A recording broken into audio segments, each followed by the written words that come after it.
round 4 of Klutch Kickers $100,000 drift series here at Emerald Coast Dragway. I am here with Devin, the crazy man, Cruze.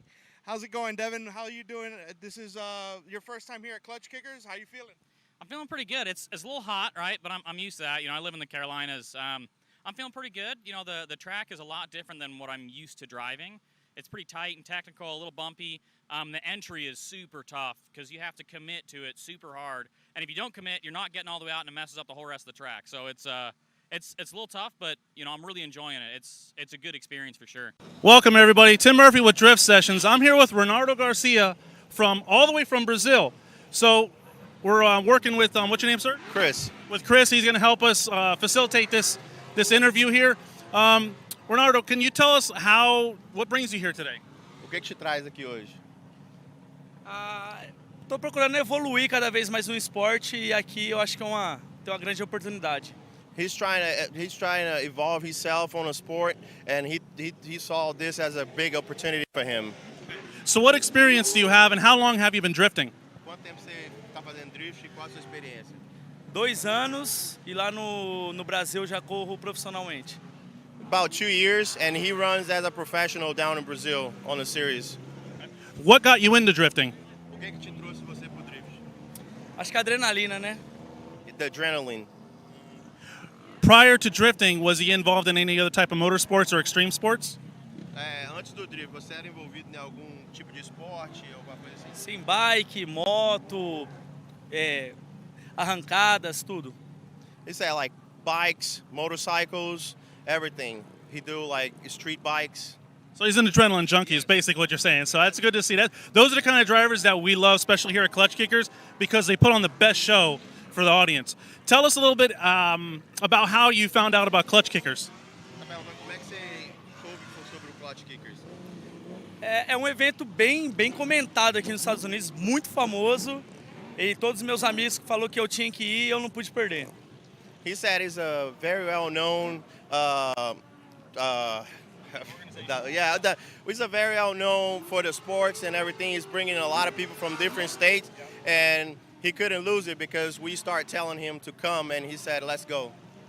Exciting. So how does the track feel so far that you've been running on it? Como é que você está sentindo o track agora que você está andando nesse? Bem diferente, tudo aqui é muito diferente do Brasil, mas eu tô me acostumando ainda, mas tá bem legal. Muda tudo, até o pneu, muda tudo. He said it changed everything from what he's used in Brazil, even the tires, but it's feeling way better with the track now. Okay, so I guess to kind of wrap this up, what would be the driver you're most excited to compete against here today? Quem que é o motorista que você viu aí que você queria competir contra ele? Aqui hoje. Rapaz do céu. Todos, pode vir todos, que eu vou dar na porta. He said everybody can come. He's trying to hit the door. All right. Well, we thank you for your time. We know you're busy. Thank you so much. It was great meeting you. One more thing. Where can people find him on Instagram and Facebook? Aonde que o pessoal pode te encontrar no Instagram e Facebook? Renato Garcia, YT. Renato Garcia, YT. Okay. Because what about Facebook? YouTube. It's the same for Facebook, YouTube, and everything. He's a YouTuber. Yeah, he got a channel on YouTube. Okay, so YouTube channel is... Yeah, it's Renato Garcia, YT. Okay. All right, fellas. You guys that are watching, Klutch Kickers is worldwide. You may think it's just a small town event. It's not. All the way from Brazil. Thank you again so much. You guys have a great time. God bless you and good luck. Thank you. All right, guys. Welcome, everybody. Tim Murphy with Drift Sessions. I got Taylor Ray here. Taylor, you started off this season kind of rough. And now coming with the first place victory last time put you in 7th place. How does that feel today? Oh, it's good. I never really pay that much attention to like the championship. Like last year I was up there most of the year, but I don't know why this year I'm thinking about it more. Last year it was like round by round. And this year I'm still kind of going round by round, you know. I just want to do the best I can every round just to do the best. Not so much for the points, but it is nice to be back in the game. You know, it was weird being like in the 30s when I'm used to being in like the top 5. So I mean, I'm glad I made up the ground. Hopefully I can like do good consistently. Now, how's the car feeling? Because in the beginning of the season, you were kind of plagued with some gremlins. It wasn't even about competition. It was more just fighting the car itself. How's the car seem today? The car seems good. I mean, we haven't driven yet today, but it seems good. We've gone through it. I mean, that car never gave me an issue, never took me out of comp for 3 years, and then all of a sudden it started doing it. It was just my fault, lack of maintenance. It was clogged injectors, that's all it was. So anyway, yeah, no, the car feels good. I've gone through it. I had a trans issue last round. Luckily, I was able to finish the round, fixed it. Hopefully it's all good. Hopefully we have no car issues and we just got to drive. And so, of course, one of the most anticipated battles that has come to, I guess, fruition through the whole Klutch Kickers, especially more evident in this season, is you versus Taylor Holt. Do you think that's going to happen today? And if it does, what's your game plan? I mean, it probably will end up doing it. It seems to happen every round. I mean, just do the best I can, grip the car up as much as I can. I mean, at least I learned last time that I can keep up with them with the new Nittos. Now I'm able to, like, have that grip to keep up, and I have more power than I did last year with long tube headers. That helped a lot. So, like, those two things, at least now I know I can keep up with him, and he's, like, the fastest guy here. So if I can keep up with him, I just got to do the best I can. Well, some have dubbed you the Giant Slayer, and you are definitely one of my favorite just because I can relate to your videos, right? Your YouTube is like so relatable. Like you make everybody feel like, hey, you're one of, you're right there with them. And that's what I think everybody that follows you appreciates so much. So you're going to have a ton of fans out here today. Is there anything that you want to tell the other competitors or the people that are watching? Just don't forget to have fun. Have fun. Don't get in your head too much. Just enjoy it. Don't let the comp ruin the fun. Because it's hard, sometimes I come here and I'm like stressed that I have to do well, Like, when you come to a fun event and it's like, I want to do well, I want to do the best runs I can, but like, it doesn't matter. Right. But then when you come here and it's like, I have to perform, I have to do well, like, you put that pressure on yourself and it makes it less fun. So I try to just go into every battle like it's a fun run. And just do the best run I can. Yeah. And we're going to be rooting for you. It's always a pleasure to meet you. I'm going to let you go because I know you got stuff to do. All right, good luck, Taylor. Thank you. Take care, man. All right, bye.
Oh, they're all trying to. I'm just hard back.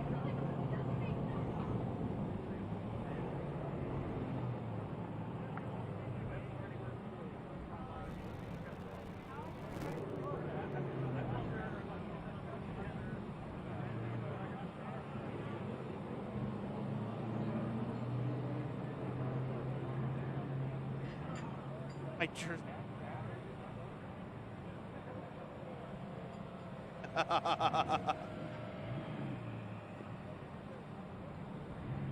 Yeah.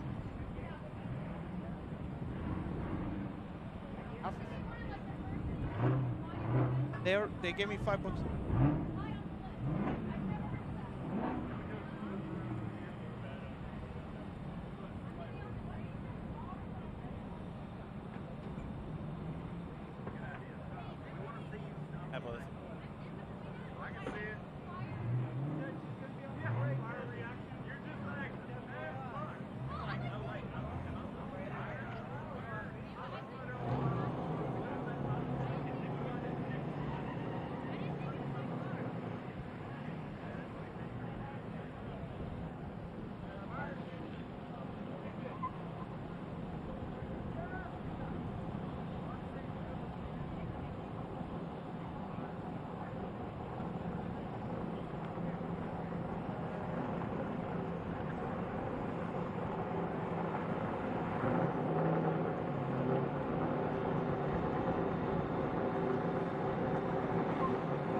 I know I kept out about it.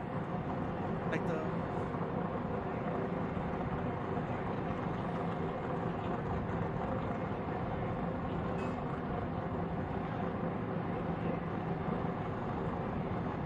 Elsue.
This murder puts me in the mood.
What's your opinion on E36s? It's the superior chassis.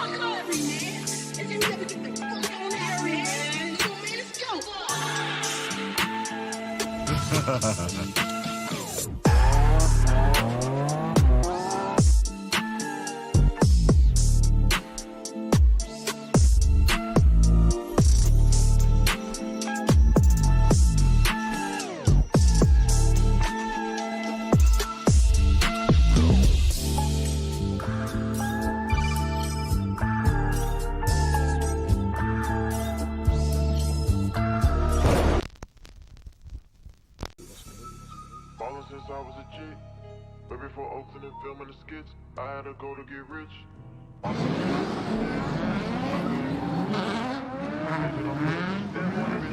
broke down, can't fix that shit. I cried at night, I admit that shit. I'm too old out with that bitch. She left me alone, but I'm just that bitch. Right now, I hit that bitch. She mold me, but they think I switch. Fuck old friends, I don't know that bitch. Drink so big, can't hold that shit. Can't get on when I hold that shit.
Sometimes I wonder down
so that you guys can come out and win 20 grand a round. Yeah, it's a lot of work. We are the boys.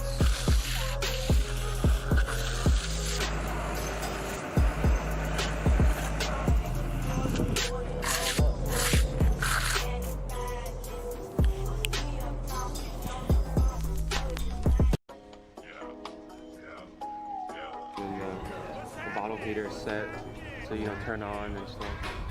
Yeah.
By and you meet these drivers one-to-one, you're going to find how awesome they are. But then he doesn't have an easy battle. He's got Nick Castleberry or Brandon Wicknick. He may have to go against Taylor Ray again.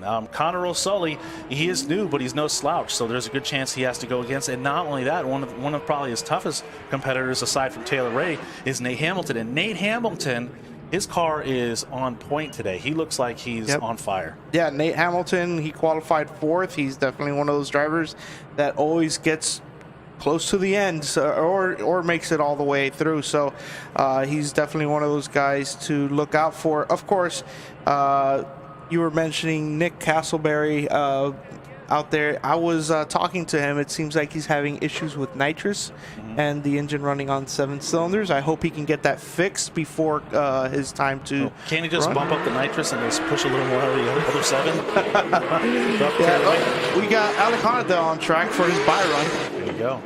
Alec, #1 qualifier the last 2 rounds, coming out here to do his buy run. Did one last practice, and he just loves that touch and go. If you guys are joining us, there is one difference that you will notice on the track this round versus last round, is there is an addition of a touch and go wall.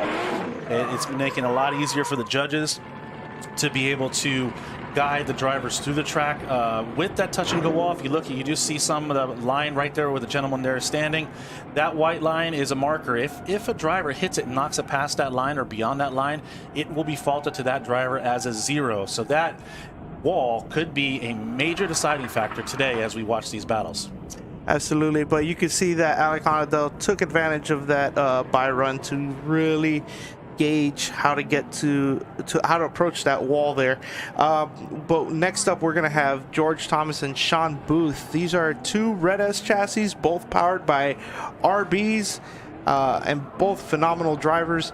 I cannot wait to see this battle. This is going to be a fun one. Yeah, both qualifying within a few points of each other. George Thomas qualifying 33rd and Sean Booth qualifying 32nd. So that being said, Sean Booth will lead. The highest qualifier will take the first lap in the lead position. So let's see how this is going to unfold. This is going to be our very first battle, the Top 64 Round 4, Season 2 of the Klutch Kickers $100,000 Drift Series. I hope you're as excited as I am. I'm very excited. I'm super excited. And here we go. The lights are coming on and about to extinguish, and cars are off. And there we go. Sean Booth taking lead. George Thomas not too far behind him. Going to try to dive in as they work their way through the first outer zone. And Sean Booth doing a good job of trying to put down a great qualifying lead run. And that's going to put the pressure on George Thomas to try to close the gap as they work their way into the third and final outer zone. Giving a quick flick, George is going to want to surge here to impress the judges. Unfortunately, Sean pulling a little gap as he works his way off the track. That was a good start. Yeah, great start to the Top 64 here. As you can see, Sean Booth really out there with a really good lead run, but George Thomas trying to reel him in, but never really does it all the way through the track. So here we go, coming through the second outer zone. You can see that Sean Booth is tracing a very nice line around outer zone 2. There's George Thomas trying to surge up. This is the area to do it, but he cannot make it all the way to where Sean is located. But they're both running good lines, so we'll see what happens here when they turn things around. Now George Thomas is going to lead with Sean Booth taking chase. Yep, George Thomas with Lee Yearwood at a monster performance out of Melbourne, Florida, out here representing. They're here at just about every round, always putting on a good show. But let's see, here we go. Sean neck and neck with George Thomas as they go in. Sean going to try to enter right on his back fender. And he's trying to pull and reel George Thomas in. He's doing a pretty good job. George putting down a solid lead run. Ooh, getting nice and close. Oh, and almost spins and stalls. We're going to see taking out that other cone in outer zone number 2. Wow. I don't know. It looked like he was about ready to spin, and Sean Booth had to make a major correction there. So it's going to be interesting to see how the judges assess fault in this situation. Yeah, you can see that George Thomas really trying to push the angle, trying to really throw a good lead run there, but he pushes a little bit too hard coming through inner clip 1 and this.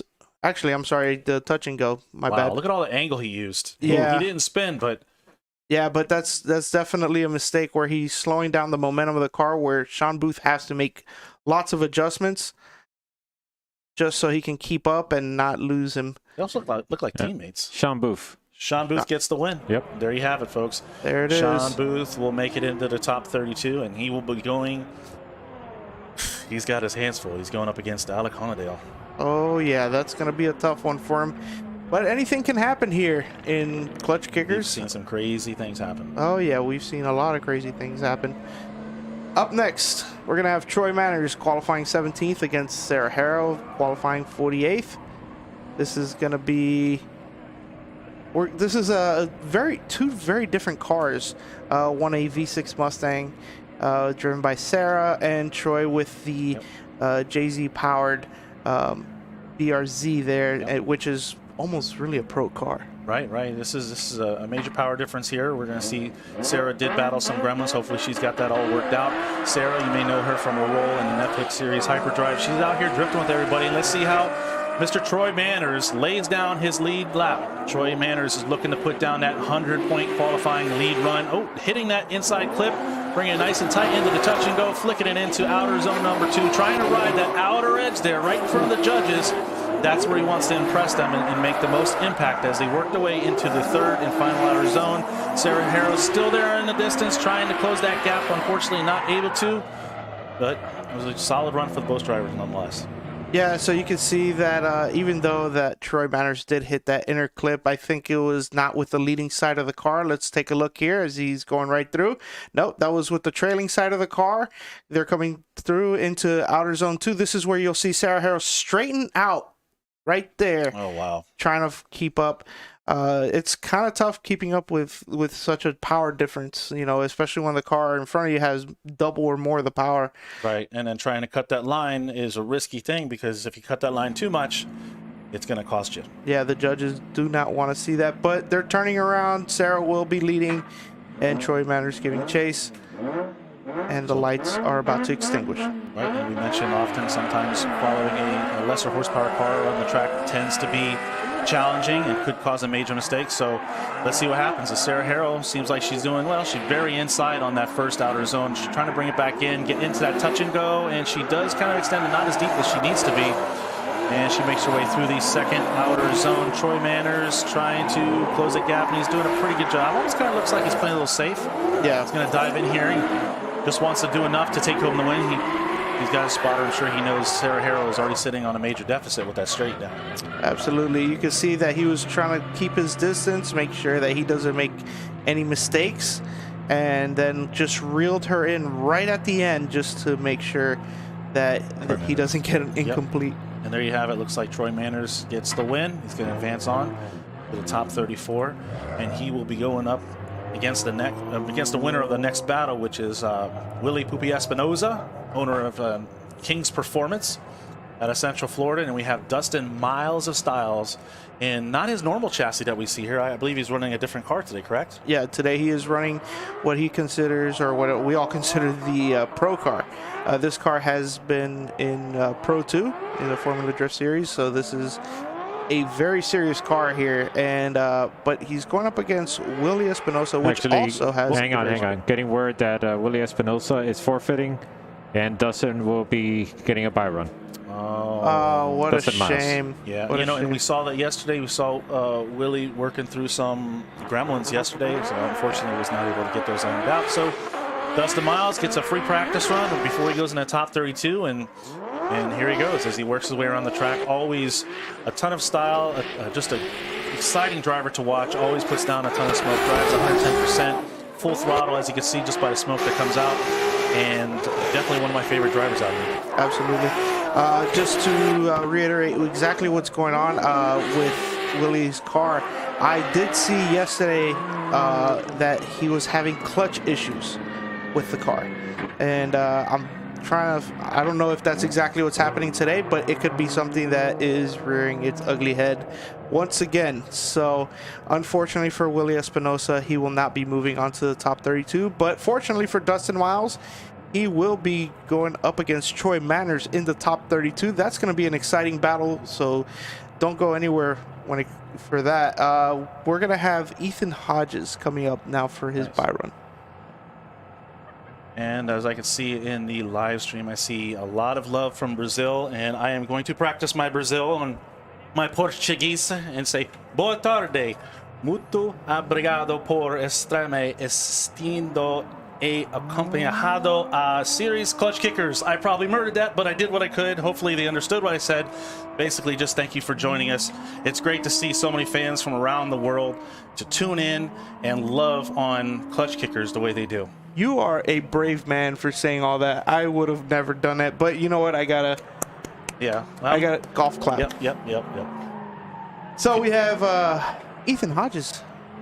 Is this? No, Ethan Hodges is not. Remember, he was borrowing Ryan Acevedo's car. That's who it was. Ah, correct. That's who it was. Yeah. And so, then had spilled oil on the track, so that meant engine failure, and they were out for the whole weekend.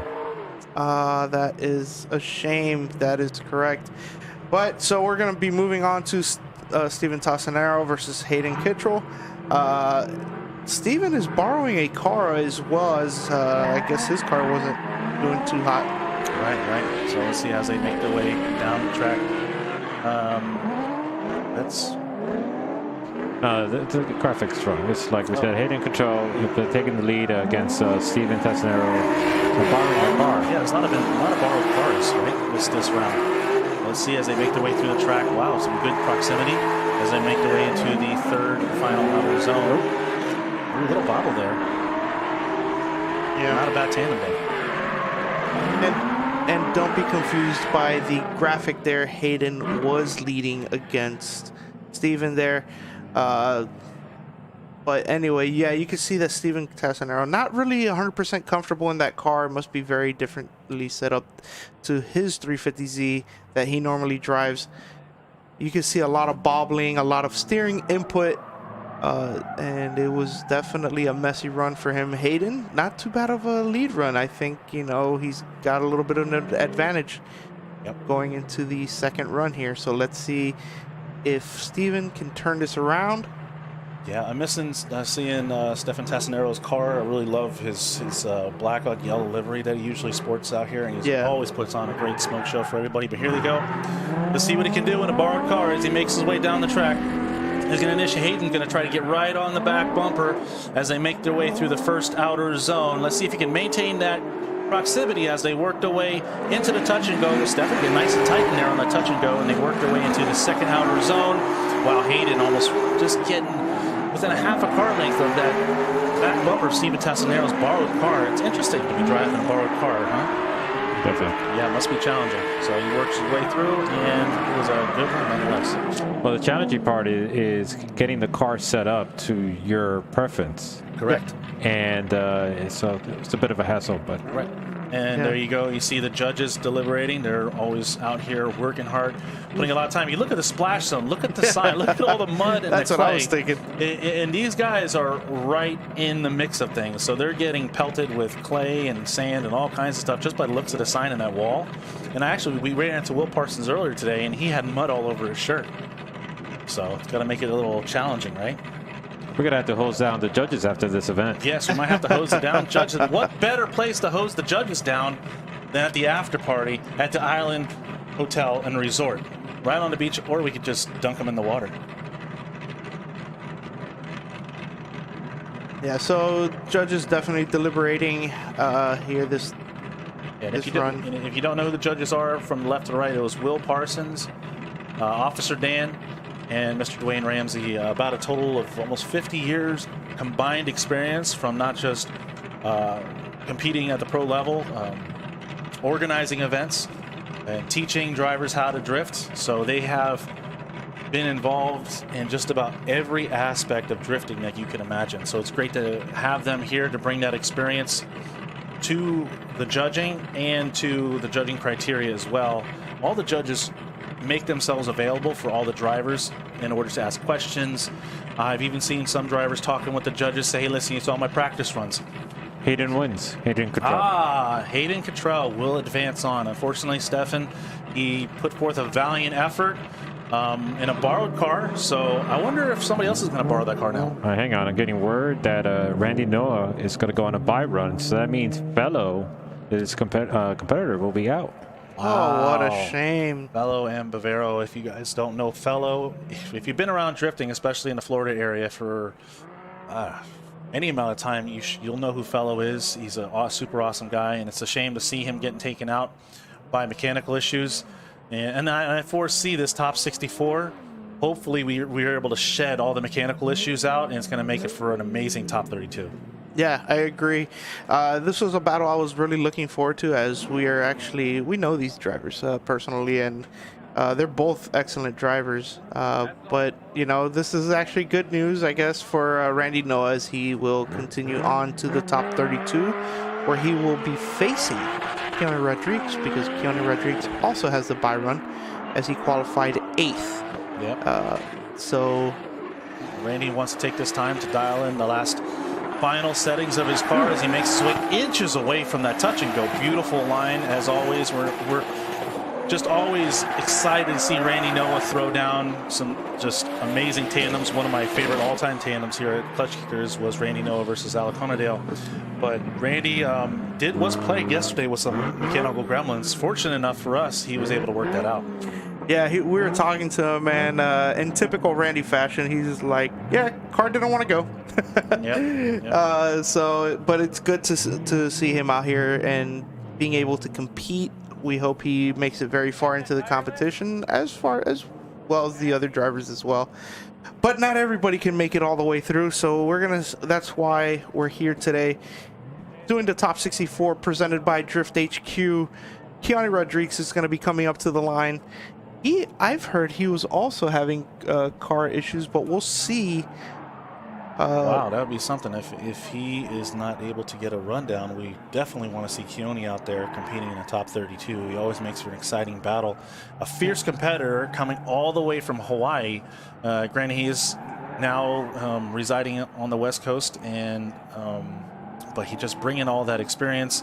And from what I heard, he's definitely one of the top dogs coming all the way from the West Coast, hailing from Hawaii. It's always great to see him and his family. It's always a family affair when you see Keone out there. So if you get a chance to say hello, by all means, go by, check out his tent, and say hello.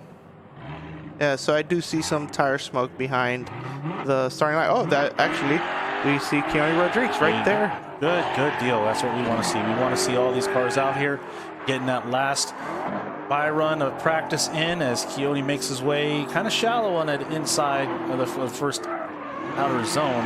Coming not deep enough as he probably could have as he makes his way through the second outer zone. Keone in a different platform this time. I think we first used to see him in his S13 chassis with the massive Hawaiian flag flying loud and proud. Out here representing Hawaii in his new vet. Yeah, we saw his S14 in the pits. He normally has the S13. He brought the S14. Apparently something happened there. And then now he's borrowing this Corvette, which is a great chassis. And you could see he's able to drive the car, but maybe not to the 100% potential that he's had. We're moving on now to qualifier number 5, Dirk Stratton. Dirk Stratton in that Oracle Lighting Corvette. It's a beautiful car. And he's an excellent driver, and he's one of those guys that can really push for the championship if everything goes right. So luckily for him, he has a top 64 bye. Yep, Dirk Stratton, one of my favorite cars out here, especially at night when that Oracle Lighting lights up and you get to see it just glow as he works his way around the track. Excellent driver, years of experience out here getting his bye run. Like, once again, a lot of these drivers getting these bye runs. We had a total of 55 drivers, I believe, that registered. Unfortunately, through some mechanical failures, we lost a few drivers. And so this will probably look to be a pretty quick top 64. And then we'll be able to get right into more action as we get into the top 32, where we're going to start seeing more fierce battles coming. Yep. So, of course, enjoy this beautiful car going around the Klutch Kickers track with Dirk Stratton behind the wheel. That car just looks awesome. I love it. Yeah, Dirk Stratton sitting at number 8 in points for the championship this year. So we'll see how he'll be able to advance up the ranks this round, and hopefully for him and his program, he'll be able to get some more points and just start creeping up that ladder, because we only got one more round left after this. Yep. Yeah, and through qualifying, he actually tied up against Taylor Ray in the championship points, so they're tied now. So we'll see what happens at the end of the day, because obviously we get more points for going on into the eliminations. Yep. We have Cabot Cardozo in that really bright yellow 350Z, and Blake Van Green Thoff. or yellow? It's like green or yellow. It's neon yellow, neon green. It's right in between. Yeah. That kind of rhymed. That was a nice little jingle you got going on there. Yeah. All right, got Blake Van Thoff. Yeah. He's going to come out here, and he is in a new chassis this time. Yeah. So he's definitely, I just got to speak to him earlier. He definitely loves it. He's happy with it. So we haven't seen him for a couple rounds here. So it's going to be interesting to see how he goes in he battles against Cabot Cardozo. Cabot Cardozo, no stranger to Klutch Kickers. He's out here every event representing. Very good family team. And here they go. Blake White almost on the back of Cabot's car, but he had to make a little correction, which caused him to fall back. And see if he can reel Cabot back in. Cabot right on that touch and go. And then here we go. Blake Van Thoff trying to dive in to gain some proximity. And he is. But, wow, Cabot able to pull out of the car. And here we go. Blake Van Thoff surging forward again as they make the way through the first outer zone. Some wobbling it looked like from Cabot as he made his way through the third outer zone. But that was a good tandem there. Yeah, that was an interesting run overall. I mean, you can see that Cabot Cardozo really had command of the entire run, except going into outer zone 3, where you saw him kind of slow down and almost straighten up, having to make a huge correction to continue the drift through the zone there. But Blake Van Thoff, not without any fault, he had a lot of problems going through outer zone 1 and outer zone too, trying to keep up with Cabot. Cabot's car is very well set up. So let's see what happens. It's really set up for this track because I would have to say a good amount of Cabot Cardozo's experience is at Klutch Kickers. So he is very familiar with this track. He knows just about every inch of it. So let's see how it goes as he chases down Blake Van Thoff. Ooh, almost a double initiation from Blake as they worked their way into the first outer zone. And they're coming through Cabot Cardozo. Oh, the touch and go. Unfortunately, Cabot Cardozo spinning it out. Blake Van Thoff holding together. Now it's going to be on the judges to decide if there was at fault by Mr. Blake Van Thoff. It was definitely not the prettiest initiation. Almost looked like a double initiation from Mr. Blake Van Thoff, but it's going to be for the judges. The wall claims his first victim. The wall does claim his first victim. Yeah. Luckily, no damage, or at least no visible damage to Cabot Cardozo's car. But right there, it's like he didn't expect something like that from Blake Van Thoff and had to make an evasive maneuver, which ended up spinning him out. Yep, right there in the touch and go area. And these are the calls that the judges are really going to have to split hairs and debate and watch those replays. They do have access to all the cameras that are on the track from Klutch Kickers, so they can go through and watch these runs over and over. And again, like I said, on your left, Will Parsons, which is one of the judges that's been here from the beginning of Klutch Kickers, and then new to this season, not new to drifting, but new to this season is Officer Dan and Mr. Dwayne Ramsey. But we're almost through this season, right? This is round 4. We only have one more round, round 5, which is going to take place right here on October 9th and 10th. So be sure to book your tickets, book your hotel, and get down here, because watching on a live stream is one thing, but watching in person is a whole nother ball game. And watching the live of the final round of the season, you know it's really going to go down there. It's going to be crazy. So I'm excited for that. I mean, I'm excited, but also sad because the season's ending, you know. Yep. But still, there's still plenty of drifting to watch, plenty of action, you know. Yeah, and you see that's Cabot Cardozo. That's his father right there as he comes up. Yeah. His father and crew chief. They're always together here with his sister and his mom. They're such a tight-knit family. They're always out here trying to sell merchandise. I believe he went by Dirty E30 for a long time, selling merchandise out here. So go by his booth and check him out, help support his program. I'm sure they're going to be talking about what happened and what the reaction was and what caused him to spin. But nonetheless, Cabot Cardozo, win, lose, or draw, he's going to be back for round 5, I guarantee it. Yep. So judges still coming up with a call there. But just so you know, the next battle coming up will be Reese Marin versus Renato Garcia. Renato Garcia, the pride of Brazil, here today. Yes, Renato Garcia out here in a 350Z. I guarantee you he wishes he had his, I believe he drives an S chassis, I believe. Yeah, it's an S13, I believe it is. Yeah, he would definitely love to have his pro car here, but either way, he's still making that 350Z work, and it seems like a very standard stock 350Z with, you know... Not much to it, because it seems like a lot of body roll, and he's making his way around the track, but you could tell he's not at home in that 350Z chassis, so it's going to be great to watch him go against... another competitor representing Colombia, Reese Marin. Reese Marin coming off his recent victory over at the Gambler, I believe last weekend. So Reese Marin's going to try to take that momentum from his win over at the Gambler and bring that here today to be able to take out Renato Garcia.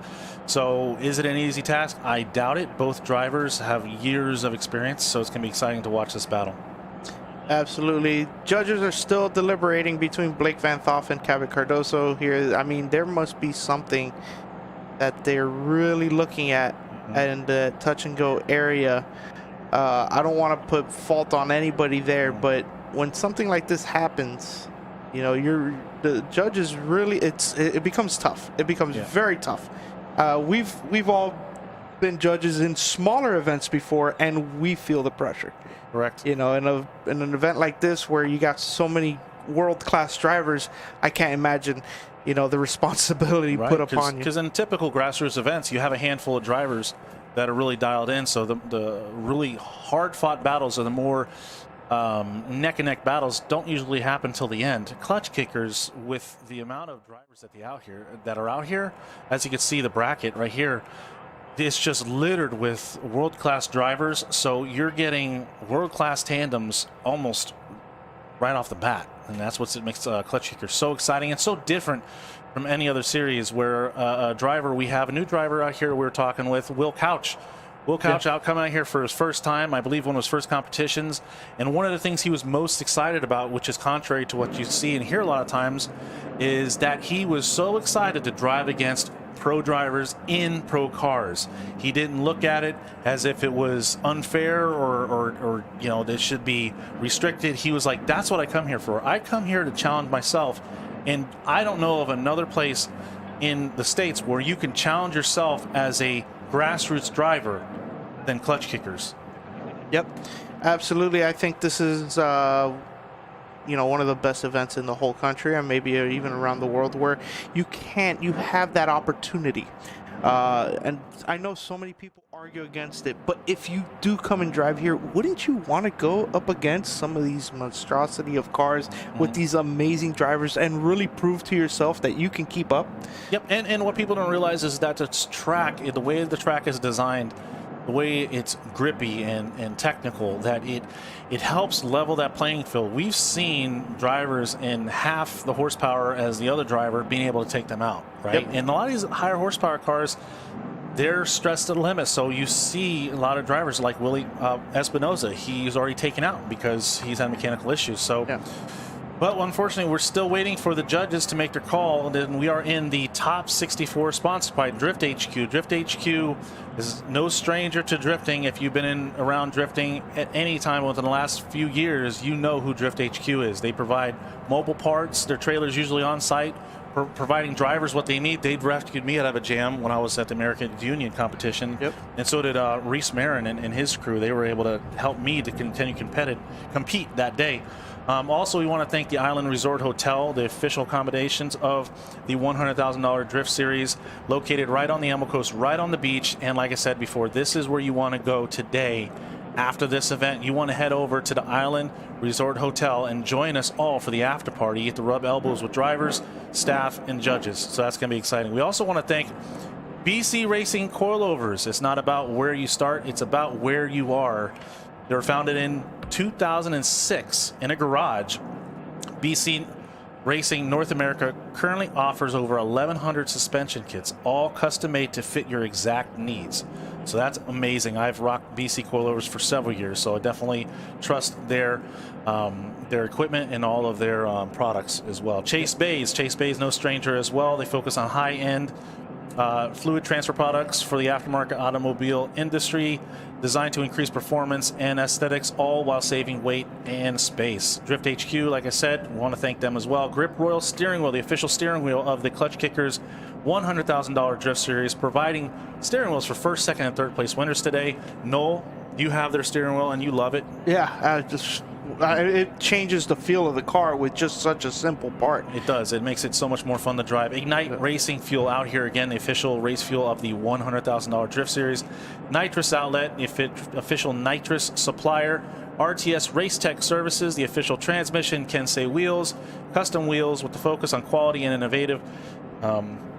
We also have Tire Streets, Accelera Action Clutches, Liquid Moly, Cosmo Tires, Lucky Labo, ECU Masters. From engine management, power management, to logging dash displays, ECU Masters offers the highest quality products and software. So please check them all out. Oh, it looks like we got to answer one more time. Ooh. One more time. Wow. I wonder what was going on there. Yeah, that's a very interesting call, but the judges definitely have their reasons for it. Well, they weren't happy with both of their runs. Yeah, I can see that. I can see Blake Van Thoff had a kind of a sloppy initiation, and then Cardozo, and I agree with that. I agree with that because let's get a clear-cut winner, right? Yep. So instead of splitting hairs and trying to make a call, the judges are just, hey, listen, this is too close to call, so let's send them out one more time, put on another show for the spectators and the live stream as well. Yep. So let's see if we're going to move on. I do see that Cardozo's car is in his pit. So I believe we're going to be moving on to... well, they're going to probably give them a chance to change the tires, look at the cars real quick. Yeah. And make sure they get their cars dialed in, because we getting word? No. No word? Okay, so we're just waiting to see what's happening with the next battle. But let me tell everybody that's out there, hopefully you're staying hydrated. Hopefully you're staying in the shade. Hey, that little pickup truck had a pool in it last time I remember seeing it. I think they're probably talking about whether or not they should go get the water. But I remember there's Harrow in the back of that little pickup truck, and they had a pool going on. I bet they wish they had that today. Yeah, it's but definitely if you needed. don't have a little pickup truck with a pool, head over to the concession because we got Frozen Yeti shaved ice. They're selling nachos, pretzels, and lemonade. We got Sherry's concession stand with their world famous sweet tea. I don't know if it's world famous, but it was pretty good. We got Klutch Kickers selling their apparel out here. We got Fun Haver. Fun Haver, if you know anything about drifting, we know about Fun Haver because they are just everywhere. And I believe that's Von Gittin, correct? Yeah, Von Gittin. Yeah, that's his. Von Gittin company. So go out there, purchase some merch, and support the scene. Absolutely, absolutely. That's Reese Marin out there, I believe. Yeah, Reese Marin is at the line. We're not seeing Renato Garcia at the line. Oh, there he is. There we go. He is. We'll see what the outcome of this is shortly. Colombia versus Brazil. This is going to make for an interesting battle. We got Reese Marin. Both the 350Zs, and they make their way down. Reese Marin, no slouch, has years of experience, and so does Renato Garcia, and they make their way. Reese Marin entering, coming off that win in the Gambler, seeing he's trying to bring that momentum here at Klutch Kickers, making his way into the touch and go, trying to get deep, not as close as he could have been. Renato right there with him, almost on his door. Look as he almost on his front tire. He's able to reel him in with that little 350Z. Wow, a great show, Mr. Renato Garcia, trying to make an impact on the judges, and he's doing it right in front of them. But Reese Marin able to pull away with that extra power and extra grip. That was an impressive run by Mr. Renato Garcia. Unfortunately, we don't get to see him too often, but maybe we'll get to see him more. Yeah, I am definitely impressed with the way he pulled up to Reese Marin there in the outer zone 2. This is exactly where it happened. He transitions right onto his door, and he stays right there all through outer zone 2, just getting gapped a little bit towards the end there. And then, of course, it's just a big power difference and grip difference as well. But see, that's what the judges got to look at. So they look at the run in total, and you know they're going to see where Renato was able to close that gap. But more importantly, Reese Marin did have more power and was able to increase that gap once they get through that zone. So we'll see how things go as they change position. Reese Marin with the slightly more power in his 350Z going to come in behind Renato Garcia and try to reel him way in as he works his way through the track. Reese Marin, years of experience, so he's no slouch and he knows what to do in the chase position. Oh, unfortunately, Renato Garcia not as close into that touch and go as he needs to be and not as deep into the second outer zone as he should be, but he is making his way. Reese, though, cutting the line quite a bit to try to get in there. Wait, I don't think he cuts the line. I think he dissects the line, isn't it? No. He shaves the line. That's right. Reese Marin doesn't cut the line. He shaves the line. Right. So we could see there that Reese Marin was kind of playing it safe at the beginning, but then we could see he was actually trying to catch back up, and it doesn't really happen until the very, very end there. Here we see Renato doing a pretty good outside line, maybe not all the way out as far as he could be, but it's still very good. A little bobble there from Renato, but I don't think that's going to be too big of a deal. But then you can see Reese Marin finally caught up to him through outer zone 3 there. This is going to be interesting. Now, Reese Marin, years of experience. He has years of competitive experience as well. Close friends with Chelsea Denofa. No stranger to competition, no stranger to tandem battles. It looked like he definitely was playing it safe on entry and trying to just maintain a consistent proximity, putting down the best chase run he can. It's really on the lead driver to put down a stellar lead run. Unfortunately, it didn't like Renato Garcia was in all the zones or where in the zones he needed to be. So it's going to be an interesting call to see how this pans out. Yeah, I mean, I kind of have an idea of where it might, how it should go, but of course the judges might see something differently because they have eagle eyes. They see everything, and they are very detailed in the way they look at their judging criteria, and every little movement of each car is vital. So we'll see what they come up with here. Yeah, it wasn't an easy decision because they haven't made up their minds yet. And if you're just joining us, we are in the top 62. We are still top 62. I'm sorry, top 64. My bad. It's top okay. 64. Yeah. I'm sure we're gonna get more of that as we work our way and I get tongue-tied. But we are in almost a quarter of the way through the top 64. presented by Drift HQ. Yep. And already pretty interesting developments going on in the top 64. I mean, and we're not, we're about quarter way through, so there's still a lot to go. And then, of course, top 32, top 16 is where things really start to heat up normally. Although last round, top 32 was already crazy. So, yeah, as we're waiting for a decision between Renato Garcia and Reese Marin, the judges are definitely looking at all that. We will see if we're going to be seeing Kevin Lawrence do his bye run, or are we going to go back to Blake Van Thoff and Cabot Cardozo. So there is a decision. Wow. Yeah, we got a decision. The judges would like to see the Z's battle again. Wow, so there's another one more time battle. Interesting yes, indeed. call. Wow. So, yeah, I knew that was going to be a hard-fought one there between those two. This may make for a long day. If we're already seeing one more time battles in the top 64. Maybe. Oh, those judges. Look at them. They're already hot. They're sweaty. Yeah. Oh, look, that's a gorgeous man in the center there, Mr. Officer Dan. Oh, shaking his head. Oh, he's modeling for us. Look at him. Nice. I think he was a model, a hand model. Oh, beautiful. Yes, we love it. Will Parsons trying to glow up. Yeah, what did you say? Trying to glow him up a little. Just exciting. Very exciting. Those judges, like I said, about 50 years of experience between the three of them. Great personalities, and all three of them love drifting. Their heart and soul, they just pour it year after year into this sport and helps make Klutch Kickers what it is today. Absolutely. So after that decision, I can still see Cabot Cardozo's car in the pit. So but let's see if we're gonna get either his car or Kevin Lawrence's out there. Kevin Lawrence yesterday having power steering issues. Yeah, we tried to catch up with him in the pits. Yeah. We try to get as many interviews for you on the live stream and on that. Those of you that tune into our channel, we have a channel on YouTube, Drift Sessions, where we have a video podcast called The Clipping Point.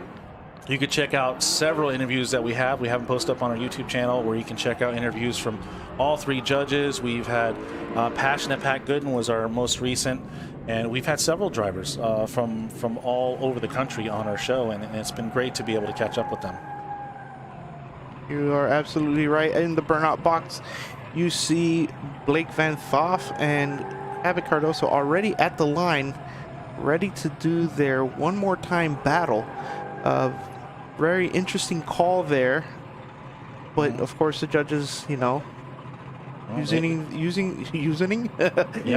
their reasoning to come up with this outcome, and I could see why they would go this way. It was a very messy battle for both drivers. It becomes tough to judge at that point. So. And here they go down the straight. Cabot Cardozo getting a second life here as he makes his way, initiates in the lead position. Blake Van Thoff falling back a little bit as they work their way through the first outer zone. Let's see if he can reel Cabot back in. Cabot almost right on that wall as he makes his way past the touch and go. Cabot Cardozo, no stranger Klutch Kickers, and I don't see Blake Van Thoff in the camera there. I see a decent-sized gap. Blake is going to have quite the deficit to overcome. He's going to be hoping that Cabot makes a major mistake in the chase position, because as of right now, Cabot Cardozo put down a commanding lead run, and Van Thoff has some ground to make up. Yeah, it seems like they turned up Cabot's car. As we could see right there, a tire drop from Blake Van Thoff, and then this is Cabot Cardozo right on that touch and go, right where he needs to be. Enters into outer zone 2 a little bit late, but carries it through all the way from then on, and there is... Yeah, Blake Van Thoff, nowhere to be seen. No, he's right there. And the plot thickens. Let's see what happens. Okay, now as they change positions here, Blake Van Thoff, he's going to have to put down an amazing lead run, that 100-point qualifying lead run. And Cabot Cardozo, if Blake Van Thoff can put down an amazing lead run, we know that Cabot Cardozo is going to jump right on his door, and it's just going to make it easier for him to put down a stellar chase run. And as Cabot Cardozo works his way through the track, wow, Blake Van Thoff slowing down through that touch and go, but Cabot holding it together. Ooh, don't straighten out, Cabot. have it almost straightening out as he makes his way cutting through the second outer zone. But he's staying there with them. Almost door to door. Not too much. Ooh, a little bobble there by Mr. Cardozo, but he was able to hold it together. And I don't think it was, I don't think Cardozo made enough mistakes where it's going to give him the edge. Yeah, I don't think so either. So we can see them here approaching into the touch and go here. You can see Blake Van Thoff filling it out, not needing to be filled out. They just need a touch and go. And then we can see right here, this is where Cardozo, it through outer zone 3, is trying to make it up, all up. But you can see a little bobbling there, but not too bad. He was able to keep proximity with Blake Van Thoff there. Not too bad at all. Cardozo able to reel in Blake Van Thoff. There you go. You see Cardozo, family affair. Hashtag family. Hashtag family right there. See his father as he greets him, opens the door. And where's Vin Diesel? Where's the what? Vin Diesel. Vin Diesel, family. Yeah, family, yeah. Yes.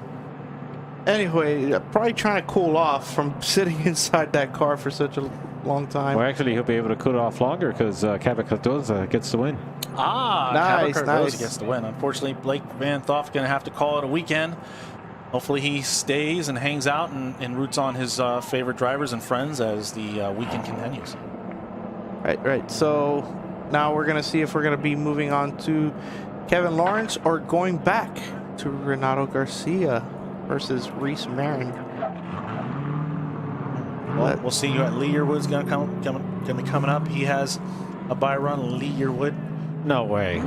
What happened? I just got word Mr. Ben Hobson is out of the competition. Oh, no Mr. Ben Hobson. What is going on shame. Here?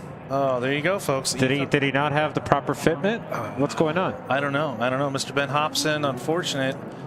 He's not going to be able to continue on. That gives Ethan Parnell a bye run, so that's going to be interesting how that plays out. Poor Ben Hobson. We love Ben Hobson. Ben Hobson is always always happy, it seems like. At least when we see him, he's always having a good time. Win, lose, or draw. He always has a smile on his face. Absolutely. It's just a shame to see, such a bright personality in the pits, just not being able to compete. But right now we're looking at Kevin Lawrence. He's about to do his bye run here in the Top 64 presented by Drift HQ. Yep. Beautiful Enjuku Racing R32 Skyline powered by an RB30. And the thing about Kevin Lawrence, he's definitely going to right on that wall. Nice how he just touched it. See, touching that touch and go wall, it doesn't hurt your score, but you're risking a lot because if you hit that wall too hard, you're going to zero out your run. So the drivers aren't required to tap it. They're really just, like Noel said before, touch and go. Is really there just for the judges to give them a better vantage point on exactly what's going on in the driver's run. Kevin Lawrence, definitely one of the drivers that if you make it to the after party tonight, you'll be able to catch up with him. Years of experience, another just amazing driver, not just in the car, also out of the car. We've seen an event last season where Drift HQ actually brought his car up from Orlando. Oh, that's right. Him. So Kevin Lawrence is no stranger to competition, no stranger to Klutch Kickers either. Yeah, no stranger to attrition. He's definitely had a few battles where his car isn't up to par, but he is, and he still makes it through. It's crazy to watch him drive. But right now, Reese Marin, Renato Garcia taking off. Brazil versus Colombia. Here we go. Reese Marin cutting right in front of Renato as they make way through the first outer zone. Renato cutting that track, trying to get on the door. Reese Marin not as deep into that touch and go as he should be. And there you go. Renato Garcia taking the chance to attack as they make their way through the second outer zone. Flicking it back into the third outer zone. Renato Garcia right there with Reese Marin. Man, he's not going to give this to Reese Marin at all. No, not at all. But Reese Marin doing a great job on the lead there. I mean, that's kind of tough to follow when it's easy to follow when you have a car that's got about the same power. But man, when they're taking off like that, and you don't have the power of the grip, it becomes pretty tough. But you can see Renato Garcia trying to surge up to him in the outer zone too. There goes Reese Marin, not as close to the outside edge on either outer zone 2 or 3 as he should be. So this is actually something that Renato can use to his advantage as he leads in his next run. Yep, not too characteristic Reese Marin. Reese Marin, a very technical driver, usually tends to follow the line to a T. So let's see how this pans out as Renato Garcia is going to lead. And Reese Marin going to give chase. Reese Marin both entering about the same time as they work their way through the first outer zone. Reese cutting that, shaving that line, I'm sorry, as they work their way through past the touch and go. And let's see, here we go. Reese Marin is going to want to attack now. And he needs to see him touching that left foot brake, trying to control. Oh, there's a tire drop by Renato Garcia. Another tire drop, almost a collision. Wow, Reese Marin holding it together as they make their way through the third and fire round. That was exciting. Wow. Yeah, Reese Marin definitely trying to make a definitive win there, pushing Renato Garcia to his limits. And then you can see through outer zone 2 that Renato drops a tire. Here we go, entering outer zone 2. You can see Reese Marin definitely putting on the pressure. Renato Garcia really trying to follow that outside line because Reese Marin didn't do it very well in his lead run, but the risk was not worth the reward because he couldn't get the reward. But hats off to Reese Marin for keeping control. Not only did he maintain control of his car during that situation, that transition between the second outer zone and third outer zone, he maintained drift. Yep. He didn't straight out. He didn't spin. So he was able to make the corrections, but he didn't give up. He didn't back out. He stayed in it because he's in it to win it. Yep. So we'll see what the judges have to say about that as they're making the decision between Renato Garcia versus Reese Marin. And if they can't decide, I suggest a football match between both gentlemen. By football, you mean soccer? Yes. Yeah. For us gringos out here, we need to know what you mean. And football, we're thinking, like NFL, but you don't mean that. You mean soccer. Well, for the Brazilian fans, it is football. I know, I agree. I agree with you. Just make sure everybody understands. All right, it's clear. And there you go. The judges, it's not an easy call. Going to have to analyze mistakes that were made by both drivers to be able to come out with a winner and a loser. Unfortunately, not. Both drivers can't advance on. Somebody's got to win and somebody's got to lose. That's just the unfortunate aspect of racing, but that's why we're here. We're here to root on our favorite drivers and watch them advance and take out every competitor along the way. So we'll see. Was Reese able to take out Renato Garcia from Brazil? We shall see.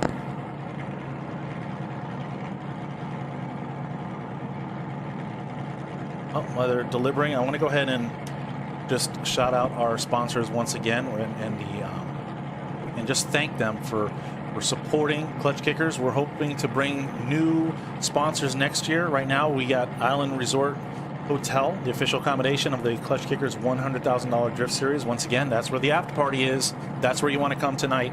BC Racing Coilovers, Chase Bay, Drift HQ, which is actually sponsoring the top 64. We have Grip Royal Steering Wheel, Ignite Racing Fuel, Nitrous Outlet, RTS, Race Tech Services, Kensei Wheels, Tire Streets, Action Clutch, Liquid Molly, Cosmo Tires, Lucky Labo, and ECU Masters. All sponsors of the $100,000 Drift Series. Also, take this time, these few minutes while the judges are deliberating, and go check out the Klutch Kickers booth. Buy some merchandise, support this cause for just, this is why we're here. We're here to watch exciting drifting. We're here to see fierce fought battles. And so we need to represent, we just need to support Klutch Kickers. We also want to support Fun Haver. Fun Haver, no stranger to the drifting community. If you're having fun, if you love having fun, if you are a Fun Haver, you should have Fun Haver gear. So get over to Fun Haver and pick up some apparel and accessories. We also want to thank Frozen Yeti. If you guys are feeling hot, let me tell you something. This heat is no joke.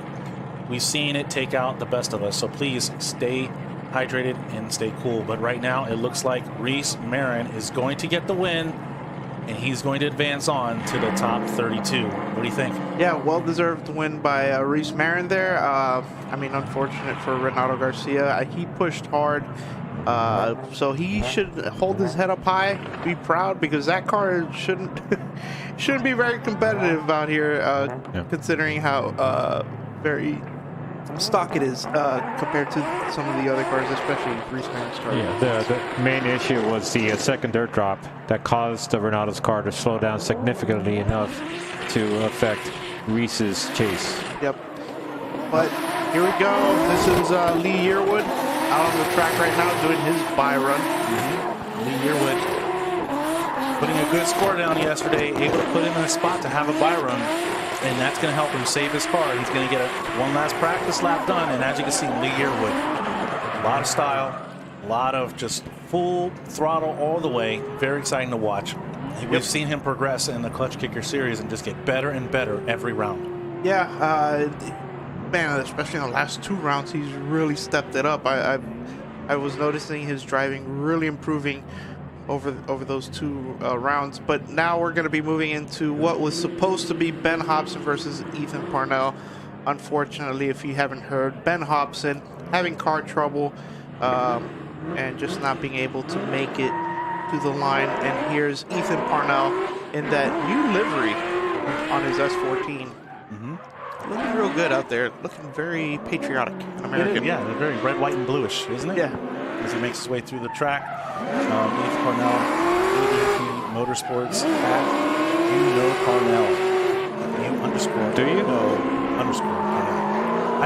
I do know Ethan Parnell. And he's another exciting driver, a great guy to come out there, shake hands with, and learn a lot from. A lot of these drivers, you'd be surprised how much information they're willing to share with new drivers as you walk through the pits. If you're a new driver, if you see these drivers kind of hanging out and they have some time, obviously you don't want to take away from their prep time, but they are full of a wealth of information, not just about car setup, but also developing a program. Yep, now on track we have Brandon McDowell, the ISR Performance 350Z. He qualified 4th, I mean, with a heater of a run. I mean, his entries are some of the most exciting to watch all day. So there he is, smoking out the track. Smoke coming out everywhere from the car. Yeah, I mean, he's definitely one to watch throughout the rest of the event. So he'll be going into the top 32. That was his venture from in the top 64 presented by Drift HQ. Next up, we have what seems to be another bye run of Taylor Holt. We're getting all these bye runs out of the way. It should be, no, this is not the last run. No? No, it's not the last. We still have a few more bye runs. Oh, I'm sorry. But we are now at the top right corner of the bracket. I meant to say the last one on the left side of the bracket. Yes, absolutely right. We have finished the last bye run on the left side of the bracket. Those of you that are here watching in attendance live in that heat, stay hydrated and enjoy a smoke show that you're about to witness as Mr. Taylor Holt works his way through the first outer zone, already starting a huge plume of smoke. And if you're in the splash zone, watch out as he makes his way through the second outer zone. Always putting on a smoke show. One of the larger cars out here today that you'll see, and just look at how much smoke. It just covers the track. Yeah, it's just that instant torque that engine produces just lights up the tires very easily. And it's not like the car doesn't have grip. It has a ton of grip with those Nexen tires. Yeah, and Taylor Holt, another one of those drivers that is as genuine can get. You get up, you meet him. He greets everybody with a smile and a handshake. He's just a great person as far as what he brings to. He brings so much competitive. Just as a driver, the competitiveness. Everybody's got their eyes on him, and he's definitely one that you're always going to watch and wonder what's going to happen. Absolutely. That was Taylor Holt. Next up, we're going to have Walter Johnson, a returning driver to the series. He hasn't been here this year yet, but he's back, and he has a turbocharged LS in his Mazda 6 fronted S13 going up against Lucas Torno in the King's Performance BMW E36 3 Series. I mean, these are Lucas is one of those drivers that he can put it out there, but if he puts a good solid run, he can take it home, but it's going to be on him to be consistent, and he's going to initiate as they work their way through. Walter Johnson with that Mazda 6 front end, working his way, trying to gain proximity as they make their way past the touch and go. And here we go. Walter Johnson wants to surge forward, and he starts to surge forward on Lucas just a little bit as they make their way. Lucas seems like he's doing a pretty good job, coming a little too wide out of outer zone number 2. Holds it together, but he is sticking to that wide line. That is what the judges want to see. But that transition between outer zone 2 and outer zone 3, I'm not too sure from what I can see it. Yeah, it took too long to transition the car, and the car kept shooting almost off track because of that. But here we go through the touch and go. Very good by Lucas Torno. Walter Johnson cutting the line to be able to catch up. Lucas riding the outside, but a little bit too much angle, and the car does not want to come back around where it's supposed to in the correct place. Yeah. But he finishes out outer zone 3. Yeah, I mean, he didn't drop a tire. It was a little awkward to see that transition from outer zone 2 to outer zone 3, but watching it from the drone, it looked pretty good. He looked like he was filling out those outer zones, putting the car right where he needed to be. So now it's going to be on Walter Johnson to put down that 100-point qualifying run as a lead run. And Lucas has to, he can't play it safe here. He has to try to get right on the door of Walter as they make their way through the track. So let's see how this unfolds. Right. And they're off. Walter Johnson gonna go down the straight. Lucas gonna take chase right behind him as they initiate into the first outer zone. Walter very inside on the first outer zone. Lucas falling back just a little bit. Oh, Walter taking out that inside clip.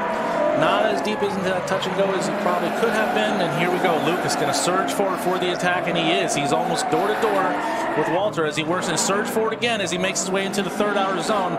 Lucas needs to hold it together. Not to make a mistake, but he almost did. Oh, was that? Did he straighten out before the finish line? And what caused the straighten out? Yeah, that looked like a little contact, right? Yeah, there was definitely a contact right there. Here we go. It did also look like Lucas initiated a little bit late, but of course we can't tell with all the angles. Here is the outer zone 2 as Walter Johnson is leading Lucas Torno. Lucas Torno staying online with Walter Johnson there and not really losing any ground. But this is where it all comes undone for Lucas Torno on this run. He surges up, but So now comes the decision on what was Walter Johnson doing in that area. Did look like did he let off? Did he slow down? We don't know. It's going to be the judges to watch these replays and be able to make that call. Yeah, tire smoke was very, very low in that moment of contact. I will tell you though, Lucas's transitions in the chase position were really on point. Watching Lucas transition behind Walter Johnson, I mean, within a foot or a few inches, it looked like almost touching bumpers through transition. Lucas Torno definitely putting on a stellar performance. He's had some mechanical issues in the past plaguing him. He's another Formula Drift driver out here competing at the Klutch Kickers, so it's going to be interesting to see what the judges see. Yeah, this is not going to be an easy decision for the judges. That area of the track, I would not want to point fault to anybody there because it could have gone either way. But if we're going to go back to the first run, the question you got to ask there through that transition between outer zone 2 and 3 is, was that part of the run chaseable? Is that a chaseable lead run? That's going to be the question for that run. And then what happened exactly through outer zone 3 on run 2 where Walter Johnson was leading? You can see the judges right there watching the replays over and over again. Those are 3 judges from left to right. You got Mr. Will Parsons. We have Officer Dan Rocket in the center, and then we have Dwayne Ramsey. All 3 pro drivers at one point in their career. Right. All 3 years of experience, about 50 years combined experience between the 3 of them, and they got their thinking caps on. At least Will and Dan have their thinking caps on. Yeah. I don't know, where did Dwayne put his thinking cap on? Well, he's got his thinking umbrella right there. Oh, his thinking umbrella. I see. Interesting. Yeah. He's thinking extra hard. Drink. His thinking drink. Still coming to a decision here. Looks like they're looking at Walter Johnson's car a little bit. I don't know if I know there is some smoke coming out the tailpipe. I don't know if that's seal in the turbo or what's going on, but they are looks like they're going to take a closer look at Walter Johnson's car, because I do see a little, if you look underneath this car, almost looks like a little puddle underneath there, right? Yeah, there's some fluid there. I don't see the exact drip, but maybe it is. It is his car, so we'll see. We'll see as the judges are still deliberating. All right, so Walter Johnson is going to advance. Really? Yes. Yeah. They did not see a significant slowdown on Walter's part, and they felt that Lucas surged too much and should have dialed back. Wow, so Lucas Torno unfortunately taking himself out of the game.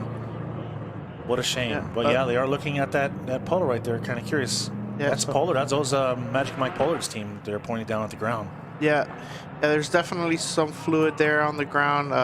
Hopefully Walter Johnson can get that fixed before his next run. But now we're going to be moving on to the next battle. Yep, Lucas Torno, unfortunately, going to be going home. Walter Johnson going to advance. So we'll see the next battle, which seems to be Nick Castleberry versus Eric Medici. Am I saying that right? Yeah. Yeah, I believe you are as right as we. As right as I can say it. Eric Medici. Nick Castleberry, talked to him before the competition. Saw his practice run. Something is up with the nitrous. The car's running on 7 cylinders. Hopefully they have that sorted out, because he is one of those drivers that we are always excited to watch. Oh, absolutely, absolutely. So, and then we have Taylor Ray coming up. We have Connor O'Sully, which is another newcomer. Yep. Eric Maurer, Michael Farino, Ben Julian, Brandon Bass, Brian Sturman, another new driver. We have Will Couch going against Jason Dixon. Tyler Berry has a bye run. Magic Mike Pollard going to get up against Christian Brown. Wyatt Webb versus Michael Elsue. John Windham versus Colette Davis. And then Adam LZ is going to wrap up the top 64 with a bye run on the bottom right-hand side of the bracket. Am I seeing that right? If Colette wins, she has to go up against Adam LZ. Absolutely. If Colette Davis can take out John Windham, she will go up against Adam LZ. Well, what's going to happen there? I don't know. We know Adam LZ is a fierce competitor. We see Taylor Ray out there right now taking his bye run. Taylor Ray, last round's winner. Starting this season with mechanical failures, didn't make any points in round 1. Made a little bit of points in round 2, then taking home the victory in round 3. Puts him, I believe, at 7th place, right under Taylor Holt. Yep. Yeah, he came into the event in 7th place, tied with Taylor Hall in points, but after qualifying, now he is tied with Dirk Stratton for 7th place. So, but we'll see, because as I've said before, you do not win the event through qualifying. You win it through battling. Absolutely. So we have Brandon Wicknick now on the line. He's got a bye run as well. Yeah, so it looks like we're just trying to get all these bye runs out. Byron is doing a lot of battles today. Yeah. It's interesting. But Brandon Wicknick, no stranger competition here, sporting that icon livery as he makes his way. But definitely one of the more exciting liveries you're going to see out here from these cars. Oh yeah, all the teeth and all. It's supposed to be intimidating. And but he is a excellent driver. Looks just like the helmet, right? Don't they make a helmet looks just like that? Something like that, yeah. Brandon Wicknick, somebody to definitely pay attention to as he moves on to the top 32. We're trying to see what's happening between Nick Castleberry and Eric Medici. See if there's any development going on there. Yeah, Nick Castleberry is going to get a bye run. Eric could not get his car. Oh, wow. Oh, wow. That is going to help Nick Castleberry. You said he was working through some issues, so hopefully it'll give him a little more time to get his car ready for the top 32 battles. Yep. Yeah, he will be facing Brandon Wicknick in the top 32. Wow. So up next, looks like we're going to have Devin versus... Let's see. You guys can check. Connor. Connor O'Sullivan. Oh, okay. Oh, but looks like he's going to do his bye run. Okay. Yeah, Nick. And remember, for the bye run, they do not have to drift the whole course. They just got to get off the line under their own power. But of course, they like to put on a show. Looks like he's driving very slowly. A slow show. Yeah, he's just going to drive it through the course. But that's enough for him to make it to the top 32. Hopefully, he'll have his car ready for top 32. Well, it really begs the question, how healthy is that engine right now? Because he is definitely he's not taking a risk. No. He just made it through the course, and he just wants to complete the lap, make sure that he moves on with his bye run. but moving around the course very gingerly as he makes his way through the course. So hopefully he has enough time to get that car at 100% because he's going to need it. Yeah. Going up against Brandon Whitney. A little bit of bad luck for the Castleberry in the last couple of rounds. You know, the last one he didn't qualify, and then on this one, he's having mechanical issues. But we're going to be moving on to Connor O'Sully against Devin Cruze. Devin Cruze in that A86, the lone 86. Don't seem too much anymore. Connor O'Sully, he's still a rookie out here competing against some of the top dogs in the drift world. And here we go. No, here, restart. Oh, restart? Yeah, Connor needs to stop.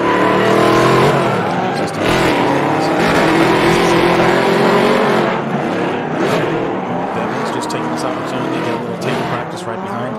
Yeah. Mr. Connor is. Oh, Connor. Wow, don't want to break anything on that run there. That's fine, though. Yeah. Yeah, hopefully everything's okay there because it's definitely that restart. So what was the reason for your restart? Either. Couldn't hear. Well, usually it's usually when there's a restart, you're looking at either a jump from the lead driver or maybe he took a little too long to get off the line. So there's that. But the follow driver, just so everybody knows, can leave at any time. Yes, absolutely. So. They do allow the chase driver, because there is often a discrepancy in horsepower, there's a difference in horsepower, they allow the chase driver to take a jump. But of course, we've seen that happen before in the past where the chase driver jumps too much and surges forward, puts on the brakes and has to surge forward again and really throws them off that rhythm. And we've seen it bite the drivers, you know, really they take themselves out. So yeah, if you're going... There was no foul play, though. No foul play here, absolutely. No foul play. But what I'm saying is when in the competition, the chase driver does have that option to leave the line prior to the lead car in order to keep that proximity against the greater horsepower vehicle. Absolutely. And those are just strategies that you use as for low-powered cars, but we'll see what happens here. They're taking a little long for the restart here. Connor O'Sully does have a E46 that he is in the works. Hopefully we'll see that next round. But I believe that's Tyler Berry's old car. Yeah, really? I think so. Oh, I don't know. Okay. Anyways, as they make their way down the track, Connor O'Sully throwing it in mid-line of the initiation zone, making their way through the first outer zone. Both fairly inside on that first outer zone, working his way into the touch and go, nice and close as he makes his way into the second outer zone. And here we go. Devin has several years of experience surging forward, trying to attack as they make their way through the second outer zone, flicking it into the third and final outer zone. Devin wants to try to close that gap. Looks like somebody dropped the tire, not really sure who, but they did make it through the track. Yeah, it seems like Devin dropped the tire, trying to be aggressive to pull up to Connor O'Sullivan's S14 there. But here we go as they're going through outer zone 1, inner clip 1 there. There's a little bit of a gap between both cars. As you can see, Connor hitting that touch and go just right, and then going through outer zone 2, falling off of it a little bit towards the end, but not too bad. And then there is Devin's tire drop, but still very far away from Connor O'Sully there. So we'll see what happens now. Connor now has to drive behind a car that is not as powerful and might cause a little trouble. So we'll see. But yeah, Connor is definitely a talented driver. Colin is a talented driver, but unfortunately he doesn't have the years of experience that Devin does and a lot of his other drivers. So it's really going to test his skills now as he has to force to chase a slower car. He gives him a little room, and Devin doing a good job filling that first outer zone, bringing it back in right on the inside clip. Wow, Devin putting down a nice lead run as he makes his way into the second outer zone. Looks like he's almost right on the edge, right where he needs to be, but Connor right there with them, surging forward into the third and final outer zone. Devin holding it together, keeping it wide.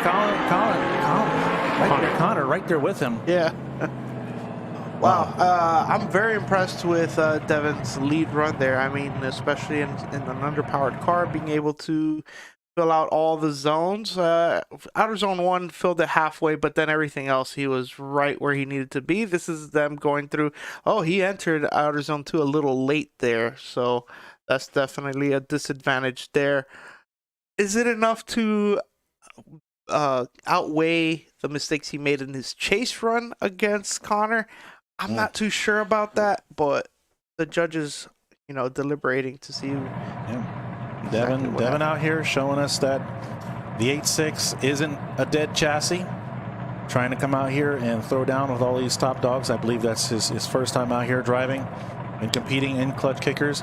So hopefully we see him back next round. It's always good to see a diversity of vehicles in the field. We'll see. We'll see how this pans out. But while we're waiting, we want you guys to make sure that it is up. Stay hydrated, stay in the shade, put on some sunscreen, because it is a hot day out there, and I don't see any rain, which we are thankful for because it's going to make for some exciting battles. But that being said, it's important to stay hydrated, keep yourself cool. Drivers, if you're in the pits, make sure you're staying hydrated because it is extremely hot in these vehicles. If you got your crew chief and your staff out there, or whoever your friends are helping you with this event, you want to make sure your drivers are staying hydrated, staying rested, and are 100% mentally ready to go out there and compete and throw down the best run they possibly can. We want to go ahead and thank the Klutch Kickers. Check out their booth over there, get some apparel, fun haver. Like I said before, join us with the after party at the Allen Resort and Hotel. It looks like we got a score here, or a winner. Yeah, I believe Connor. Yep. That must have been a hard decision for Will Parsons there, as he is also a well-known 8.6 driver himself. Yeah. Will Parsons made his name in the green 8.6, I believe, correct? Yeah, that is correct. But just showing that the judges are not biased here at Klutch Kickers. They are trying to do their best to give a winner to who deserves it best. Up next, we're going to go ahead and pay some bills, and please stay with us as we move into some commercials. What's your opinion on E36s? It's the superior chassis.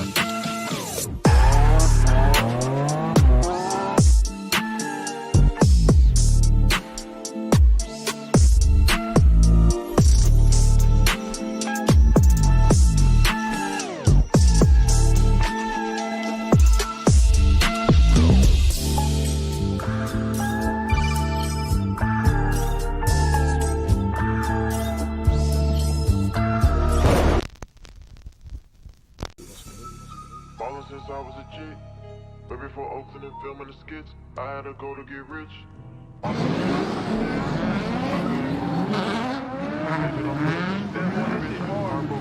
Fix that shit, I cried that night, I admit that shit. I'm too old, I whip that bitch, she left me alone, but I miss that bitch. Right now,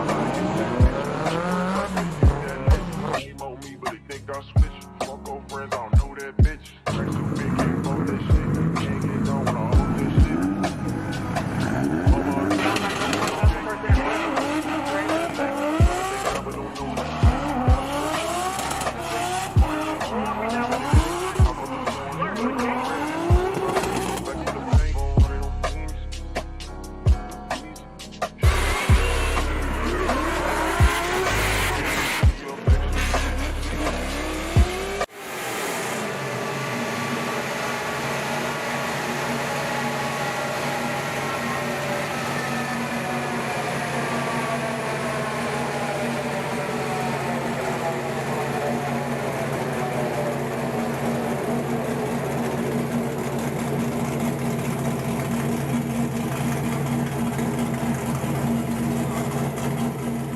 What's your opinion?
out and win 20 grand a round. Yeah, it's a lot of work. We are the boys.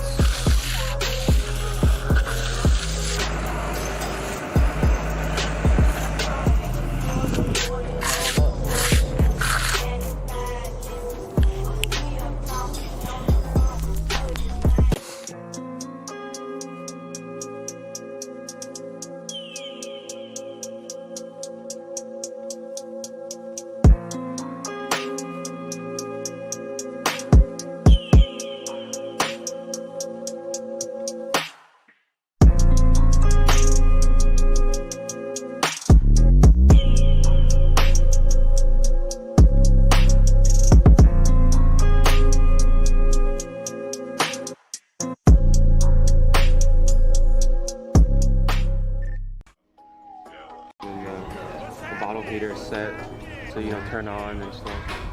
Yeah.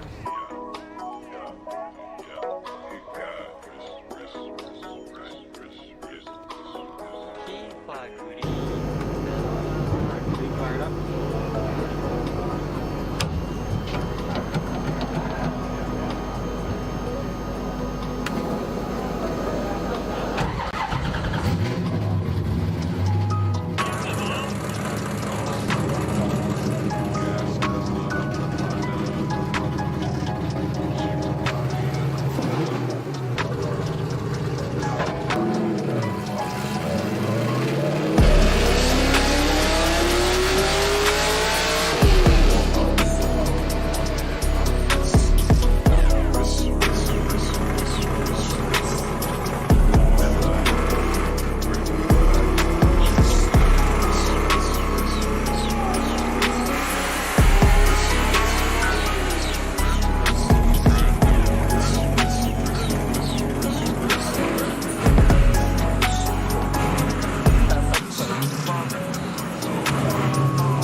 Round 4 of Klutch Kickers $100,000 drift series here at Emerald Coast Dragway. I am here with Devin, the crazy man, Cruze. How's it going, Devin? How are you doing? This is your first time here at Klutch Kickers. How you feeling? I'm feeling pretty good. It's a little hot, right? But I'm used to that. You know, I live in the Carolinas. I'm feeling pretty good. You know, the track is a lot different than what I'm used to driving.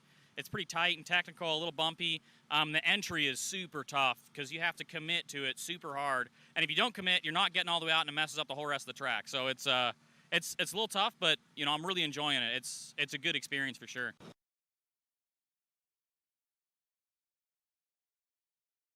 Noel Garcia here with Drift Sessions. We're here at round 4 of Klutch Kickers $100,000 drift series.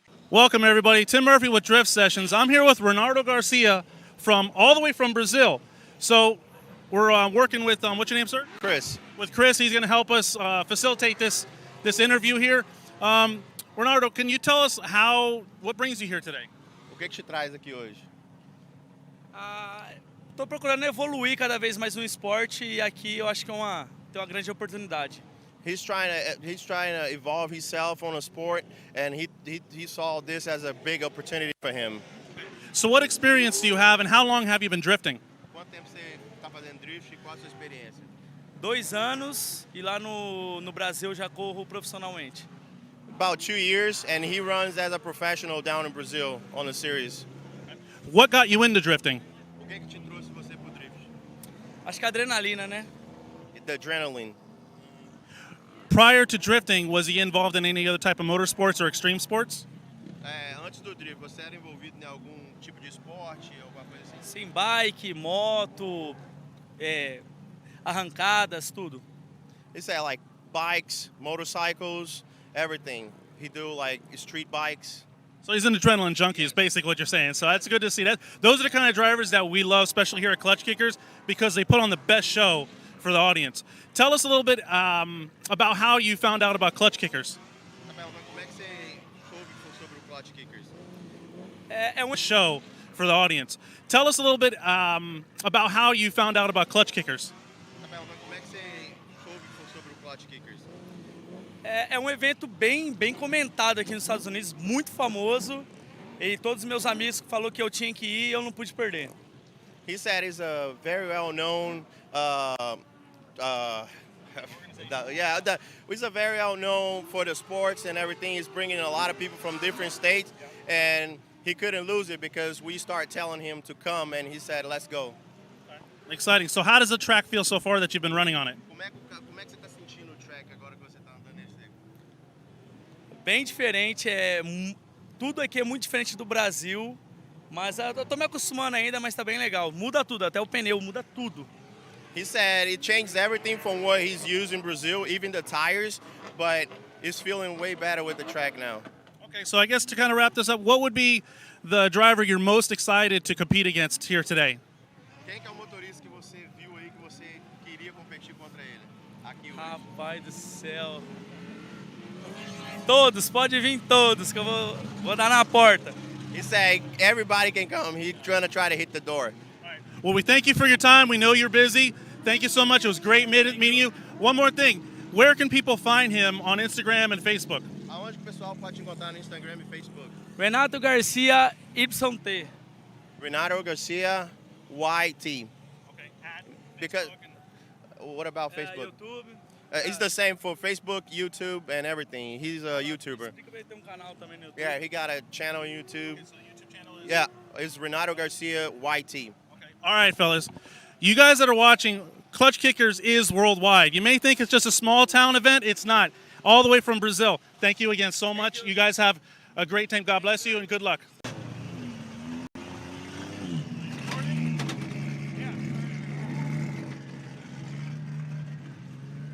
All right, here with Adam Elsue. Adam, how's the car feeling?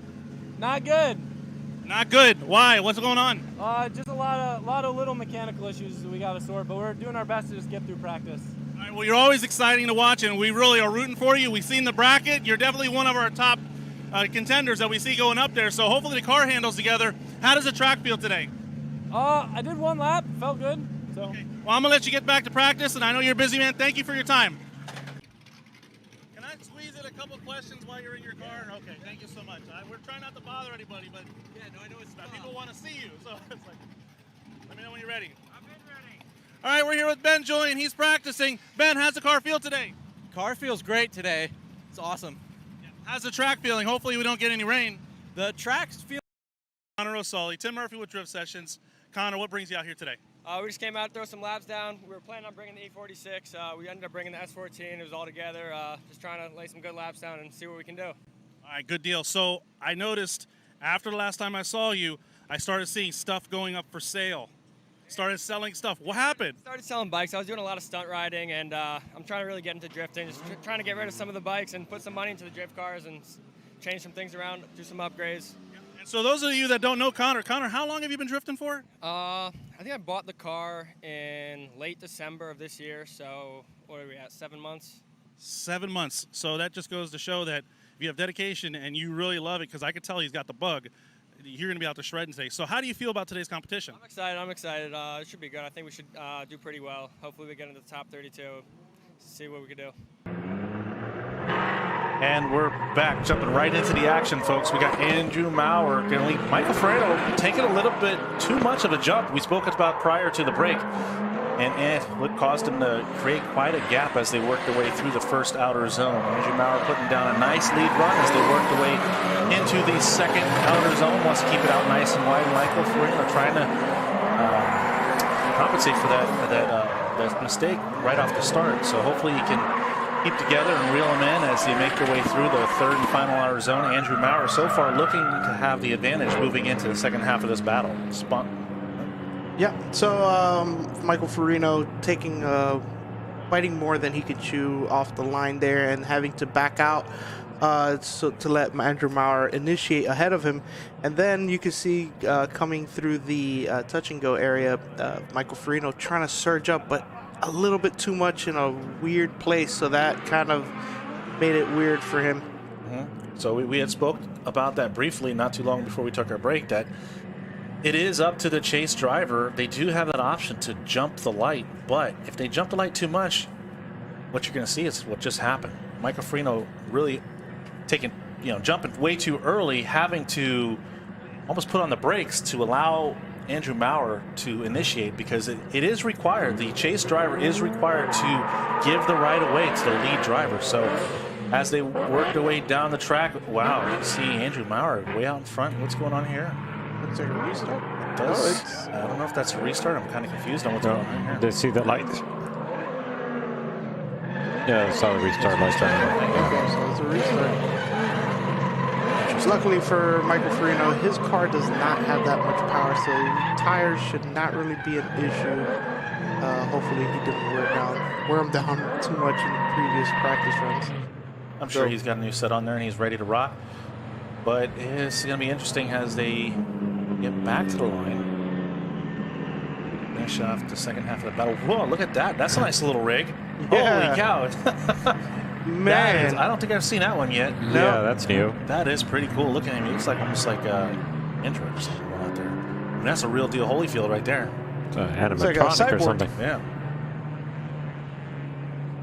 That was interesting. Let's see. That was an interesting rig day. I mean, that looked pretty smooth. I can't wait to see his edits. He's probably going to have some amazing footage. Yeah, it real nice and smooth. And interesting. But Michael Farino and Andrew Maurer coming back around, pulling up to the line now. As the cyborg goes to meet him at the line, that's pretty cool.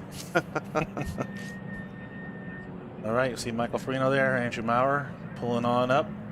Get into this second half of this battle. Still in the top 64. Working our way through the right side of the bracket. Trying to get our way into the top 32. Or one of these two drivers, either Michael Farino or Andrew Maurer. Michael Farino going to lead. Andrew going to give chase. Andrew right almost on the door. Michael slowing down again. Yeah, it seems like he misshifted or what's going on here. I'm not sure. Is this going to be another restart? Oh. Yeah, we got a decision. Andrew Maurer will be moving on. Wow, so it looks like, I don't know if Michael is suffering some mechanical issues, but unfortunately for Michael, he's going to have to pack it in for the weekend. Andrew Maurer is going to move on to the top 32, and he doesn't have an easy road ahead of him because he's going to go up against Nate Hamilton. Yep. Nate Hamilton with the bye run. Nate Hamilton, definitely a fierce competitor, and definitely in contention to take away first place and podium at the round 4 Klutch Kickers Season 2 $100,000 Drift Series at beautiful Emerald Coast Dragway, located in Holt, Florida. Yeah, it's definitely, I know the buy runs aren't the most exciting thing in the world, but they do allow you to see some of these top drivers really show out in style. A lot of them like to put on a show and actually push the limits, see how far they can go with the car and the track. So we have Nate Hamilton doing his burnout there in the burnout box. Yep, Nate Hamilton last round unfortunately played with some gremlins. I believe it was in his fuel system. He was down some pistons, I believe, from what they said, but his car sounds 100%. So we always know Nate Hamilton is at 100%. Yeah. In the competition. Can't forget about the cooling issues too. Yes, correct. He was in they had a little accident with Alec Hunnedale last round and took out his cooling system. So the car looks 100%. And as always, Nate Hamilton is always ready to rock.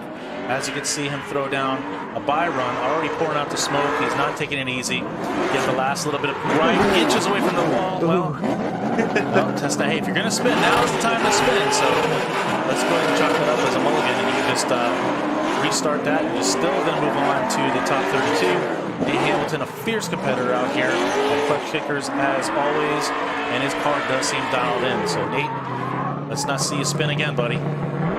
Yeah, that was interesting. It seemed like he was testing to see how close he can get to the wall or how hard he could push towards that wall, and it seemed like it was a little too much there.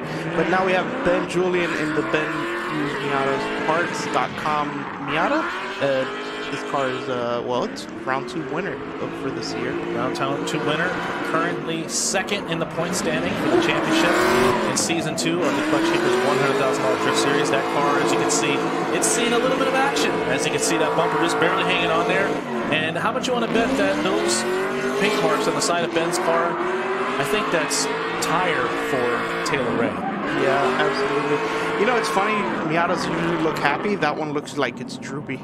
Yeah. Like it's falling asleep. Yeah. Ben has put that car through his paces. Both Taylor Ray and Ben Julian, known for the Miata, really just reinvigorating that chassis for a long time. You didn't see many drivers inspired to use the Miata, but they've just come up with the winning formula, and you can obviously see it in the way they've been driving. They compete all constantly, and they're showing that little Miata is a force to be reckoned with as a chassis for drivers to bring out and try. And what's great about not just Ben, but also Taylor Ray, is that they have a wealth of information on the YouTubes. So that way you can check out, if you want to build your car and you want to see what they're running and how they're making their car run, you can always check it out. Taylor Ray, a wealth of information when it comes to not just the Miata, but several other things, so check them out. But here we go. One of my favorite cars, I am very biased, but Brian Sturman, it's his first time. Originally coming over from Washington State. Now I believe he's staying in Jacksonville, driving that beautiful blue E30. But he's going to have his hands full today.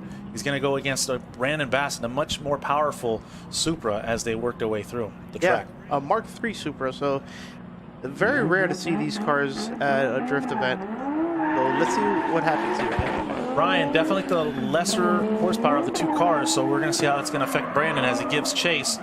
Brian making his way through the first outer zone, doing a pretty good job filling out that first almost straight as he makes his way into the touch and go, pretty far off that touch and go, trying to stretch it out there, but he's trying to keep it wide now as he makes his way through the second outer zone, giving a flick into the third outer zone, fairly middle line as he makes his way. Definitely an underpowered car out here at Klutch Kickers round 4, so we'll see what happens when they change roles. Yeah, definitely a problem for underpowered cars is doing those wide lines, taking the wide line all the way around. So it makes it very hard to reach those outer zones in a car like that. You can see Brandon Bass kind of staying back a little bit, not trying to get too close, because it is tough to drive a car behind, like a powerful car behind a not so powerful car. But we'll see what happens here. That little E30, it's the little E30 that could. Well, that we'll see if he can. So he's going to go against Brandon. Brandon's going to lead. It looks like Brian hanging back a little bit. He might take the opportunity to jump that light to enable to gain proximity, trying to get a rolling start. Maybe didn't time it quite as well as he could have, but they're working their way down the straight, about a 2-3 car gap Brandon has on Brian as they make their way through the first outer zone. But Brian doing a good job cutting the track as Brandon takes out the inside clip, getting nice and deep into that touch and go, switching back into the second outer zone. I'll tell you what, Brian's right there with him. He is shaving that line there a little bit, but they're going to flick it into the third and final outer zone. Brian trying to suck up on the door of Brandon as they make their way out the track. Actually, I'm really impressed Brian able to hang with the more powerful car of Brandon Bass in that Supra Mark III. Absolutely, very impressive by both drivers there. You could see that Brandon Bass was actually able to run the line that he was supposed to, but even with that said, Brian keeping up with a much more powerful car is equally impressive. So they have those little tiny tires on the back there. Yeah, they're 14s. Yeah, there's small little tires back there, and he's able to hang with Supra Mark. Definitely, probably at least almost maybe double the horsepower, right? At least double. We can't really hear the cars from here, but I definitely heard all the pops and bangs from the two-step. That's for sure. So, the anti-lag. Mark III Supra, not a well-utilized chassis in the drift community. You don't see those too often. No, it's a very odd front suspension design that wasn't the best, and it was a very heavy car from the factory. I think they were Brandon close. Bass. Brandon Bass going to take the win. There you go. Brian Sturman, valiant effort in his first time out here at Klutch Kickers. Probably needs to get a few more horses underneath that hood. Get some more grip on there. He'll be able to extend out to the outer zones. Excellent job. You guys definitely check out Brian Sturman. Beautiful E30.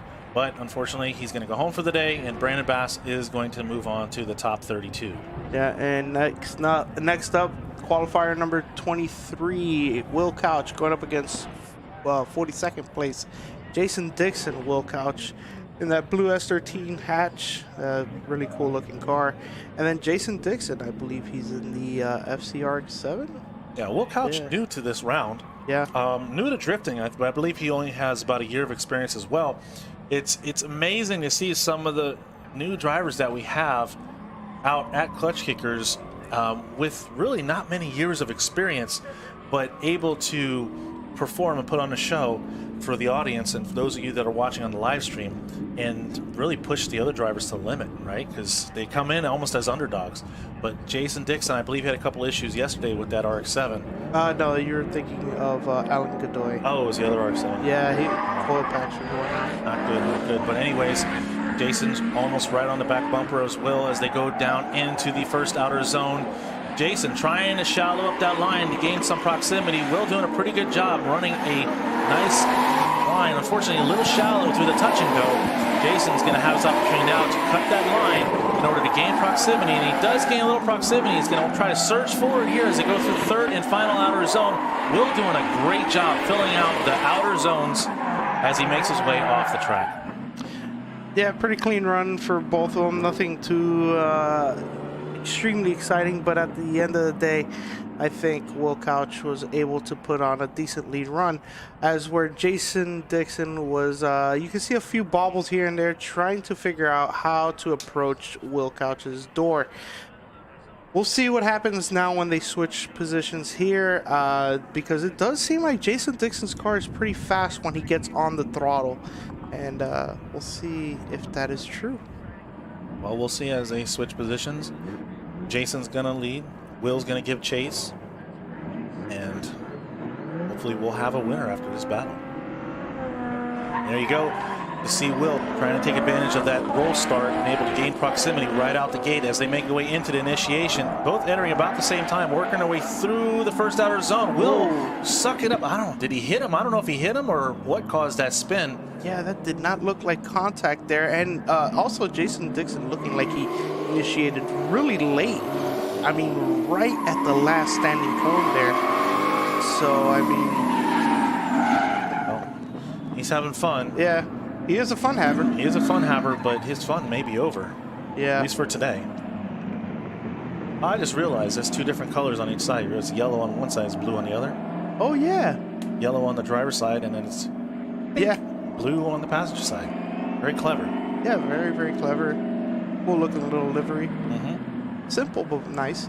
But let's just go ahead and let's see what the judges have to say about who's at fault there. I honestly don't think...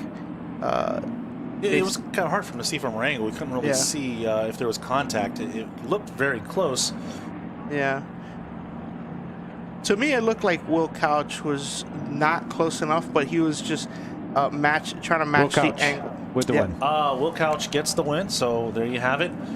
He must be excited. First time at Klutch Kickers. First major competition I think he's ever been in. He's barely been drifting for a year, and he moves on to the top 32. So, guys, reach out. If you see him in the pits, give him a good congratulations, because he's doing an excellent job out here, putting on a great show for everybody. But I'll tell you what, Will, the challenge is just beginning, because the top 32 is going to get fierce. Absolutely. Coming up to the line now, or pulling off the line, Tyler Berry, qualifying number 10. Yeah, there he goes, approaching the first outer zone. Tyler Berry in the Sweet Trucking Company E36. That is a new livery on the car. That looks very nice. Tyler's also another one of those drivers that come out of nowhere and take the victory home. As long as he can keep his driving on point and the car stays together, he definitely has the ability to take home the first place prize today. He will be going up against Will Couch in the top 32, so it's going to be interesting to see how those two pair up. Will doing such a good job on his first time here at Klutch Kickers. Yep, absolutely. But moving on, we're going to be going over to see Mike Pollard, qualifying number 15th place, and then going up against Christian Brown in 50th place. I believe Christian Brown was our lowest qualifier. I don't know if he was having car issues or whatnot, but both of them are S chassis with JZs in them. Yeah, I'll tell you what, Magic Mike, definitely one of my favorite drivers out there to watch. Always exciting, always putting on a great show, always puts on a lot of smoke, always super friendly, always saying hello, always got a smile on his face. We need to make sure he stays rested, crew. Make sure Magic Mike stays hydrated and rested, because we want him on top of his game as he goes in to the top 6 for his first battle. Christian trying to catch up. Mike just leaving a gap of distance. Oh, Christian straightening out as they go through the first outer zone. And Magic Mike's just got to hold it together, and he's going to walk away with the advantage of the first half of this battle between Mike Pollard and Christian Brown. Mike Pollard holding it together, doing a great job. Always a technician as he works his way through the course. No stranger to competition. One of the drivers that makes the furthest drive to come here. I believe he drives almost 20-something hours just to compete here. Right. Yeah. So you're gonna see if what we saw there was that Christian, he dropped the tire right there, and that straightened the car out to the point where he zeroed out right there. Yeah, right there. Yeah. Wheel locked. Yeah, you can't do anything about that there. But of course, we'll see what happens when things turn around. Anything can happen here at Klutch Kickers. And it does. It does quite often. We've seen everything from Adam LZ taking a loss because the trunk opened up to Matt Schulman and the Schulmanators car catching on fire. And we have seen our fair share of just craziness out here at Klutch Kickers. We've seen tornadoes. We've seen hurricanes. You name it, we've been through it. You can see Magic Mike there. Always jamming out, right? Yeah. Dancing in the car, having a good time. Yeah, I asked him what he's listening to. I think he said he's listening to Barbie Girl.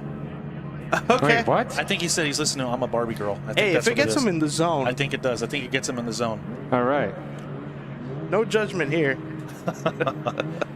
Right. It's a good song. Or Call Me Maybe. Maybe it's Call Me Maybe. That was a big hit back. Yeah, that was a big thing back in 2011, 2012. He's having a blast, and that's what we like to see. We like to see the drivers, fierce competitors, but having a great time at the same time as they work their way through the first outer zone off the course. So Christian, not his day, struggling with that first outer zone.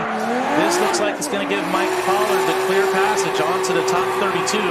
And as you can see right inside the car, great drone footage as he makes his way. A lot of angles, snapping it in. The third and final outer zone right in that outside edge. Almost like that drone could fly right in that back window. As Mike Pollard makes it off the course. Unfortunately, Christian Brown just not being able to hold it together. That first outer zone is just giving him trouble. Yeah, I mean, that drone could have just landed on a drift session sticker. Yeah, right up the spoiler. Yeah, our sticker is about as big as a helipad. Thanks, Paul. Yeah. Anyway, yeah, you can see there right off the bat that outer zone 1 is causing trouble for a lot of drivers, especially drivers who have not been here before, because it's not a perfectly rounded corner. It's got a little kink to it, and then all of a sudden it starts tightening up after the kink. So it's definitely tricky. It's something you have to learn. But we're gonna be seeing Mike Pollard move on to the top 32. He's going to face the winner of the next battle. Yeah, which is Wyatt Webb or Michael Elsue. Yeah. Maybe it's controversial, maybe it's not controversial, but I love talking about it because I love to hear people's reaction. Yes, Michael Elsue, he has the MK4 Supra with not a 1J, not a 2J, but what does he have?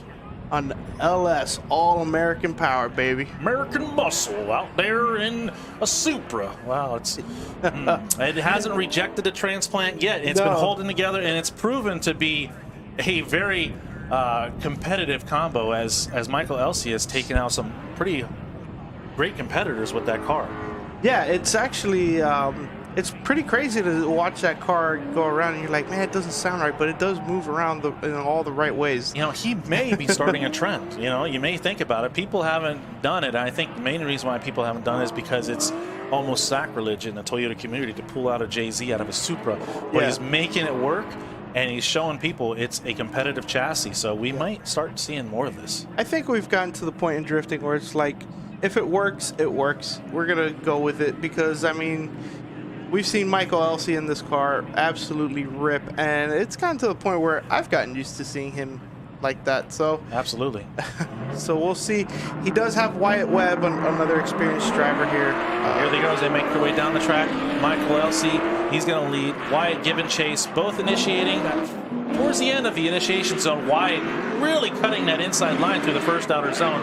Michael Elsue not as deep into that touch and go as it could have been, transitioning into the second outer zone right on that outer edge, doing a good job, keeping his distance away from Wyatt. Wyatt's really going to have to try to reel him in here, but it might be too little too late as Michael Elsue just maintaining this, and Wyatt Webb really cutting, dropping a tire on the inside of the track. I would say a little more than shaving the line. He straight up cut it.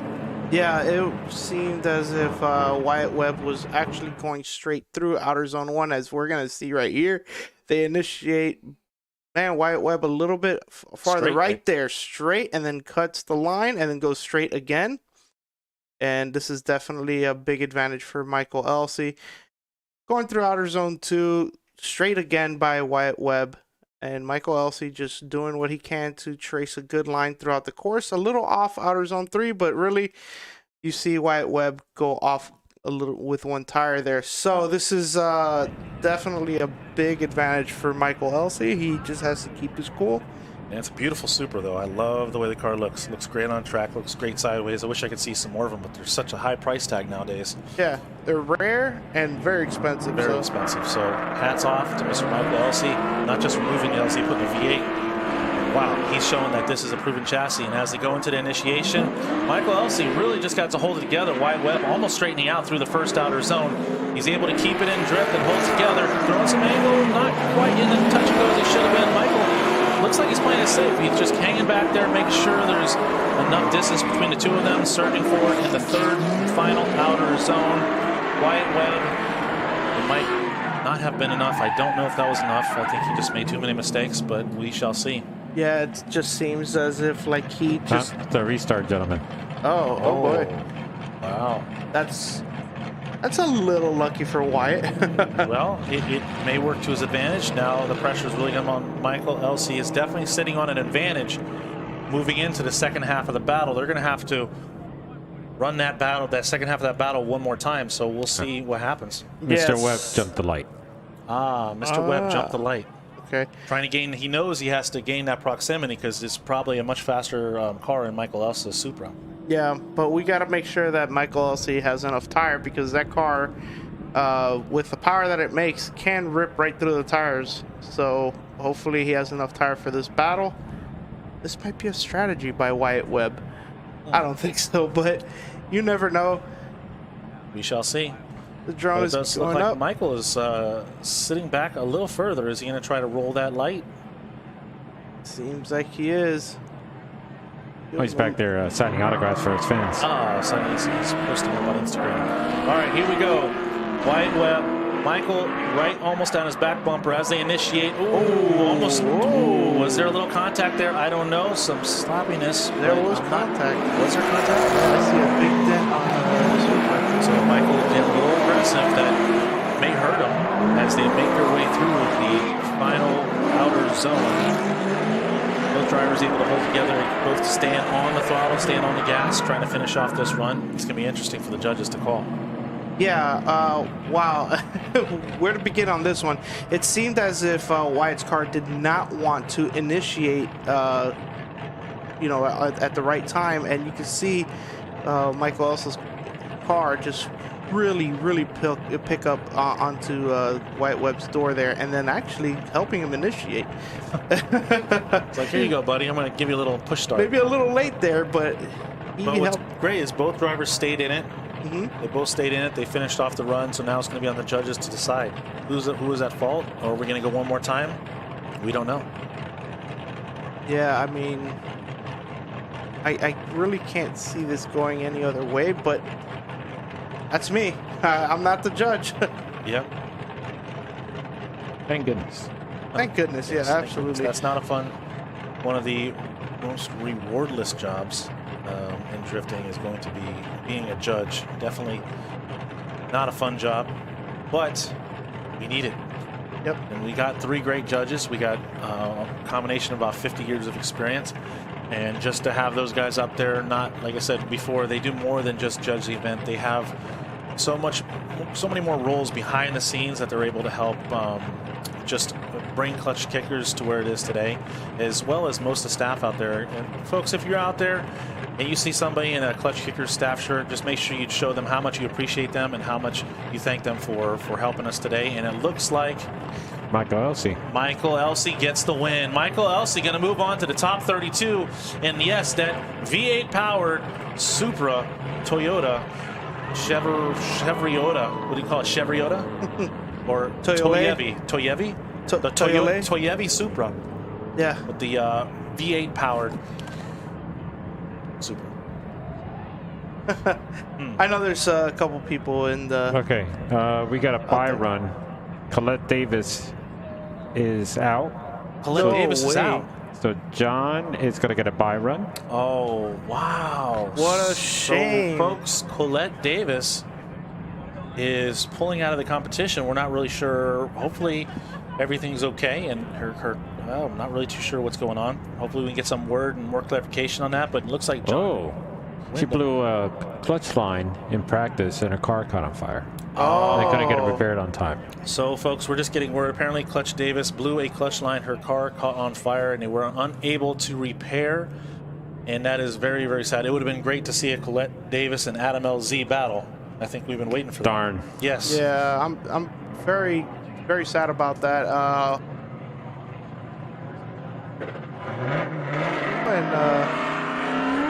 Knocks some people out. Yeah, well, here you go. John Windham taking his bye run as he makes his way through the track. At least he's going to get some last practice before he goes against Adam LZ, which is one of the top contenders over here at Klutch Kickers. You know, if Adam LZ's car can hold together, I think I can easily see him going all the way. We've seen Adam most of the time, quite often get taken out by his own car, whether it was a trunk opening up or a drive shaft or transmission blowing. Yep. But so if Adam LZ's car can hold together, he might take this one home. Yeah, Adam, definitely a talented driver, especially over the last couple of years. We've seen him progress so much. It's just incredible. Will he be vengeful in his battle against Look at him on the outside line there. Windham?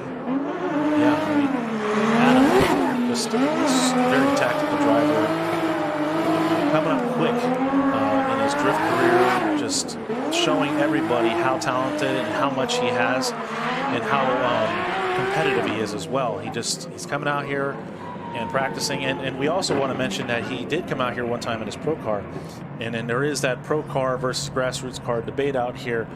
He actually found that the pro car wasn't as good on the track as his E36, and that's why he's out here in his E36. So it's a very capable chassis, and he's a very capable driver. So it's going to be interesting to see if that car holds together and is able to carry him through all the way to victory. But right now, it looks like that is the end of top 64.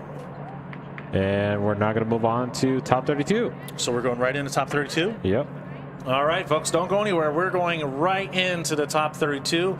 We just finished off the top 64. So go and check out the Klutch Kickers website, and you can check out the live brackets. That way you can follow everything step by step, and that way you can go ahead and see who your favorite driver is going to be going up against as we move further into this competition. Wow. So we got Sean Booth versus Alec Honadale up first. Oof, wow. That's going to be a tough one for Sean Booth, but, you know, he can definitely put a little hurting on Alec if he really shows up. So he's definitely a talented driver, but Alec, man, I mean, world-class driver. He's in that crazy S14.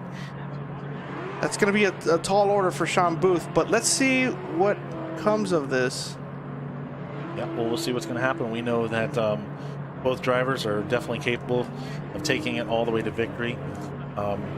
We want to go ahead and thank our sponsors right now and just let them know that we appreciate them supporting Klutch Kickers, the $100,000 Drift Series. We wouldn't be able to do this without them. So we want to thank the Island Resort Hotel, the official accommodation of the $100,000 Drift Series. BC Racing Coilovers. It's not about where you start, it's about where you are. Chase Bays, focusing on high-end fuel transfer products for the aftermarket. Are we getting to the line yet? No, not yet. Chase Bays focuses on the high-end fuel. I just said that. Drift HQ, mobile parts trailer on site, providing drifters and drivers what they need. Grip Royal, Ignite Racing Fuels, Nitrous Outlet, RTS Race Tech Services, Kensei Wheels, Tire Streets, Action Clutch, Liquid Moly, Cosmo Tires, Lucky Labo, and ECU Masters. We also want to thank the vendors on site here. We got Klutch Kickers, Fun Haver, we have Frozen Yeti, Cheryl's Concession Stand, UTI, Universal Technical Institute, offering fast-paced hands-on training for an in-demand career. Grip Royal, Kensei Wheels, Liquid Moly, Cosmo Tires, and now we see Sean Booth pulling up. Oh, don't forget Dippin' Dots and Juan's Tacos as well. All right, that's enough. Here we go. Alec Honadale is going to lead. Sean Booth going to give chase. Sean, he's going to want to try to jump right on Alec's door as they make their way through the first outer zone. Doing a good job. He doesn't want to let Alec get away as they work their way into the touch and go. Alec almost a foot or so away from that touch and go, switching back into the touch and go, or the outer zone, right in front of the judges, making their way through. Alec starting to put on a smoke show. Sean right there with them as they get into the third outer zone. Sean wants to jump into the door of Alec, but Alec just not giving him the chance. Alec keeping that distance away from Sean. Yeah, what a start to the top 32 presented by Kansai Wheels. You can see that Sean Booth was very impressive, at least for the first half of the course, where he was following Alec Honadell everywhere he was going. Alec Honadell putting on a clinic up front, great line throughout the whole track. And that's that dreaded wall that we're looking at right there. That actually took Alec Honadell, gave him a 0 in his first round of qualifying. Yeah. So, but there it is. You can see that Sean Booth fell back a little bit right there, in comparison to how he started the run. But I mean, it's Alec Honadell. Alec's car is a rocket ship, and here we go for the second run. Sean Booth, he's leading.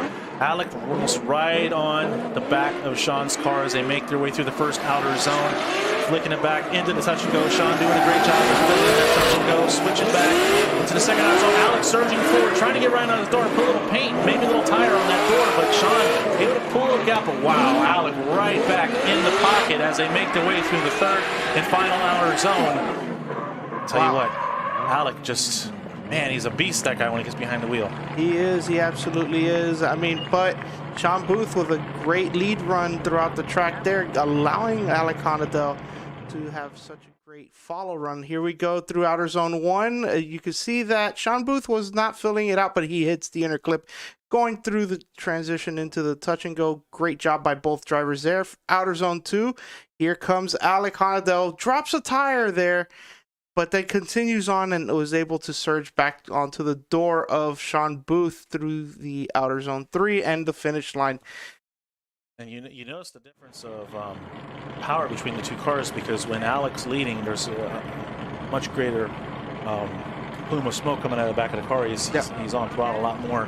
And when he's in a chase position, you find him having to hold back on that throttle and able to keep that proximity, not surge too far forward into Sean Booth, because Alec, he knows that he's got to be on point, or he could quite literally take himself out, which, like I said, he did in his first round of qualifying. Still able to walk away with $1,000 and be the #1 qualifier is Mr. Alec Honadell, a very genuine guy as well. Got to meet his family and everything in the pits. If you haven't had a chance to walk up and talk to Mr. Alec Honadell, please do.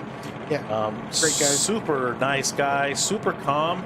But man, when he gets behind the wheel, it's a whole nother person. He turns into this animal, and we've just seen the fiercest battles with usually against Mr. Alec Honadell. Oh yeah, absolutely.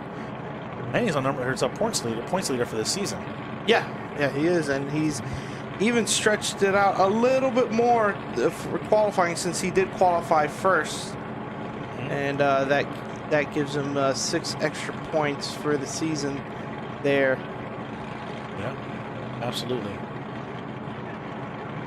Judges there, as I said before, you got Mr. Will Parsons on the left. You have Officer Dan in the middle. Officer Dan on a TV show, Hoopty Championship. World Championship. Hoopty World Championship. He made his appearance on there, so that was exciting to watch him. And you have Mr. Dwayne Ramsey over to the right. We're actually missing his, some would say, his better half. Missy, unfortunately, not able to join us today, so we just want to say, give a shout out to Missy and tell her hopefully we get to see her next round, and that'll be super exciting to see the two together, because, like I said, I think Missy, debatably the better half between her and Mr. Careful there, but we're going with it one more time. Ooh, one more time. Wow. Yeah, I thought about that, because of the way Alec Honadell dropped the tire in his chase. Might have pointed the needle back a little bit closer to Sean Booth because of that. So that's a very interesting way to start the top 32. But I definitely would like to see them go again, because those are two awesome drivers. Moving on to the second battle of the top 32, presented by Kansai Wheels, excuse me. Troy Manners and Dustin Miles, both of them qualifying very similarly. Dustin Miles in 16th and Troy Manners in 17th. So statistically, this should be a very close battle. Yeah, and we've seen both of these drivers come out here before. Yeah. And it looks like the last time they battled in the top 16, Troy Manners actually walked away on top. Yep. So from right now, it looks like Dustin Miles has overall 7 wins and 3 losses in the Klutch Kickers series. Troy Manners has an overall 9 wins and 4 losses in the Klutch Kickers competition. And last time these two have met, Troy Manners actually walked away. So Dustin Miles, maybe he's going to seek some retribution and walk away as the victor in this battle between Troy Manners and Dustin Miles. Will Dustin Miles of Styles take it back? I don't know. We'll see. Yeah. Dustin Miles, one of the members of the Garage Moon Power team from the Atlanta area. They all have such sweet cars. Yep. And they're all stylish like this. And this is a pro car, and look how nice it looks. Yep. Here we go. All right, Dustin's out the gate. Dustin's going to lead. Dustin initiating mid. Whoa! Troy Manners. Taking out the camera. Taking out the camera. I don't know what happened, but we just got a little blackout there. But not before we got to see Dustin Miles initiate almost right into Mr. Troy Manners. This is interesting. Of course, Troy Manners, he's not letting it phase him. He's just going to keep going. 110%. He don't care. He's like, yeah, you hit me. It don't matter. I'm going to keep going. Wow, that's very interesting. A very uncharacteristic mistake by Troy Manners. If he is deemed at fault, I would really like to see exactly what happened there again, because here we go with the replay. You see on initiation. That wasn't far enough along to see. Yeah, I couldn't tell if Dustin back a little further. I couldn't tell if Dustin was going a little slow, or a little slow or not. But either way, the judges having a lot to deliberate there.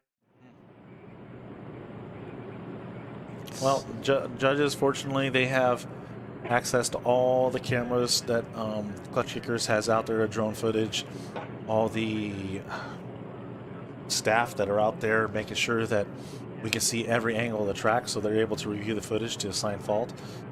And I'm sure they'll do a good job as always. This top 32 is sponsored by Kensei Wheels. You are joining us, and we are only into the second battle of the top 32. And we still have to do one more time battle between Alec Hunterdale and Sean Booth. So we haven't even finished one completed battle yet. Yeah. So, folks, don't go anywhere. It looks like it's going to be a long competition here. Yeah. Top 32 starting off with a lot of excitement, but a lot of uncertainty as well, as we already have a one more time and an incident in which we're not too sure where the fault is going to be headed to. So this is I mean, it's exciting, but at the same time it's like, oh no. What's happening? I hope everybody's okay. I hope everybody's able to get their cars back out. The sport of drifting is definitely hard on these cars, on the teams, the drivers. It's so. Yep. So while we're taking this minute, I'm going to go ahead and let everybody know what exactly the judges are looking for when it comes to the tandem battles. Drivers, they're going to be paired against each other in a knockout style bracket based on qualifying scores. Each battle will consist of 2 laps. The higher qualifying driver will lead the first lap, and the lower qualifying score will follow. Lead car's duties. Lead car needs to run a close to perfect qualifying lap as possible. They need to fill all the zones, be on the correct line, and carry the correct amount of angle while displaying as much style as they can. The chase car duties. Chase cars need to follow the lead car as closely and consistent as possible while matching the lead car's angle and speed throughout the course. The chase driver should not impede the lead driver's line, pass the lead driver, or be in front of the lead driver.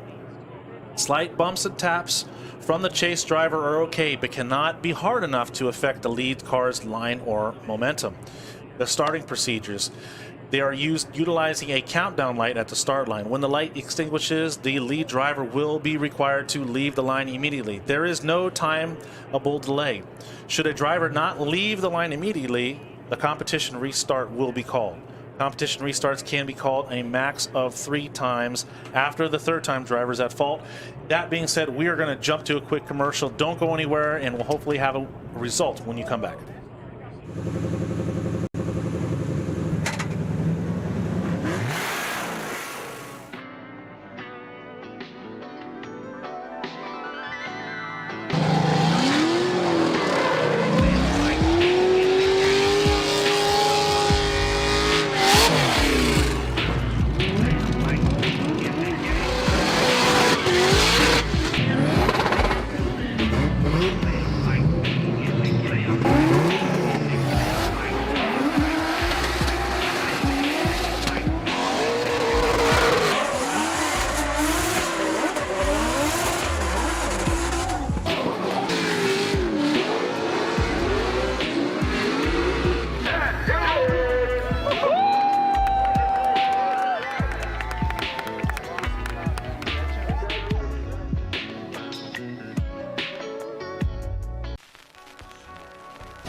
murder puts me in the mood.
Ah, shit.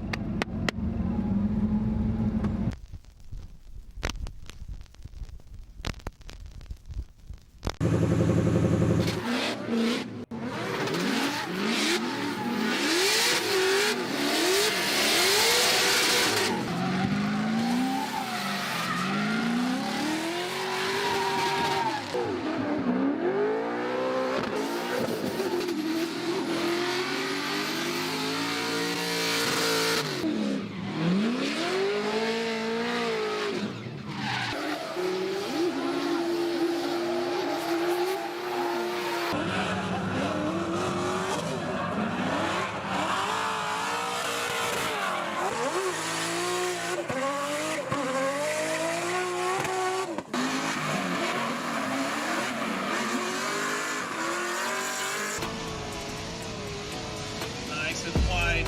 Alec known to fill the zones where he's supposed to put the car where it needs to be. Yeah, what do you guys think?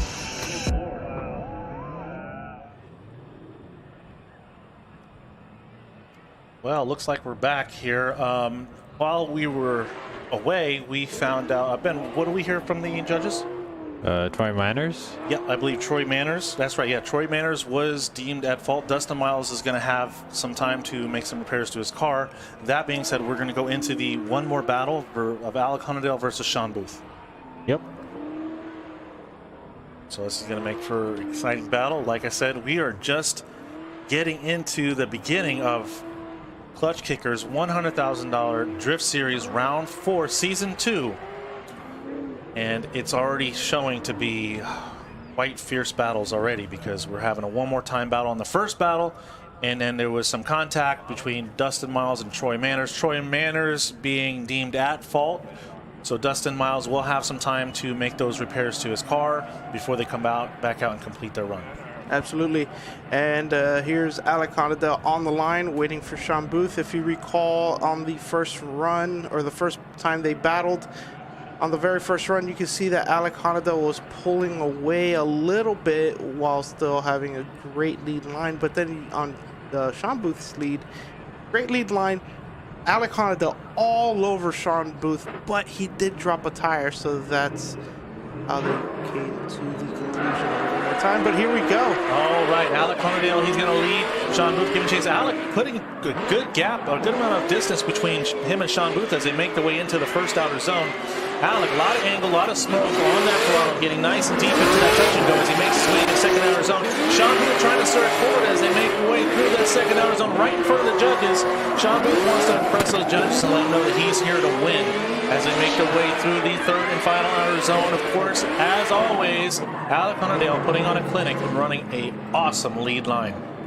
Absolutely. I mean, Alec Hunnadale looks like he is wanting this really bad with that really nice lead run.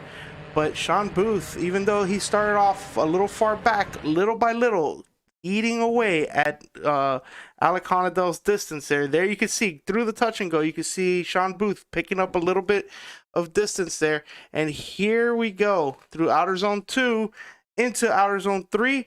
Sean Booth is right there, not too far away, But Alec Conado with such a great lead line. I mean, but it goes back to say, as we said before, a great lead line is going to lead to a great chase run as well. So here they go. Alec definitely has much more closer proximity as they make their way into the first outer zone. I don't know if there was a little bit of contact, but it was pretty close. Sean Booth holding it together, coming into the touch and go, nice and deep into the touch and go. Alec's going to surge for it. He didn't want to lose. He doesn't want to leave it in the hands of the judges. He wants to make his victory here clear and concise as they go into the third and final outer zone.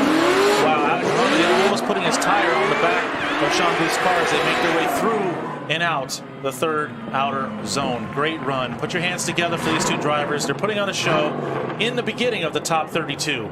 Great job, fellas. Great job. Unbelievable chase job by Alec Conado. Of course, as you mentioned, a great lead run actually allows for a great chase run. But, I mean, man, Alec Conado all over. Is it me or does I'm sorry to cut you off, but is it me or does Alec Conadale's car look like it has a mohawk? Kind of looks like he has mohawk. Maybe he's sporting a little new hair design on his car. Maybe he has mohawk underneath the helmet. I don't know. We'll have to find out. Yeah, I haven't really seen him in person this weekend, so couldn't tell you exactly. But the judges, I don't know. Right. It's still not going to be the easiest call. It's not. And I'll tell you what, if you look at this, should we get word?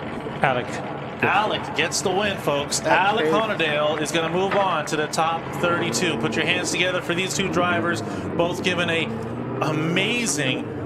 just an amazing battle to watch in the beginning of the top 32. To watch these two drivers battle out in a one more time battle. Alec Conadale going to get the win and going to move on to the top 32. But let me tell you something, Alec Conadale, he's got his hands full because still has to go against the winner of Troy Manners and Dustin Miles, which is not going to be an easy fight.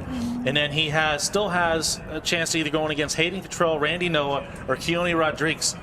He's not going to have an easy road to victory if you look at this bracket. Not at all, not at all. But we see Hayden Kitchell now coming up to the line. He's going to run his bye run since Ethan Hodges had a bye run but couldn't run, and that's who he would have matched up with. Right. Hayden wants to make sure he gets all those last bugs working out. Doing a great job of filling out that beginning of the first outer zone. Coming in nice and tight on the inside clip. Diving not as deep into the touch and go, but hey, this is a good practice run to get the car last little bit of bugs worked out as he makes his way through the course. Oh man, Hayden Kitchell, a definitely capable driver, but he's going to have to go against the better of Randy Noah or Keone Rodriguez. Both excellent drivers. Both drivers that can really set the world on fire when they really want it.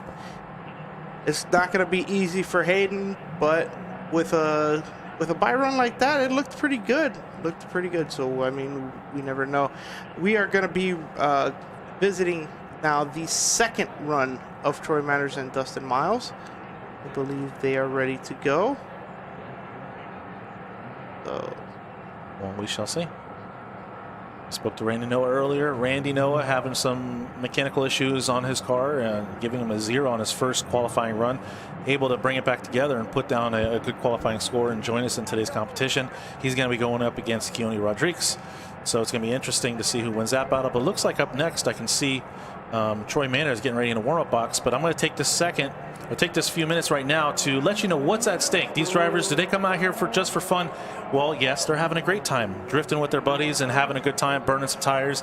But at the end of the day, this is a competition. And what's at stake? 6th through 16th place drivers today will take home $400, basically getting their money back, recouping their entry for today's event. 5th place will get $500. 4th place gets $1,000. 3rd place gets $3,500. 2nd place, $5,000. And 1st place for today's competition will walk away with $10,000. Just completely unheard of in the world of drifting, as far as I know it, what Klutch Kickers brings to the table. And 1st, 2nd, and 3rd also will be getting a Grip Royal steering wheel. Thank you, Grip Royal, for just supporting this event and supporting drifting the way you always have. But here we go. Troy Manners going to lead. Dustin Miles going to give chase. Troy maybe is going to play a little more safe this time as they make their way through, but Troy's going to heat Troy. He's doing a good job leading through the track, trying to get deep into that touch and go. Dustin, he's going to want to surge a little forward. He's going to try to attack in that second outer zone. He's surging forward, almost getting about half a car between the two drivers as they make their way into this 3rd and final a nice lead run by Mr. Troy Manners, but Dustin Miles was right there with him the whole time. Yep, and of course, because Troy Manners was at fault in the first run there, in causing an incomplete. Now, I mean, all he really needed was for Dustin Miles to incomplete himself, but Dustin Miles, you know, still trying to put on a show, goes a little wide there behind Troy Manners, but really just trying to hold the run together just to move on to the top 16. But Dustin Miles already has the advantage. Yep. That being Troy Manners was at fault for the first. Dustin Miles. So there you have it, folks. Dustin Miles of Styles making it in the top 32. Everybody put their hands together for these two drivers. Did an amazing job. Unfortunately, Troy Manners, he's going to have to call it quits for this weekend. But Dustin Miles of Styles going to advance. He's going to make his way in just some more fierce battles to come. Yeah, so up next, we're going to be seeing Randy Noah and Keone Rodriguez. Randy Noah qualifying 25th place and Keone Rodriguez qualifying 8th, but they have very similar driving styles and they're both excellent drivers. So this can go either way. So we see right here, Randy Noah. Oh, there's Keone in the burnout box. Randy Noah waiting. Keone, well known, coming from Hawaii, representing Hawaii, loud and proud. Out here in another chassis. We've seen him in quite a few different chassis competing out here in Klutch Kickers. Definitely no stranger. Always bringing his family out here. Strong family support. Show him some love when you guys get a chance. I believe they're sponsored by Kamikaze Racing. Out here just representing like they always do. Always putting on a great show. So it's always exciting to see them when they come out here. And then, of course, we all know Randy Noah, Breathe Free Racing. And just always a fierce competitor. And it's going to be interesting to see how this pans out because, like I said, if you're looking at the bracket, we might possibly see a rematch between Randy Noah and Alec Honadale in the Grade 8. Yeah, still wouldn't mind seeing Keone Rodriguez and Alec Honadale either. I mean, either of these drivers are phenomenal. It's almost a shame that they have to see each other so early in the competition. Correct. But they're on the line. The lights are about to extinguish, and here we go. All right, Keone's going to lead, and Randy's going to give chase. Randy's going to try to get right on that back bumper on initiation. Both initiating about the same time, making their way through the first outer zone. Keone a little shallow through that first outer zone, but he's going to try to stretch it, get deep into that touch and go. Randy right there with her. Here we go. Randy's going to go in for the attack, and he does. He starts to cut the line a little to surge forward. Keone doing a good job of maintaining a decent amount of gap and keeping that gap consistent. Randy really trying to close that door. Solid run for both drivers. Yeah, excellent run for both drivers there. You can see that Keone Rodriguez going into outer zone 1 came a little short, but Randy Noah following through. Here it is. So you can see it on the BC Racing replay. Right there, you see Keone Rodriguez a little shallow there, hits the inner clip. Randy Noah is right there going through the touch and go, transitioning into outer zone 2. You see Randy Noah kind of cutting the line there just so he could keep proximity, but not too bad. Keone Rodriguez doing everything he can in that new chassis. Yeah, a lot of times judges are looking for they're looking at that gap that's built upon initiation and seeing how the chase driver is able to manage closing that gap as they work their way through the track. And Keone did a good job of keeping his distance as far as he could away from Mr. Randy Noah. But here we go as they change positions. Keone is almost on the back bumper as they go through. Randy going deep into the first outer zone, keeping about a car or two ahead of Keone. Keone's going to try to close that gap as they go through the touch and go. Randy doing an excellent job of filling in that touch and go, bringing it out nice and wide through the second outer zone is Randy Noah, flicking it into the third and final outer zone. There we go. Keone's going to try to dive in for his final attack as they go through the final outer zone, and they're out. Absolutely. That was a really good lead run by Randy Noah. I saw a couple mistakes from Keone.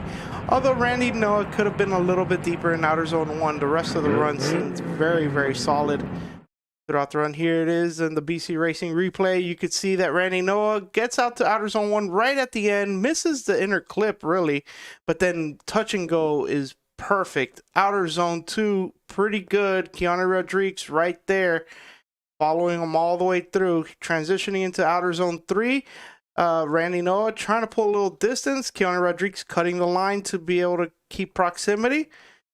Not an easy decision by the judges here. Keone not looking like he has the power that he's had in some of the other cars that I've seen him competing out here. I usually see him on the very outer edge of the track, so maybe having a little difficulty able to stretch it all the way out to the edge of the track through these zones. The judges are looking for the drivers to keep on the outer edges of the zones. Randy Noah gets the win. There you go, you folks. You have it. Randy Noah is going to advance on. And unfortunately, Keone Rodriguez is going to have to call it a weekend. Hands together for both these drivers, both excellent drivers, just both great gentlemen. We want to see them back for round 5, of course. Randy Noah, his day is not done yet. He's going to be here, and I know he's looking at that podium. He wants to take home some money today. Yep. Next up, I think we're going to be seeing, let's see, Dirk Stratton and Cabot Cardozo. Dirk Stratton qualifying 5th, Cabot Cardozo qualifying 28th. Cabot Cardozo having a really tough battle against Blake Van Thoff, but pulling out the win with a great chase run there by Cabot. But man, he's got to go up against Dirk Stratton and that monster Corvette, the Oracle Lighting Corvette, which is beautiful, but also very, very dangerous. Let's see what happens here. Here's Cabot in that bright yellow, highlighter yellow, we're going to call it. Highlighter yellow? All right, yeah. So maybe you want to get some, he wants to highlight the clipping points as he makes his way through the track. Dirk Stratton pulling a good-sized gap away from Cabot Cardozo. Maybe 2 or 3 cars taking him to, you know, Gapplebee's for endless Gappetiters. I'm not too sure, but he makes his way through the course nice and tight on the inside clip. Not as deep as he's going to try to fill out this straightening out, making a pretty major correction, but Cabot Cardozo almost diving so far inside. I don't know if it looked like he dropped an inside tire, but Cabot Cardozo looked like he's struggling as well. Not the cleanest run out of both of these drivers. Yeah, we shall see how this pans out. Very uncharacteristic by Dirk there. Cabot Cardozo trying to surge up to him, but also looking because he was a little out of shot, but it looked like he was straightening out, going off course as well. But that's a tough one right there to call. Is Cabot's mistake because of Dirk's mistake? Well, that's going to be for the judges to call. Folks, if you are joining us, we are in the top 32. We are about 1/4 way through the bracket. You can join us looking at the bracket on the Klutch Kickers website. They have a live bracket that's constantly being updated. So we are currently watching the second half of the Dirk Stratton versus Cabot Cardozo battle. And I'm not really sure who has the advantage as they go into the second half of the battle. But Cabot Cardozo trying to pull away from Dirk. But unfortunately, Dirk right there with him, sticking it to him almost just a couple feet away from Cabot Cardozo as they worked their way through the track. But Cabot Cardozo right on the inside clip going on as he goes into the transition to the second outer zone. Wow, Dirk Stratton right there with him, almost tire to tire as they make it into the transition of the third and final outer zone. Dirk Stratton definitely seems to have the faster car here. But Cabot, no slouch, knows the track well. No stranger to competition at Klutch Kickers. Not at all. It looked like Dirk Stratton almost ran into Cabot in outer zone 2. Let's see what happens here in the BC Racing replay. Here we go, initiating and approaching into outer zone 1. Cabot not hitting outer zone 1, but gets the inner clip 1 there. Dirk Stratton falling back a little bit, but this is where he tries to make ground, and you can see he is right there, almost making contact. Actually, they do make contact through outer zone 2, and then here we go through outer zone 3. Beautiful line by Cabot Cardozo. There is Dirk Stratton almost making contact. It looked like he bumped him like 3 times. Yeah, and it may happen again because they're going one more time. One more time, folks. Oh, my goodness. We're going to see this battle one more time. I hope you have enough tires, Cabot, because you keep going one more time like this. Yeah, that car together. Hold that car together. Like I said, Cabot Cardozo always out here with his family. One of the many drivers out here selling merch. If you get a chance, go by his pit area, and I'm sure he's got some shirts and hats available for sale. Definitely want to help these drivers and support their program because they're out here, they're giving it all, and it takes a lot of money and a lot of time, a lot of effort in order to make these competitions and compete at this level. Yeah. So much excitement here in the top 32 presented by Kansai Wheels. I mean, every time I come, I'm like, well, it really starts around top 16. They're doing it again in the top 32, just like the last round. This is awesome stuff here. We are going to be moving to Reese Marin against Kevin Lawrence. These are two very experienced drivers, both of them making it to the pro ranks at some point in their career. So this is going to be a very fierce battle. Kevin Lawrence qualifying 12th, Reese Marin qualifying 21st. Man. Yeah, and then we got to catch up with Kevin Lawrence in the pits earlier, or actually I believe it was yesterday, and he seemed to be struggling with some power steering issues, but it doesn't seem to be having any issues, because so far his runs today have seemed pretty good. So hopefully his car is able to hold together, because he's going to need it against drifting veteran that is Reese Marin. Reese Marin coming off that most recent win last weekend at the Gambler, so he's going to try to take the momentum of that win and use that to just propel his victory today if he can. But first, he's got to get past the almighty Kevin Lawrence as they make their way down the track. Wow, Kevin putting a good distance on Reese Marin as they make their way through the first outer zone. Reese having to cut the first outer zone to gain that proximity. Kevin stalls a little bit.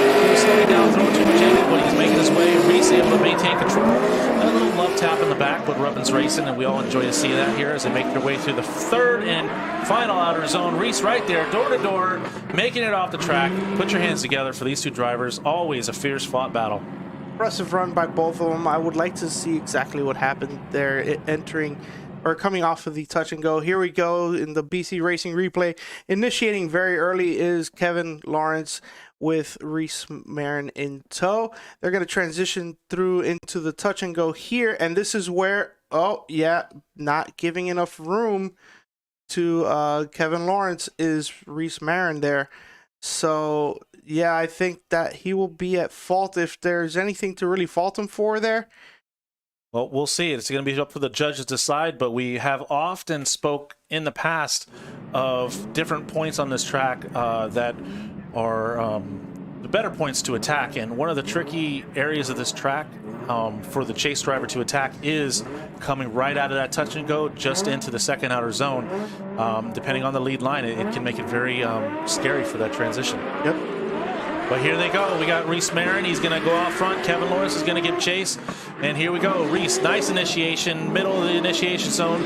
Kind of midline as he makes his way through the first outer zone. Nice and deep into the touch and go. Kevin really filling out that touch and go as they make their way into the second outer zone. Reese doing good, trying to stay nice and wide. Kevin right there with him. Almost on his back bumper, transitioning through the smoke. You still see that back bumper just hanging on for dear life as they make their way through the third and final outer zone. Put your guys' hands together for these two drivers. Excellent fought battle. Wow. Kevin Lawrence, man, he may have taken this one. I don't know. Did Reese Marin do enough? I was very impressed. Here we go. The BC Racing replay showing us everything going on in this battle. Going through the first outer zone, not making it all the way out is Reese Marin. But then look at this transition. Oh, we got to look at that to see if Kevin Lawrence moved the wall out of place. If he moved it more than it should be, that could constitute into an incomplete run there. But then here we go. He doesn't really pull up all the way to Reese Marin, but he kept a nice solid distance to maintain some sort of proximity. Wow, that's going to be interesting because we talked about that wall and we've seen it in the camera quite a few times that wall was there. You see they're looking at the wall and there is a line marked and they're going to analyze how far did Kevin knock that wall, because you can tap it and you can move it a little bit, but at a certain point it constitutes a zero.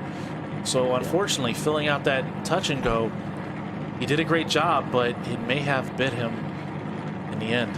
Yeah, and it's hard to see the line from here, especially with all the dirt covering it up. But if I remember correctly where it's at, it might have gone over. But I cannot confirm that. That is the judge's job. Look at all the staff out there, all those staff out there wearing vests. If you get a chance and you see a staff member walking around, show them how much you appreciate them. A lot of these guys are out here just because they love it. They're helping out. They're volunteering. They're out here sweating it out with everybody, putting in blood, sweat, and tears in order to make this event happen. So if you guys are walking around, you see a staff member, just make sure you reach out to them. Tell them how much you appreciate them. Give them a cold drink. non-alcoholic. Well, maybe a little later you can give them an alcoholic drink. But right now, we want to just feed them water, because even though I did hear 4 beers equal the hydration of 1 water, we don't want to have everybody drinking more beer than water. We want you guys to stay hydrated, stay in the shade, and stay protected. We don't want anybody getting heat stroke out here, so stay hydrated. Go over to the vendors and get some shaved ice and get some Dippin' Dots. Cool yourself down. Yeah, absolutely. I mean, it is so important to stay hydrated and cool. In the summer, especially, being out at these events, we understand we want to be out in the stands, but please stay hydrated. If there's any chance, any downtime, you find some shade, get in there, because it helps as much as possible. And drivers, if you guys are out there and you listen to us, please make sure. Yes, we want you focused on the driving. We know you have a lot to take care of, but we really want you guys to stay hydrated, stay rested. If you're not in the car, if you can, rest, get inside some air conditioning. Just refresh yourselves, because we want you guys at your 100% when you go to battle, because that's just going to make for better battles, and it's just going to make for better competition. So crew members, if you're out there with your drivers, you are also not just responsible for taking care of the car, but you're also responsible for taking care of your driver. So you want to make sure your driver is focused on hydrating. It's very easy to get caught up into the competition and forget the most important thing in taking care of your health. So we want everybody out there, drivers, spectators, staff, all be out there. Make sure you're drinking plenty of water, and the judges make sure they're getting some water, because we need them to be clear and focused as they're finishing off this top 32. There was Dwayne Ramsey telling us that he's staying hydrated. Good deal. Thank you, Dwayne. I love his beard. He's got a nice beard. Wow, look at that. Oh, Will Parsons on the left, Dan in the middle, and Mr. Dwayne Ramsey, all focused on making the right call. They take this seriously. They don't. They want to make sure that the call that they're going to make is going to be one that is as accurate as possible, and that's why they make all these different changes to the layout. Right, the addition of that wall is one of the issues that I've seen in the past, where it wasn't clear on where the mistakes being made. But now having that wall there, if you hit it too far, you hit it too far. There's really nothing to argue. Yeah. Yeah, and the judges don't want the drivers to ride the wall. It's meant to be as a extra reference point, as a touch and go area. So just touch it and go. Yeah, touch it and go. Some of the areas that are a greater focus for the judges are going to be the initiations, because they're going to look for early initiations. That's just going to increase their style score. I mean, if you got drivers entering at or before the very beginning of the initiation zone, that's going to have that wow factor that's going to make Dan's pants tight, or Dan's shorts tight, whatever he's wearing today. And that's what he's looking for in style. He's looking for snappy transitions, a lot of just mashing the throttle, a lot of smoke. Commitment, aggression. He's looking for aggressive attacks and transitions, and that's going to make Dan happy, and that's going to make you happy as a driver, because it's going to help you walk away with a victory. Absolutely. Ooh, one more time, gentlemen. One more time. Folks, we're going to be here for a while. It looks the way things are going. We're going into a one more time battle. Reese, Marin, and Kevin Lawrence, we'll see if they're going to want to change their tires before they go back out. And if not, we may see that one more time battle of Dirk Stratton and Cabot Cardozo. Yep. Yeah. So we've had 3 one more times up to now. So in the top 32 alone. Correct. So correct. And we still haven't gotten to the other side of the bracket. Both drivers are getting tires and fuel. Both drivers are going to get tires and fuel. And then it looks like we will see Dirk Stratton versus Cabot Cardozo up next. Yep. So looks like we got to see a 10 at the end there. What is that? At Uprooted Pictures. Oh yeah, they fly the drones. This drone right here, that shot that we're seeing right now, that's them. All right, so we want to put a special thanks out to at Uprooted Pictures, and check them out, follow them, and maybe book them for some. You never know, you may need some aerial footage. It's some great aerial footage. You get to see such a great view of the track up high. You get to see the weather and just the beautiful weather we're having. Yes, it is hot though, but at least we don't have rain. Yeah, absolutely. But speaking of on something that you were talking about earlier, remember in the last round we did have a situation where one of the drivers did dehydrate, and we had to. So please stay hydrated out there. It is of utmost importance. Correct. We had a good friend of mine, world famous Chris Jackson with Jackson Performance. He is on Team Jeff Jones in Formula Drift, and he actually had suffered, I believe, some issues because if he was overheated. I don't know if he had heat exhaustion or what. It took him out of a weekend. So we want to send our hellos and whatnot to Mr. Chris Jackson at Jackson Performance with Team Jeff Jones. But that just reminds me and how important it is to make sure everybody stays hydrated. I stay hydrated, and the drivers especially, because they are out there in these hot vehicles sweating out, some of them in full race suits. So we'll see how it goes. But Dirk Stratton, he's going to lead. Cabot's going to give chase. Dirk pulling about 2-3 car distance out the start. Cabot doing a good job of cutting that line and able to gain and pick and close that proximity as they work their way into the touch and go. Dirk, a lot of angle as he comes through and into the second zone. Cabot, Cardozo, what happened? He's way back there. Unfortunately, I'm kind of curious. Was it Dirk did throw a lot of angle coming in through that touch and go? How much did that affect Cabot Cardozo? Yeah, that was a very interesting transition from the touch and go into outer zone 2 there from Dirk Stratton. You could almost see that he wasn't unwinding the wheel very quickly. It's like the car almost didn't want to transition. But let's take a look at exactly what happens here. There goes Dirk Stratton going a little deep into the outer zone 1, hits inner clip. They're touch and go, and you could see, there's contact. Contact. Look at that. That's the problem that Dirk had right there. Yeah, but if you look at Cabot Cardozo kind of took a shallow line through that touch and go in order to gain proximity, which goes back to my previous point. That is not a great area for attack, and if you're going to attack there, you have to be on your game 100%. Yeah, there's a lot of split-second decisions that happen in that section because it's such a quick transition to transition. Yeah, through there. The lead driver is transitioning almost right at you. So yeah. Dirk Stratton did a good job filling in that touch and go. He didn't hit the wall, but Cabot Cardozo trying to dive in for the attack might have put himself in the wrong position. Or did the judges feel Dirk Stratton slowed up too much, throwing too much angle? I don't. Oh, it's Cabot's at fault. Oh, there we go. We're having word that Cabot Cardozo, putting himself in harm's way, unfortunately, is going to be going into the second half of the battle with a deficit. Yeah, it just, you can see it. Unfortunately, Cabot really attacking by cutting the line there while Dirk was taking the correct line. You see his family out there talking to him, so make sure he's okay. Yeah, that is not the way to take that corner there. Honestly, if you want to attack, I think one of the best places on track to attack is actually the transition that happens right after that into outer zone 2, because it almost seems as if you can cut a little bit of the line as a chase driver, but not make it look like you're really shallowing up. Oh, absolutely. It's definitely a dangerous area of the track to make that attack. Mm-hmm. And we've seen it take out several drivers in the past, putting themselves in harm's way and having unfortunate consequences, as we just saw with Cabot Cardozo and Dirk Stratton here. Yeah, it looks like Cabot Cardozo is going back to the pits because maybe Dirk Stratton is calling a 5-minute. No, it's Cabot that's calling 5 minutes. Oh, okay. But Dirk is entitled to 15 minutes. That is correct. Actually correct. Yep. So some of the judging criteria as we're looking at the tandem battles here, some things that can qualify as a 0 in tandem. 2 or more tires off the track. If a driver drops 2 or more tires off the track at any part of the track, that will equal a 0. A straightening or loss of drift will also be a 0. Spinning out or opposite drift.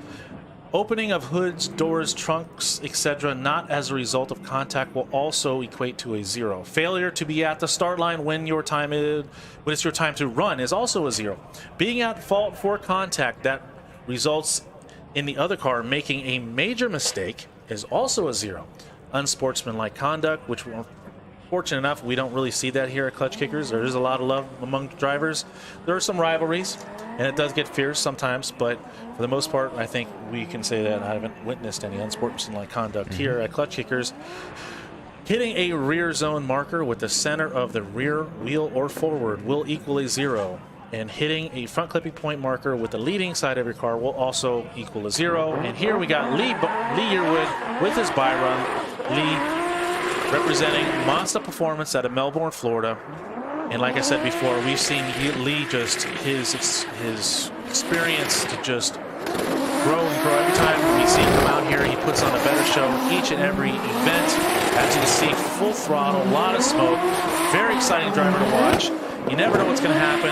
Lee Yearwood is very animated character, very always had a smile on his face and always willing to help out others. So Lee Yearwood, put your hands together for Mr. Lee Yearwood. Monster performance out of Melbourne, Florida. Yeah, going into the top 16, but currently we're still in the top 32 presented by Kansai Wheels. I think we're going to be seeing Reese Marin and Kevin Lawrence come back out for their one more time battle. A lot of interesting things happening there in their first battle.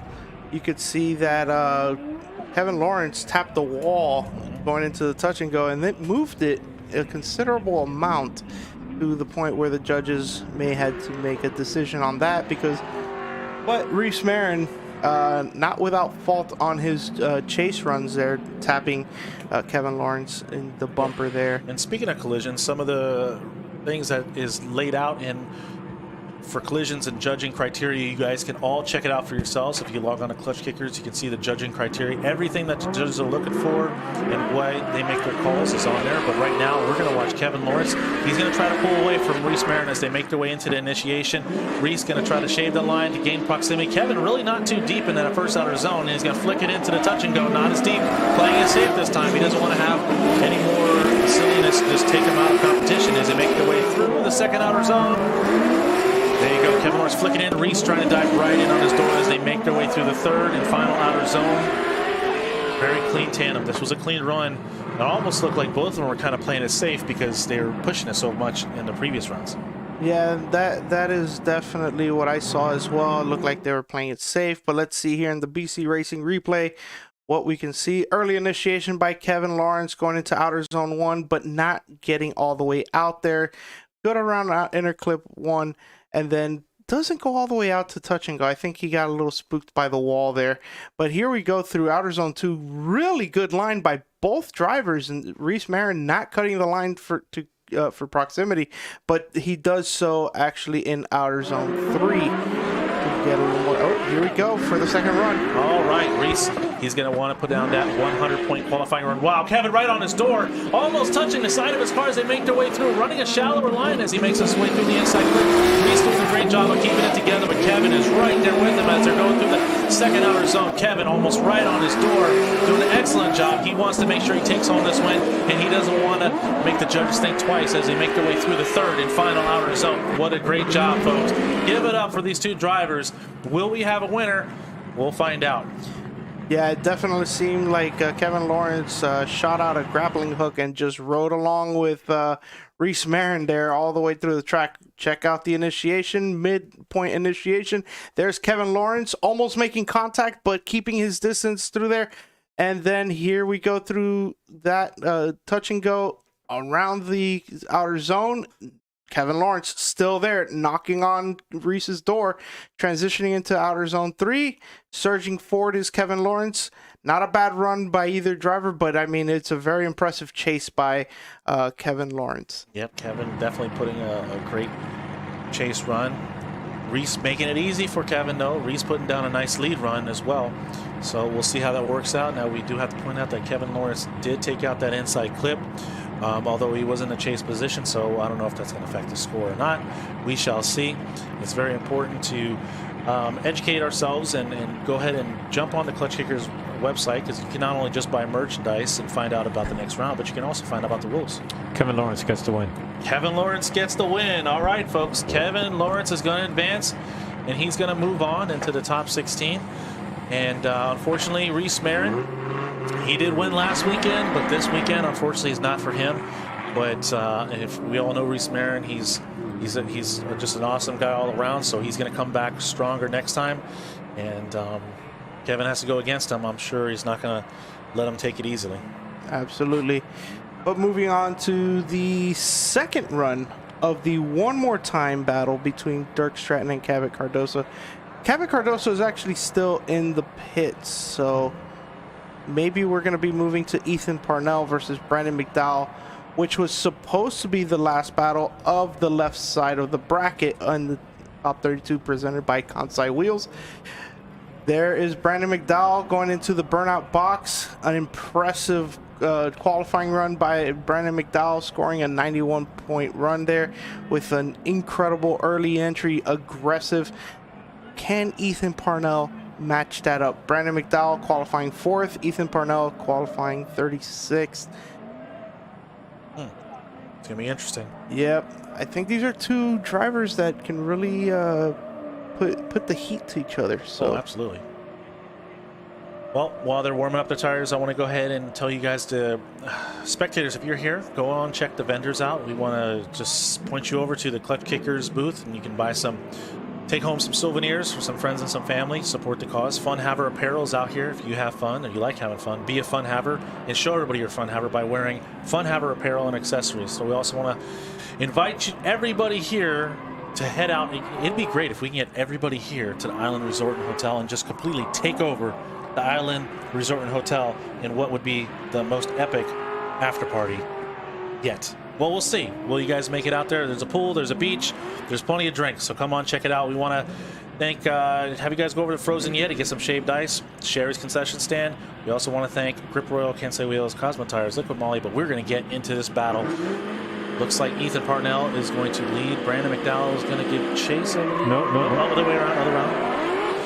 All right, here we go. Brandon McDowell's going to lead. Ethan Parnell is going to give chase, and they make their way. Wow, Brandon really throwing a lot of. What happened to Ethan? Ethan stopped the car. He almost did stop it. Very interesting. Facing the wrong side of the track. Facing the wrong side of the track. Brandon McDowell putting a lot of angle on initiation. Nice. Get the 407 right across the roof of that car. Beautiful camera angle as we hit the drone right on the back bumper of Mr. Brandon McDowell.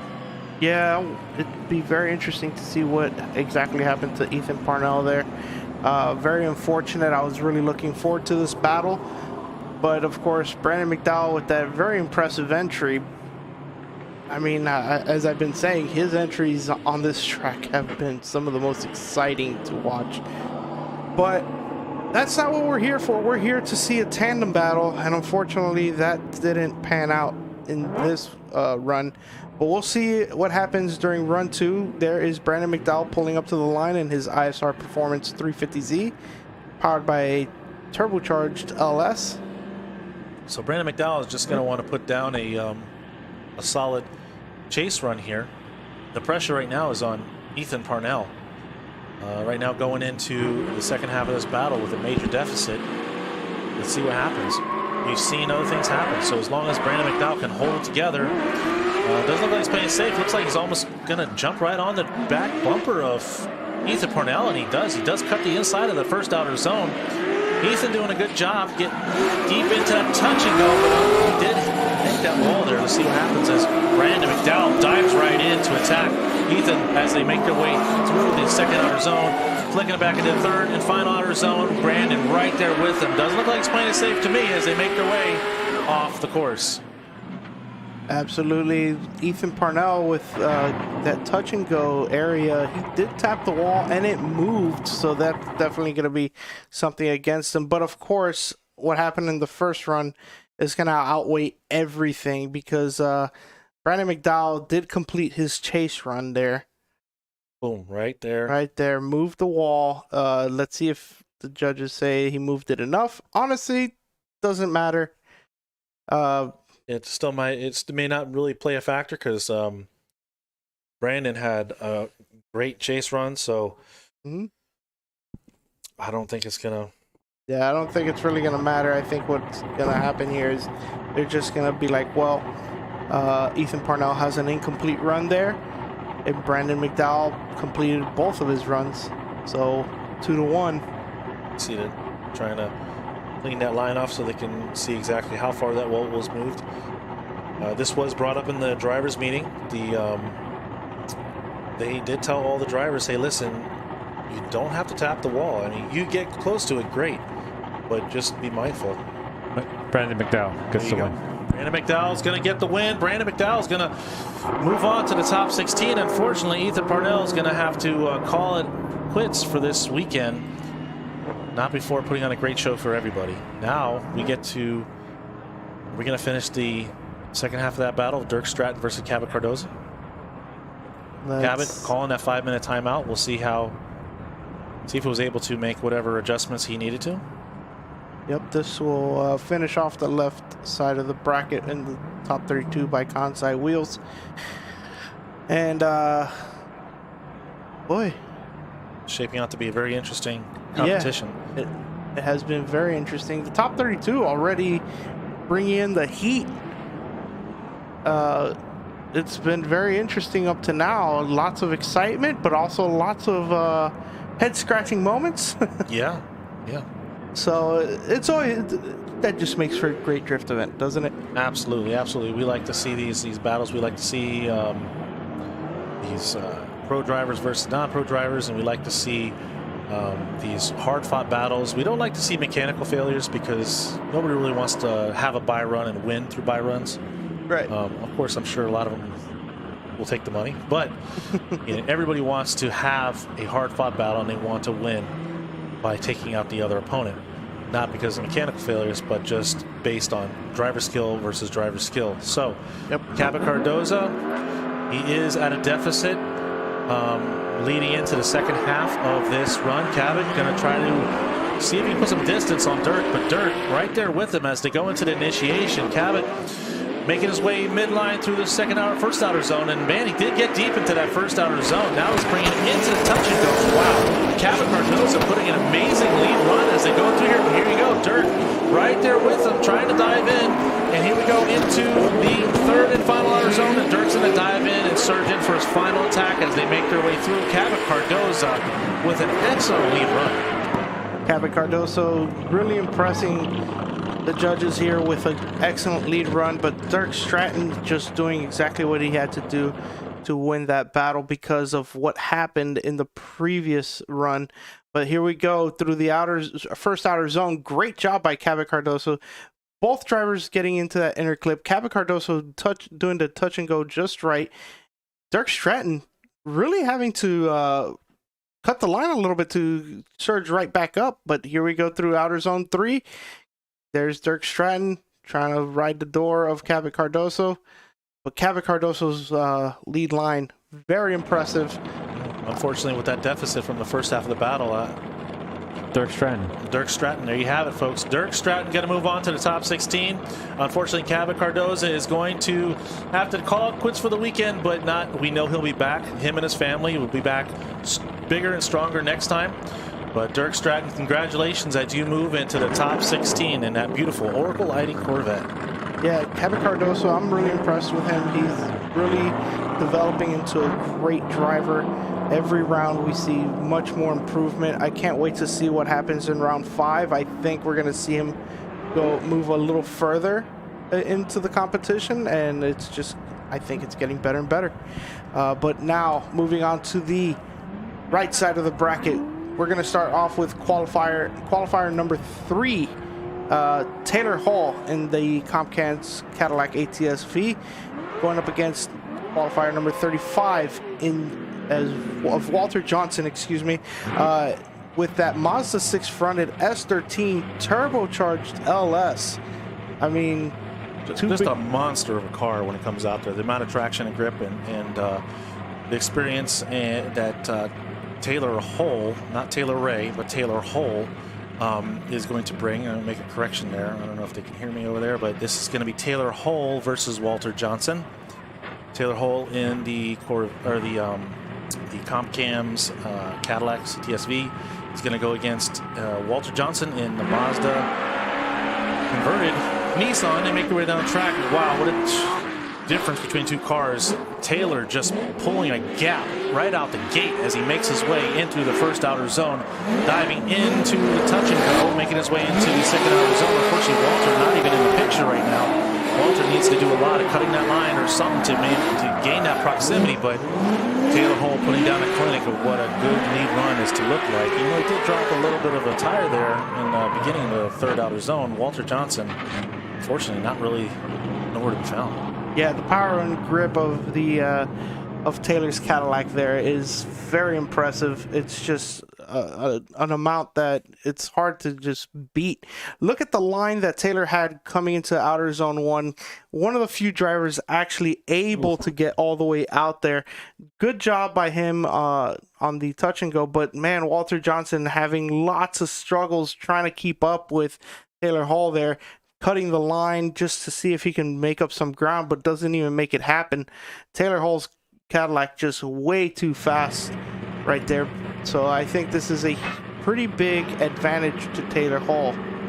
Yeah, it is. All right, as we're looking where they are. There they are. All right, and there we go. Walter taking lead, and Taylor right there. Taylor, very experienced driver. He's going to know how to handle himself. Throw a lot of angle there, dropping some tires, not straightening out, but it is a much slower Walter as they make their way through the course. And Taylor's going to have his hands full. He's going to want to keep it together. Wow, Walter really slowing down there into the second outer zone. Wow, Taylor really have his hands full following Walter Johnson as they make their way through the course. So it's going to be interesting how the judges are going to score the second half of this battle. Yeah, I mean, either way, it's still a good job by Taylor Hall being able to make those adjustments behind Walter Johnson there. Walter Johnson just not having the grip or power to really... Ooh, he had a stepped initiation there. You can see he went to do a feint and the car didn't want to rotate back around. He had to pull the handbrake for it to make it happen there. Here we go. You can see that Taylor Hall almost going on the inside of Walter Johnson through what's supposed to be outer zone 2, but neither driver filling the outer zone. Well, I mean, you got Walter. If Walter can't stretch it out and if he's going to run mid-line through the second outer zone, it's going to put Taylor Hall even further inside through that zone as well. Yeah, exactly. So it's a tough job to follow a car like that, especially when you have such a monstrous amount of power and grip. But Taylor Hall looks like he's able to pull it off, and Taylor Hall's going to advance on to the top 16. Walter, unfortunately, going to call it a weekend, but not before giving it a valiant effort with the little yellow Nissan 240. Nissan. Mazda 6 SX. Mazda 6 XS or the Nissan Mazda 6 XS. The Mazda 240? I don't know. Anyway. Nissan. I think Nissan sounds pretty good. Nissan? Nissan. Okay. With an M. Okay. Well, we're just rambling off here. Yeah. Anyway, Brandon Whitnick in the burnout box. Nick Castleberry waiting there to get into the burnout box after Brandon Whitnick. Brandon Whitnick qualifying 14th. Nick Castleberry 19th. Nick Castleberry having issues with his nitro system and possibly damaging the engine. Hopefully that's not the case. Maybe we'll see a full powered Nick Castleberry because he and that car can rip, and so can Brandon Whitnick. I mean, this is supposed to be a great battle. Both qualifying 14th and 19th. That's very close to each other, meaning they're very compatible in style and points and everything. And I'll tell you what, when Nick Castleberry, when his car is at 100% and he's dialed in, Nick Castleberry has some of the sickest angle, smoke, and style out here amongst all the drivers. So hopefully his cars will stay together and it's at 100% as they make their way down the track. Brandon Whitnick trying to pull away. Nick Castleberry right there with them as they enter. Oh, from here almost looks like Nick Castleberry is almost right on the back bumper as they make their way through the first outer zone into the touch and go. Brandon doing a great job running that zone into the second. Well, Nick diving into attack, almost touching Brandon as they make their way through the second outer zone, but Brandon able to pull a little gap. There you go, Nick diving right in again. That car looks like it's dialed in pretty well as they make their way through the third and final outer zone. That was a great battle, folks. I'm super excited to see what happens when they switch positions. I'm hoping this is a sign that Nick's car is fixed because it did look pretty powerful out there. But here we go. Initiating early is Brandon Whitnick with Nick Castleberry in tow. And here we go into the first inner clip, or the only inner clip, going through the touch and go. Both drivers looking really good. Here is Nick Castleberry trying to surge in, but Brandon Whitnick shallowing up a little bit of angle to pull away, but not enough to really make a huge deduction there. Then you could see that Nick was having a little bit of trouble keeping up with Whitnick, but Whitnick was driving a pretty nice line up front. Let's see what Nick can do. All right, as they switch it up and pull back up to the line. Like Walter Johnson took the long way to get back to his It looked like Walter. did a little off-roading there to get back to his pit. All you folks out there in the pits, all you staff and drivers, and make sure you're staying hydrated. The day is getting closer towards the evening, but it is still hot out there. So we're going to watch the second half of this top 32 battle between Nick Castleberry and Brandon Whitnick. Nick Castleberry going to lead. Brandon going to chase. Brandon trying to get a little rolling start to be able to keep that proximity as they make their entry. And well, I didn't close my eyes, but here they go. And Brandon Whitnick is right there with Nick as they make their way through the first outer zone. Wow, Nick getting nice and deep into that touch and go. Flicking it back into the second outer zone. Doing a great job of filling outer zone. But Brandon right there with them as they go through the second outer zone and then flicking it into the third and final outer zone. Brandon right there with Nick as they make their way through. Wow, Nick Castleberry dropping a tire. Getting a little squirrely out there. Yeah. Very impressive lead run by Nick Castleberry, minus the tire drop there. The amount of angle he was pulling through some of these corners was nuts, and that is a testament to his team being able to fix his car in time for this battle. But look at the amount of angle right through inner clip 1, although he did knock it out, but it was not with the leading side of the car, so it's still a good run. You can see that through outer zone 2, filling outer zone 2, but there is Brandon Whitnick really putting on the pressure on Nick Castleberry there.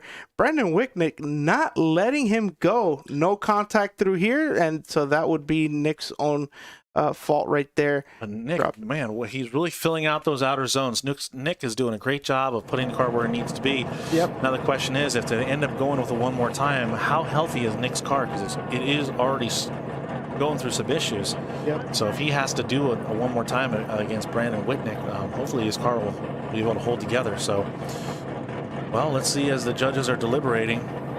Yeah. What do you guys think? Are they going to go one more time, or you think we're going to have a winner? Honestly, this is one of those battles I definitely would like to see one more time because both drivers were impressive, going through each one making their own set of mistakes, but equally impressive. Absolutely, absolutely.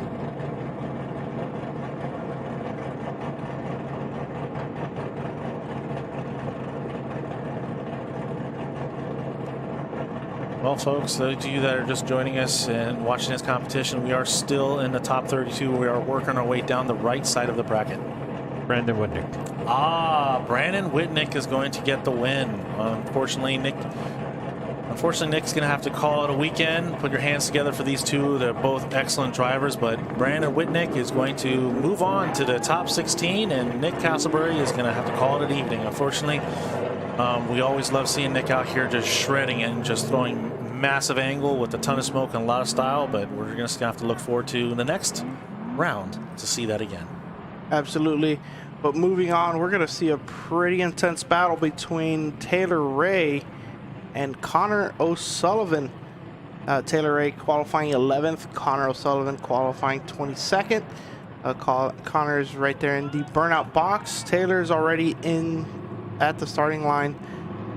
This is it's been such an exciting top 32 by Kansai Wheels already. I mean, this is amazing, and this battle I think is going to be one of those to look out for. So yeah, because Connor O'Sullivan, he doesn't have many years. I don't think he has 1 year of experience, but he's proven to be able to take out some very competent competitors. Yep. But Taylor Ray is not just any competitor. Taylor Ray, everybody knows him. Everybody knows what he is capable of. So Connor is going to have his hands full. Connor electing to take a little jump on Taylor Ray as they work their way down the track.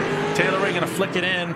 Middle initiation. Going to fill out that outer zone. Taylor Ray, is he going to show Connor how it's done? Well, we'll see here. Connor taking out that inside clip. Taylor getting nice and deep. Whoa! Whoa, what happened? Oh, my goodness. What is going on? That was unexpected. That is not a typical Taylor Ray movement right there. I wonder what happened. Wow, that's going to be huge. You know, Taylor Ray making such a huge move in the championship in the last round and moving up to 7th, currently tied with Dirk Stratton, but this is definitely going to leave a mark in this battle. Let's see exactly what happens here as they transition. Oh man, let's see. Okay, I mean, did it come out of gear, or? It's like it didn't have power. It might have come out of gear. Maybe the car came out of gear and he just because he just straightened right out. I mean, there was... Yeah, wow, that's very unfortunate. This was definitely a battle I was excited to see. Cameraman or camerawoman. Luckily, she's okay. She was able to get out of the way. You can see the camera was scrambling to get out of there. That was a pucker up moment if I've ever seen one. As a camera, definitely, right? definitely. Wow. Oh my goodness, what's going to happen next? Hopefully we get some word back of what's going on. We don't know. Did Taylor Ray have some issues? Did his car come out of a gear? But it just seemed like he totally lost power, almost like the car almost shut off. It looked like he was able to drive it off the track, so we'll see what happens. Right now, I'll tell you what, Connor O'Sully now having the advantage. This could really shake things up. Well, they're taking time to fix their vehicles. Yeah, well, but it doesn't, regardless, Connor O'Sully has the advantage, and as long as Connor O'Sully can hold it together, he could take the win over Taylor Ray. And then that means, wow, I wonder, I'm sure Taylor Hull's going to watch this battle closely because they've had several hard-fought battles and have gone back and forth exchanging victories over each other. So we may have an upset here with Connor O'Sully versus Taylor Ray. Hopefully Taylor Ray does not have any issues with his car. Maybe it was just something that came out of gear. I don't know. Yeah, it seems more like that than anything where the car came out of gear or just lost power. I mean, there's not really much else of an explanation there. But, either way, very uncharacteristic mistake by Taylor. But we're going to be moving on to Nate Hamilton versus Andrew Maurer. Nate Hamilton currently sitting 4th in the points. I know right now, Nate Hamilton, he's like a shark in the water. There's blood in the water. If Taylor Ray gets taken out, that's just going to be one major competitor that could be out of his way. So but Nate Hamilton first has to get past Andrew Maurer. Andrew Maurer is fully capable of going all the way. So will it happen, folks? Who's going to get the advantage here? Who's going to win? Who's going to take on either Taylor Ray? Will Connor O'Sully zero out his run? We don't know. It's going to be interesting to watch. We've seen stranger things. Absolutely, and I have to say that this weekend the highlight for me is I think the heat is really putting on a lot of stress on the cars. I think that's what we're seeing most of all. So I guess thumbs up from Zach. He's going to go ahead and tap that light. Nate Hamilton, he's going to lead. Andrew going to give chase, both taking off about the same as they make their way down the straight, and Nate Hamilton going to initiate mid-initiation zone. Wow, look at the angle. Nate throws almost straight, though, on his wheels as he makes his way through the first outer zone, dropping a tire, getting into the touch. Oh, Andrew Maurer taking out, almost completely taking out the touch-and-go markers, the wall there, but Nate Hamilton holding it together.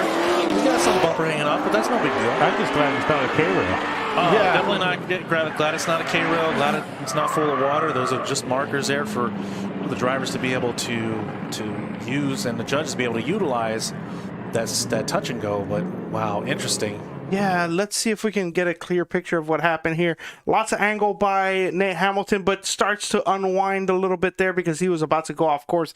But here's Andrew Maurer on the wrong line. Boom! Hits the end of that. Even though it's not full of water or anything, that's still a hard hit. He's gonna probably want to take a look at his car after that. Nate Hamilton filling that outer zone though. Yeah, Nate Hamilton doing a good job on the outer zone, but we gotta see what the judges have to say about what happened there in outer zone 1 with Nate Hamilton, because it looked like he was about to go off track and he just had to maneuver the car in a way where you could stay on track, but wow, almost straight too. Yeah, I can see Randy Noah back there giving some hugs. He looks like he's in a good mood. Yeah. But I will tell you folks that if you guys are out there and you're here spectating live, I encourage you actually to tune into the live stream, because what's great about the live stream is you're actually able to see the replays. So it gives a bird's eye view. We got some great drone footage. We have a lot of great staff here, obviously, as you can see out there, jumping right on this wall and making sure it's getting all cleaned up. This is, like I said, Klutch Kickers has developed a well-oiled machine, and this guy, he loves America. Look at those shorts. Look, that is America as American get. Man, look at those shorts. USA. You see that? Yes, indeed. Maurer, he's got some nice legs. I'm telling you, I couldn't wear those. No, I couldn't either. Holy cow, representing America in full force. Wait, whose shorts are shorter, his or Dan's? I don't know. We have to get a picture of Dan's shorts. Yeah, we need to check your shorts out. Maybe Officer Dan needs tighter shorts. That might make the judging a little more interesting. Maybe he wants a position as a judge. Yeah, maybe he wants a position as judge. You never know. Never Anyhow, they're out there moving that wall in their American flag shorts and working their way through the track. We got a great staff here. Like I said, these volunteers and the staff members, they go above and beyond just to make this event happen. We want to thank all of them out there. And how seamless this event runs. We've been to several events, and how they're able to get through the competition. When we go top 64, boom, top 32, we're going to go in the top 16, and then get a winner. It's just amazing to see the well-oiled machine that Michael Castleberry has been able to assemble here with the help of Zach and all the mats that we know out there, and the judges and everybody else. We just want to applaud them and thank them so much for just letting us to be a part of this event as well. If you look at the screen, you can see the bracket. Please log on to the Klutch Kickers website. You can watch a live updated bracket there. You see Taylor Hull is going to be going against Brandon Whitnick, and we're trying to see the second half of the Taylor Ray versus Connor O'Sully, and the second half versus Andrew and Nate Hamilton battle as well. Yeah, it's almost as if we're going to do everybody's first half of the battle and then finish up. But we'll see what happens here. Is Taylor Ray and Connor O'Sullivan going to be coming back out, or is Andrew Maurer and Nate Hamilton going to finish their battle first? This is very interesting, everything that's been happening. I mean, the way he just transitioned offline like that, and hit the wall like that, it's a scary moment. Definitely, it just goes to show, how dangerous drifting really is. But hey, it's fun too, right? Dangerous means fun. I got word that Connor broke an axle, but he got it repaired. So wow. Connor O'Sully broke an axle. Look at that wall. Look at all the dirt on that wall. Those judges have been they've been sitting in a splash zone almost all weekend, and there they are, working hard. Maybe that's why Dwayne has that umbrella there. I think they're going over the recipe for the perfect peanut butter and jelly sandwich. That's what it looks like they're going over there. Quite possibly. Oh, looks like we're going to get word from the judges. Hopefully soon we can move on.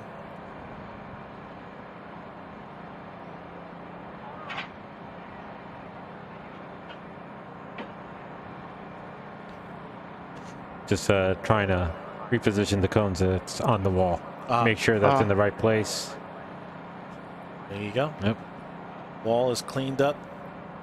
Back in place like nothing ever happened. I know. What contact? Yep. I didn't see anything. No. All right. Hopefully we are ready to have another battle out on track.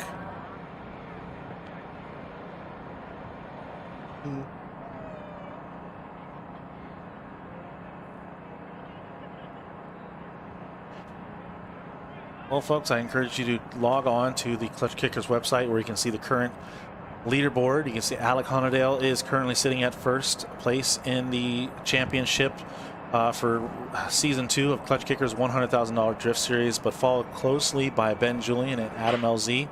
Nate Hamilton, he's in fourth place, so he's right up there with everybody else. So if he could walk away with the victory and get himself in the top 16 and possibly take home a podium, that's going to move him up the ladder very quickly. Troy Manners, he's sitting at fifth currently. Taylor Hull, obviously looking to capitalize on some victories here, so he can move up. He's sitting at sixth. Taylor Ray right behind him, actually tied with Taylor Hull. Taylor Hull and Taylor Ray tied for sixth and seventh. We'll see how that pans out as Taylor Ray suffering some issues with his car. He definitely needs those points in order to move up the ladder as well. But here we go. We got Andrew Maurer and Nate Hamilton back up at the line. Andrew this time going to lead.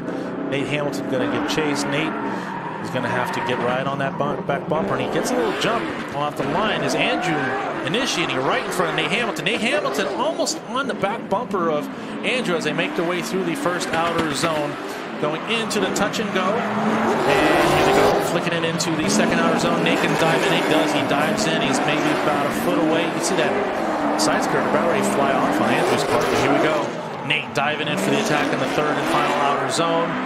And both drivers keeping it together and making a clean run. Give it up for these two drivers. That was That was a great second half of the battle to complement the interesting first half of the battle. We're going to see here exactly what happens. There goes Andrew Maurer in the lead, getting out to the first outer zone a little late, but then doing pretty well through the touch and go. Here we go through outer zone 2. Oh, a little dirt drop, but still a great lead line. There's Nate Hamilton putting on the pressure to Andrew Maurer. Third outer zone, comes off a little bit, actually stays out, and ooh, looks like Nate Hamilton gave him a little bit of a push right there to help him stay out. But I don't know, it's really going to come down to what happened in the first run, because we saw that Nate Hamilton made a mistake in the middle of outer zone 1. But Andrew Maurer took out that wall. But Andrew Maurer really made an incomplete, but we'll see. We shall see. Again, folks, those of you that are here, make sure you're staying hydrated. Make sure you're staying fed.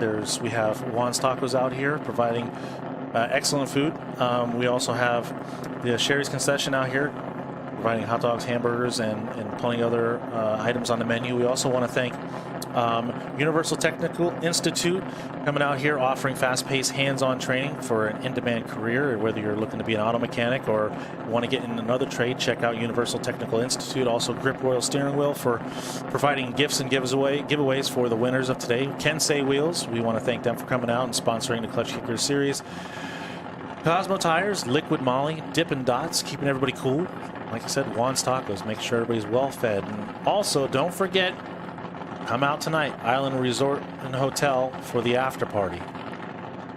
Absolutely. It's always a good time. You can mingle with the drivers and the judges and the staff of Klutch Kickers. I mean, and make new friends. It's always a great time out there at the Island Resort and Hotel. Trying to come up with a decision here between Andrew Maurer and Nate Hamilton. The judges are deliberating. You can see them right there.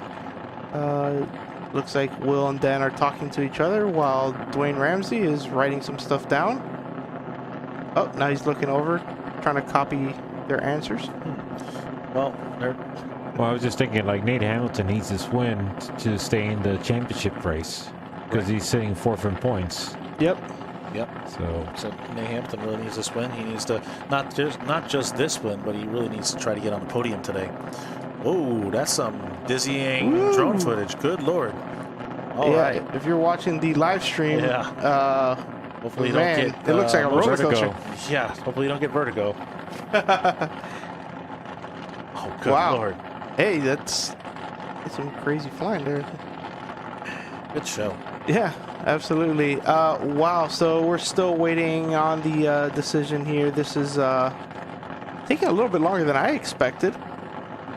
But that must mean that it's not an easy call. It's not an easy call. Something. Oh, yeah, we got a decision. Andrew Maurer. Whoa. Wow, Andrew Maurer gets the win. Andrew Maurer taking the win over Nate Hamilton. Wow, that is definitely an upset, folks. Oh, good Lord. Well, unfortunately, Nate Hamilton's going to have to call a weekend. We were just talking about how important these points are for Nate Hamilton to move forward. Yep, this is going to be a huge shakeup here for him. Wow, so that puts everything in a different light here. So we got to see what's going to happen here between Taylor Ray. The second half battle, part of this battle, Taylor Ray and Connor O'Sully. It could be Andrew Maurer versus Connor O'Sully. Connor O'Sully, a rookie by all means, if you think about it. Not even a year of experience out here competing, and already moving on to the top 6, possibly moving on to the top 16, because Taylor Ray sitting on that deficit. We're not sure what happened to Taylor Ray. His car going off the track. And Taylor Holt, he's going to have to take out Brandon Whitnick in the better of Andrew Maurer, either Taylor Ray or Connor O'Sullivan. So we shall see how today pans out. It's already been some ups and downs here, huh? Yeah, this is going to be a huge shakeup in the points race. Remember, round 5 is the final event, and that's coming up in October. This is round 4, so everybody is scrambling to get as far as they can into this competition to pick up as many points as possible. And with Nate Hamilton out, you know, some drivers have an opportunity to move up, but Taylor Ray is also also in trouble here. I mean, he needs to pray for a mistake from Connor O'Sullivan. He's going to have to apply so much pressure on Connor and just hope that that experience, that he can shake Connor. Connor has years of experience as a competitor, but look at Taylor Ray initiating right on that back tire of Connor O'Sullivan. They make the and he spins. And Taylor Ray spins, taking himself out of the competition, it looks like. Well, Connor's looking back. Connor looking back, not seeing Taylor Ray. Taylor Ray nowhere to be found. Look forward, man. You got to, oh my goodness. You got to, I can only imagine what Connor O'Sullivan is feeling right now. He must be totally excited. Oh my goodness. Yeah, he must be ecstatic. Unfortunately, what a bad way to end the weekend for Taylor Ray. Somebody that was actually in the championship hunt, even with a bad start to the season, but just wow. What happened? There is really something weird going on with that little Miata. This is very uncharacteristic of I Taylor Ray. can't confirm this, but when he was getting back on the throttle, I only saw smoke from the outer tire. wheel. Yep. Yeah. And yeah, that could have really affected the forward drive of the car, only allowing it to spin out. Maybe he broke an axle or something. Broken axle, with the rear end. I don't know. Well, I don't even know. He's got a Cobra 8.8 rear end in there, so hopefully that's not breaking. Yeah. Wow, interesting turn of events. Like we said in the beginning, you never know what can happen. You hear the name Taylor Ray, and if you've been involved in drifting at all recently, you know the name and you know how consistent Taylor Ray is, and his partner as well with the other Miata, Ben Julian, how these two Miata drivers have just been able to wreak havoc with those little Miatas and just be able to take out some major competitors. Taylor Ray taking out Taylor Holt quite a few times, and now Taylor Ray seems to be taking himself out with some mechanical issues. So hopefully he can get that squared away, because we know he'll be back for round 5 of the final round of season 2 of Klutch Kickers' $100,000 drift series. But it's not. I don't see him be able to make enough points to be able to place up in the top 1, 2, or 3 position of the season. Yeah. So I mean, it's definitely a bummer for Taylor Ray. I mean, he can still hope and pray that the other competitors start falling out, but I mean, that's a very long shot, because I mean, we're talking about people like Alec Honadell, Ben Julian, Adam LZ. Nate Hamilton did knock himself out, but you also got Troy Manners, Taylor Hall, Dirk Stratton. You know, these guys are all they're pushing Connor's car back. Yeah, so that's interesting. That's very interesting. Well, they do have a little bit of time before the top 16. Yep. Begins. Not a lot, but they want to make sure they get that car back up and going. I want to go ahead and take this time to go ahead and once again thank our sponsors, Island Resort Hotel, BC Racing Coilovers. It's not about where you start, it's about where you are. Chase Bays, Drift HQ, Grip Royal, Ignite Racing Fuels, Nitrous Outlet, RTS Race Tech Services, Kensei Wheels, Tire Streets, Action Clutch, Liquid Moly, Cosmo Tires, Lucky Labo, and ECU Masters. And we also want to thank our vendors on site, Klutch Kickers, Fun Haver, the Island Resort Hotel as well, Frozen Yeti, Sherry's Concession Stand, Universal Technical Institute, UTI, Grip Royal, Kensei Wheels, Cosmo Tires, Liquid Moly, Dippin' Dots, and Juan's Tacos. Thank you guys for supporting Klutch Kickers, and we ask all that are in attendance here, go out and get some merchandise and get some ice cream and get some food and help support those that help support us. Absolutely. So, next up on in the competition, we're gonna have Ben Julian, which is Taylor Ray's good friend here, and also in a V8 Miata, going up against Brandon Bass. Ben Julian qualifying number 7th, and Brandon Bass 39th. Maybe this is, well, Ben Julian is still second in the points. Yep, still second in the points, and coming into round 4 with overall 9 wins and only 2 losses. So Ben, he's got a pretty good percentage, winning about 81% of his battles here. Now Brandon Bass looks like, I think this is his first round that I think he's competing with us. Yep. So he's got his hands full with Mr. Ben Julian. So we'll see how this works out for him, as Ben Julian's going to go ahead and lead first, and Brandon Bass is going to give chase. Got Brandon Bass in that MK3 Supra. Not a common chassis in the drift world, but a beautiful car nonetheless. As they make their way out here, okay, Ben Julian's out the gate. Brandon right behind him as they make their way into the initiation. Wow, there's quite a size difference between those two cars as they make their way through. Ben on the outer edge of the track, making his way into the touch and go. Wow, Brandon diving into Ben Julian as they make their way into the second outer zone. Wow, is Brandon going to close that door and put a little paint on the side of Ben Julian's car? It looks like he's right there with him, diving into outer zone number 3. Wow, just give it up for Brandon.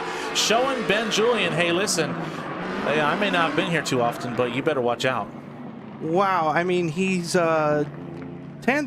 putting on a clinic, a chase clinic to Ben Julian, which is a person that could put on a chase clinic. You know, so here we go. Outer zone 1, as usual, most drivers are not filling it out, but I mean, that's just part of how it's been today. Here we go. Look at the proximity of that giant Supra versus that tiny little Miata, and he's all over him throughout the entire course. Ben Julian, of course, tracing a great line around the rest of the course here, but man, inches on transition. Yeah. Brandon just inches off the back bumper of Ben Julian. Ben Julian looks like he's going to try to get a little rolling start. Maybe a power deficit. It does look like they are getting down the track almost side by side. Brandon going to initiate almost towards the beginning of initiation zone. Ben right there with him. Ben going to show him, hey, listen, I can tandem just like anybody else and even better. So they make their way through into the touch and go. Ben Julian's going to want to dive in and search for attack, and Ben does. Jumping right in behind Brandon. You can barely see that little Miata behind that big old MK3 Supra as they make their way into the third and final outer zone. Yeah, Ben's right there with them, making his presence known. Wow. Man, this is one of the best battles I've seen in a long time here. Ben Julian definitely putting the pressure onto Brandon Bass there. Ooh, I don't know. I don't want to be a judge right now because that Me was. neither. I didn't see any major mistakes between two drivers. Brandon really showing us what he's got, what he's made of here, coming out to battle against Ben Julian, showing him, say, hey, listen, I'm right there with you, buddy. You're not leaving. Yeah, this is definitely going to be a tough one. If I had, I don't want to say this. Don't I'm not going to say it. I'm not going to say it. It's just such a tough battle to call. Yeah, it is, and that's that job. Fortunately for us, is left in the hands of these three judges: Mr. Will Parsons, Officer Dan, and Dwayne Ramsey. Yep. I got to ask you guys something. Do you foresee a resurgence in MK3 Supras in drifting after this? See, now it's a very interesting point, because for a while there, Miata was a drifted chassis, but not really thought of as a competitive drift chassis, and we've seen how drivers like Taylor Ray and Ben Julian have changed that, right? So now you're starting to see more Miatas be competitive. So did Brandon Bass find a formula with the MK3 Supra that's going to revitalize bringing that car back into the drift community? He very well may have, because the MK3 Supra is a beautiful chassis. Mostly you see it with a 2JZ sitting in there with 1,500 horsepower and running on the highways, but we love to see that car out here, and it provides a good array of different vehicles, right? So it's always good to see a difference in vehicle chassis, and not always seeing the same cars over and over again. Yeah, I would definitely like to see more Supras. Unfortunately, it is an older car, an older chassis. So what? And well, they're becoming hard to find and going up in value as well. So it's becoming a little bit tough. I wish somebody would have brought one out earlier, so we could see more of them. But hopefully this might spark a fire under some MK3 owners to come out and drift their cars. But still coming up with a result here are the judges, and they are having Ben Julian. Well, there it is. Ben Julian gets the win, folks. Ben Julian walking away. Oh, wow. Taking out Brandon Bass. That was not an easy fight, I'm sure. Unfortunately, Brandon Bass is going to have to call it a weekend, but Ben Julian is going to advance on. I'm sure he's happy. He wants to move up the ladder. He wants to take the #1 spot from Alec, and he quite possibly could today. But we're going to go ahead and take a few minutes out and hit up a commercial. Please don't go anywhere.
bottle feeder is set, so you know, turn on and stuff. Yeah.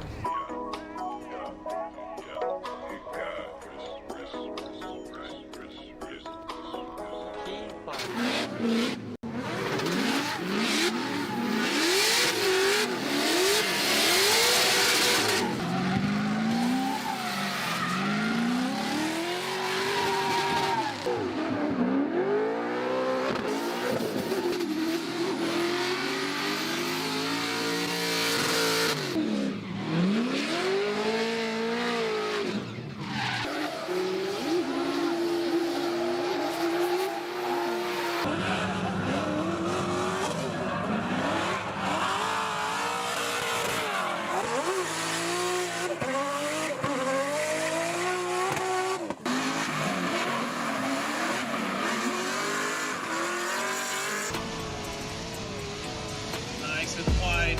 Alec known to fill the zones where he's supposed to, put the car where it needs to be. Yeah, what do you guys think?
This murder puts me in the mood.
What's your opinion on E36s? It's the superior chassis.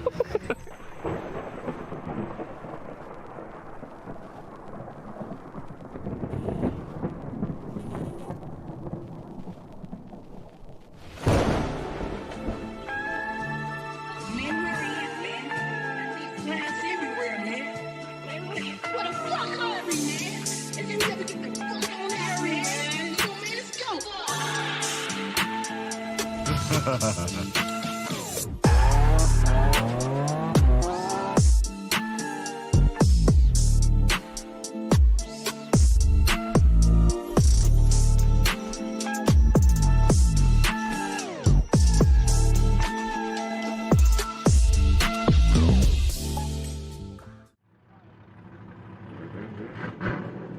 are back. As you can see, it looks like we got Tyler Berry up at the line. And they're off already, going against Will Couch as they make their way through. Tyler Berry's going to lead. Will a little far back there as they make their way through the first outer zone. Will also another rookie out here competing in the Klutch Kickers $100,000 Drift Series. But Tyler Berry putting down a nice lead run. Will jumping almost right on his door, doing a great job of gaining that proximity, closing that door as they make their way into the third and final outer zone. Wow, Tyler right on the edge of that line, doing a great job. Will Couch right there with him, though. Very exciting to see. Such a new driver like Will Couch, first time out here being such a great competitor. Absolutely. You can see Tyler Berry with a really impressive lead run, an excellent entry with lots of angles, snappy initiation with a great lead run. But Will Couch doing everything he could to regain the proximity throughout the course and doing a good job of holding it throughout the rest of the course there. So let's see what happens when Will Couch now leads Tyler Berry into the second run. All right, Will is going to lead. Tyler's going to give chase. Tyler, good friends with Connor O'Sully, from what I understand. Both out here putting a great show for everybody. And here we go. Will Couch is going to lead. Tyler Berry going to give chase. They're both diving in. Will filling out that first outer zone pretty well, getting deep in there, almost dropping a tire as he makes his way. Man, Tyler's right there with him, getting in there. Will is doing a phenomenal job out here, being one of his first events at Klutch Kickers and competing, throwing down, a little wavering through the second outer zone. But Tyler Berry's right there with him as he dives in for the attack. Will doing a great job of filling all the outer zones, putting on a great show for everybody here today. Round 4, the Klutch Kickers $100,000 Drift Series. Yeah, I'm really impressed with Will Couch's lead line there. I mean, he was really all. Let's take a look right here. Nice initiation midway through. Almost drops a tire before getting to outer zone 1. Fills outer zone 1 as much as he possibly could. Hitting inner clip 1. Touch and go was right on the wall. I mean, really good. He really got close to that beginning of the second outer zone there. Yeah, he really got out there, like, really nice. Transitions into third outer zone, fills it out. Tyler Berry, keeping up, but having a little bit of a hard time.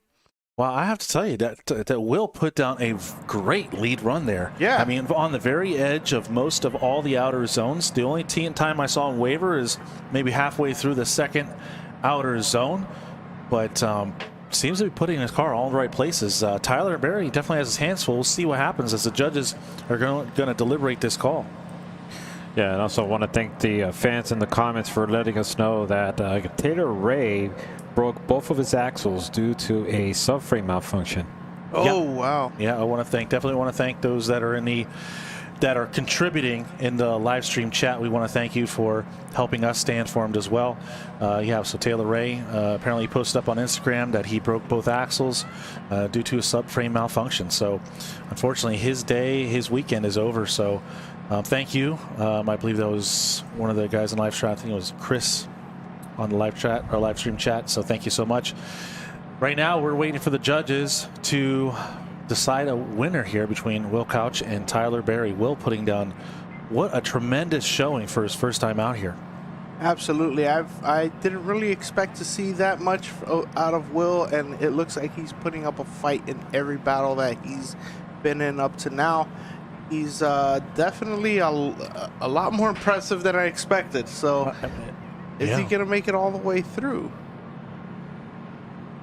I don't know. We'll see. Interesting to see a driver like Will come out here for the first time and do so well, and he may make it into the top 16.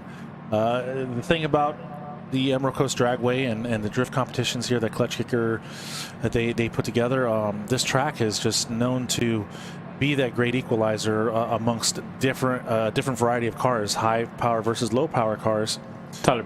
Tyler Berry gets the win. All right, folks. Tyler Berry is going to move on to the top 16. Will Couch with a valiant effort, give it up for Will for being his first competition out here at Klutch Kickers. You got to give this man a tremendous amount of respect to come out here for his first time throwdown with all these Klutch Kicker veterans. Give it up for Mr. Will Couch. Oh, what a great job he did. Really just challenging all these drivers out here and just being able to, Tyler Berry just being able to inch out a victory over Will Couch and going to move on to the top 16. It's going to make it for more interesting battles the further we get into this competition. Absolutely. Now moving on to qualifier number 15, Mike Pollard versus qualifier number 18, Michael Elsue. Well, what can be said? Mike Pollard's tons of style, and I mean just full throttle throughout the whole track. And then we got Michael Elsue in the controversial, if you want to call it, LS powered Supra, but also another driver that can really put it on. I mean, we know Mike Pollard is a serious contender, but he's got to watch out. Michael Elsue can really put it on. And all right. Yeah, well, they're already on the line. It's going to be interesting because we know Mike Pollard, but Michael Elsue stand back. They're trying to get a rolling start so he can get right on the door. Doesn't look like it worked out too well for him, but see if he can close that gap as they make their way through the first outer zone. Man, look at Pollard just putting a commanding outside lead, or just following that outside line on that first outer zone, going into the second outer zone, trying to put some distance. Michael Elsue having a hard time gaining proximity. He just cuts that second outer zone pretty heavily as he makes his way into the third outer zone. Mike Pollard doing a great job of just putting down a nice lead run. Yeah, pay attention to Michael Elsue's angle throughout the entire course. It's definitely something that makes it a little bit harder for the chase driver to follow, because that much angle really doesn't allow for that much speed, but it's definitely stylish and exciting, and that's what drifting is about there. Look at this right here. He is, even with all that angle, he is still pulling away. That car is dialed in. Look at that outer zone 2 line, perfect on there. Outer zone 3 could be a little bit deeper, but man, pulling away as he has so much angle. Oh, it's so good to see Mike Pollard. Look at me, see him shaking his head in there. He's having a good time. His car is holding together, and he is ready to rock as they go out. Michael Elsue gonna lead. Pollard going to get chased. Let's see as they go into the initiation. Look at Pollard diving in and attack already, but did he lose it? No, he didn't lose it. Oh, Michael Elsue spinning out right in front of Mike Pollard. Wow, that was a close call, folks. That was interesting what happened there. It looked like Michael Elsue was slowing down even after the initiation area where Mike Pollard made. There's a lot of mics. Yeah, Mike and Mike, right? Magic Mike, always aggressive, even in the chase position on entry, just diving right in. Unfortunately, I guess we're gonna have to get another look at what happened there as Michael Elsue spun in the first outer zone. Yeah, I feel like Michael Elsue was slowing down past the deceleration zone on entry there, because it was very slow, and that push actually allowed him to keep going through the corner until he spun out. But let's see what the judges have to say. That they definitely know better than we do. Whoa, what's going on? Restart? I believe it's, well, looks to be a restart, but oh, interesting. Wow, very interesting. Yeah, well, of course we don't see the lights from here, we can't really see the lights. We can't really see. We basically are watching exactly what the viewers at home are watching. Right. So we'll see. Zach is the only one that can relay that information to the judges for the restart. You see him there on the line, talking on the walkie. He's the one who controls the lights, giving thumbs up to both drivers. They're going again. Here they go. Putting the lights on. All right, rewind as we go into the second half of this Elsue versus Pollard battle. Elsue going to go out in front. Mike Pollard going to jump behind him, playing a little more safe this time as they make their way through the first outer zone. I don't know if Elsue dropped the tire. Getting into the touch and go. Magic Mike Pollard surging forward right on Elsue's door as he makes his way through the second outer zone. Doing a great job of keeping that tight proximity, inches away from the transition, diving back on the back of Michael Elsue's car is Magic Mike Pollard as they make their way out the track. Excellent job. Give these two fellows a hand. Mike and Mike out there just putting on a show for everybody. As you saw, Mike Pollard struggling a little through outer zone 2, but I think that's because Michael Elsue was struggling throughout the course. Let's pay attention here. Almost drops the tire, and then misses inner clip 1. Does very well in the touch and go, but this is where we'll see a little bit of a flub from Michael Pollard. Very little, but he's still on the door of Michael Elsue. Coming through here, Michael Elsue falls off the line really hard, but Mike Pollard is able to continue through and follow him through that line. Magic Mike. Magic Mike gets the win, folks. Magic Mike going into the top 16. All right. Unfortunately, Mr. Michael Elsue is going to have to call it a weekend. Magic Mike Pollard is going to advance. It's great to see Magic Mike finally be able to just keep that car together, and obviously you're seeing the car working at 100%, and he's able to drive it at 110% and leading him to advance into the top 16. Yeah, and right now we got to get we need to get all top 16 competitors ready for the top 16 ceremony. And for those of you watching, just be aware we're going to cut the top 32 stream, and we're going to start a new stream for the top 16 ceremony and the competition. Exactly. So drivers in the pits, if you are already in the top 16, you need to get suited up and ready, because we are going to need you to go up front for the opening ceremony, the top 16 opening ceremony. So all drivers that are in the pits, if you have made the top 16, you need to prepare yourself, because after this battle, we're going to do a top 16 opening ceremony. Next battle and the final battle of the top 32 is John Windham versus Adam LZ. Yep, Adam LZ qualifying number 2 with a 91, and John Windham qualifying in 31st place in his S13 there. But Adam LZ, always a crowd favorite. Let's see what he's got for us. All right, Adam LZ out front. Wow, putting about a car and a half, 2-3 car distance on John as they make their way through the first outer zone. Adam LZ doing a good job filling that outer zone, kind of midline, but gets nice and tight on the inside clip, diving in deep into that touch and go, flipping it back into the second outer zone. John finally catching up as he makes his way through the second outer zone, but Adam LZ able to increase slightly the distance there. John trying to dive in for the attack.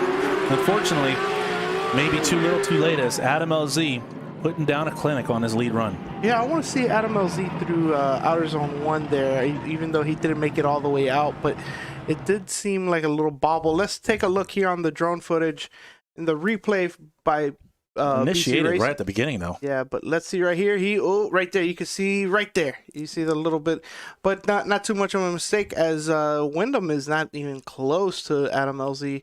Adam LZ doing a great outer zone 2 line there, staying on the throttle. Windham really having trouble keeping up. Even taking a shallower line is not actually helping him get close to Adam LZ there. Okay, let's see what happens when they switch up now. Adam LZ's got to put down a solid chase run. The pressure is on John Windham as he makes his way down the track. Here we go. Adam LZ about a car and a half distance away, initiates on the back of John Windham, getting very close as he making his way through the first outer zone.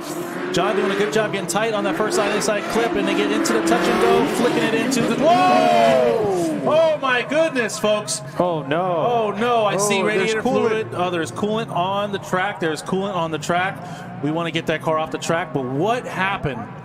Oh, what happened? This takes me back to Nate Hamilton and Ad Condale. Same place. Area. Same exact spot, yes. We want to maybe communicate to Adam LZ if he can, I don't know if he's leaking on the track, but he definitely was leaking coolant from that collision. Yeah, it looked more like water than coolant, so hopefully it's not anything too weird and sticky on the ground.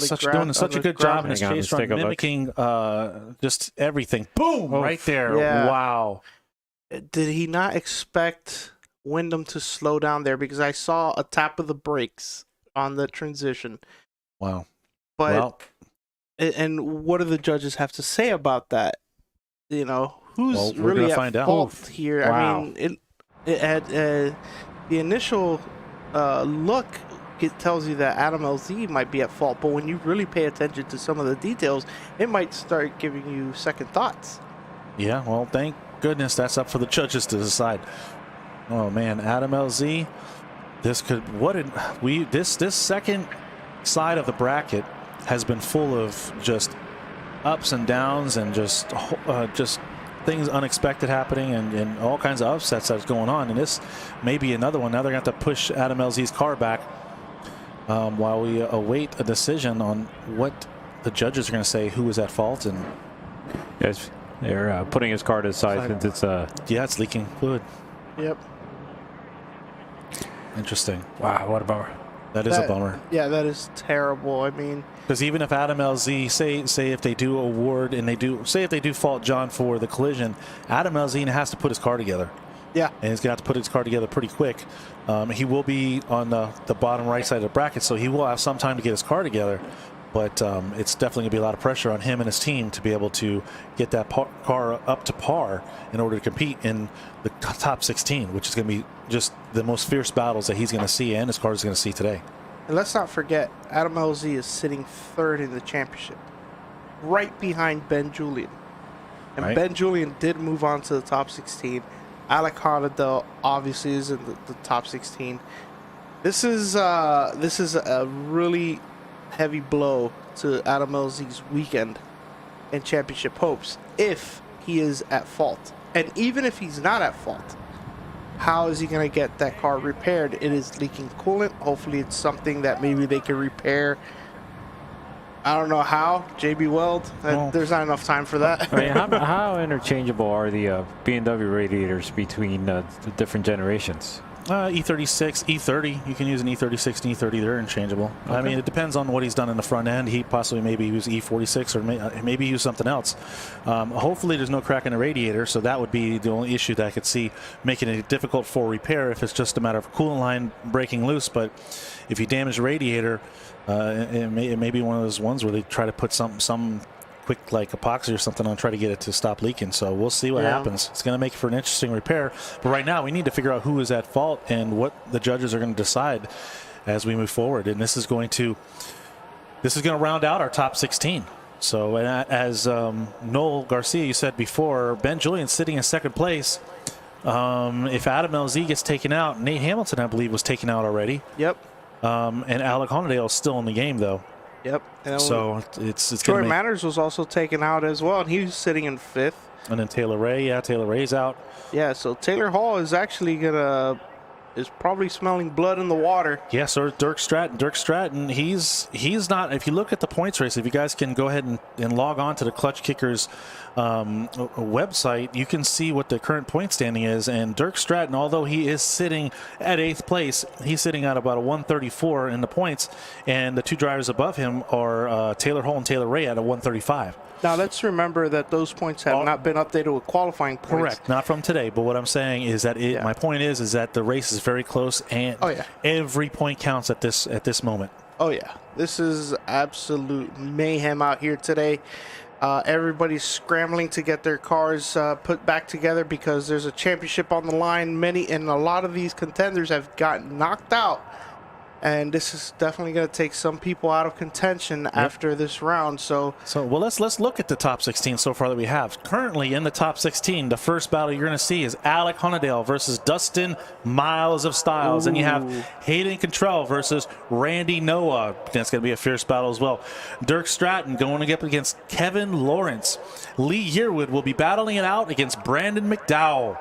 Then on the other side of the bracket, you're going to see Taylor Hall versus Brandon Whitnick, followed by Connor O'Sully against Andrew Maurer, Ben Julian then against Tyler Berry, and we will see Mike Pollard versus the winner of this final battle of the top 32 of the Klutch Kickers $100,000 Drift Series Season 2, Round 4.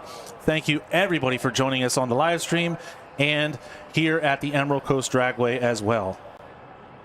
Wow. I mean, it's still hitting hard, and we still don't have a decision on what's going on here. Let's see. Okay.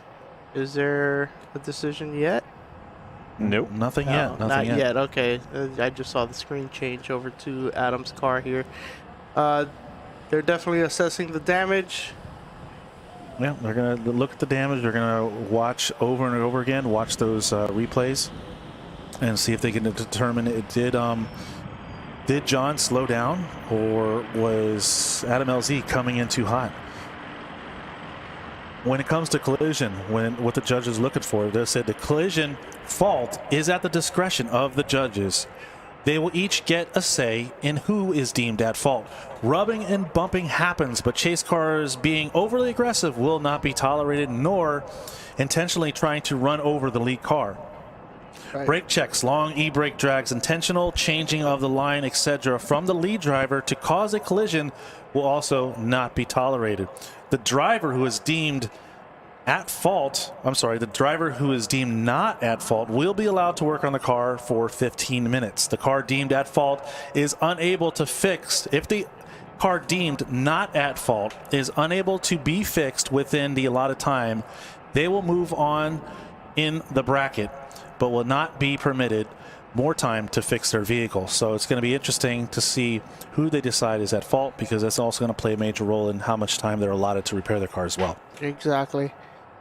So, wow, judges still deliberating. This is definitely a big decision, since there's a lot on the line here, especially, championship points.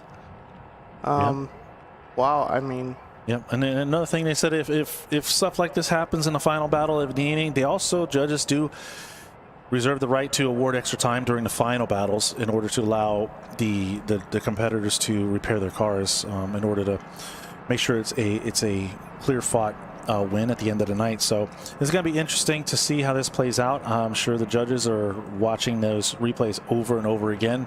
And those of you that are wondering, well, what's the big deal? You just go home, pack it in for the evening. No, there's a lot at stake. It's more than just bragging rights here at Klutch Kickers. It's also, there is actual money here to be won. The top 6th through 16th competitors will receive $400 for their competition today. So everybody in the top 16 will receive a payout. 6th through 16th will receive $400.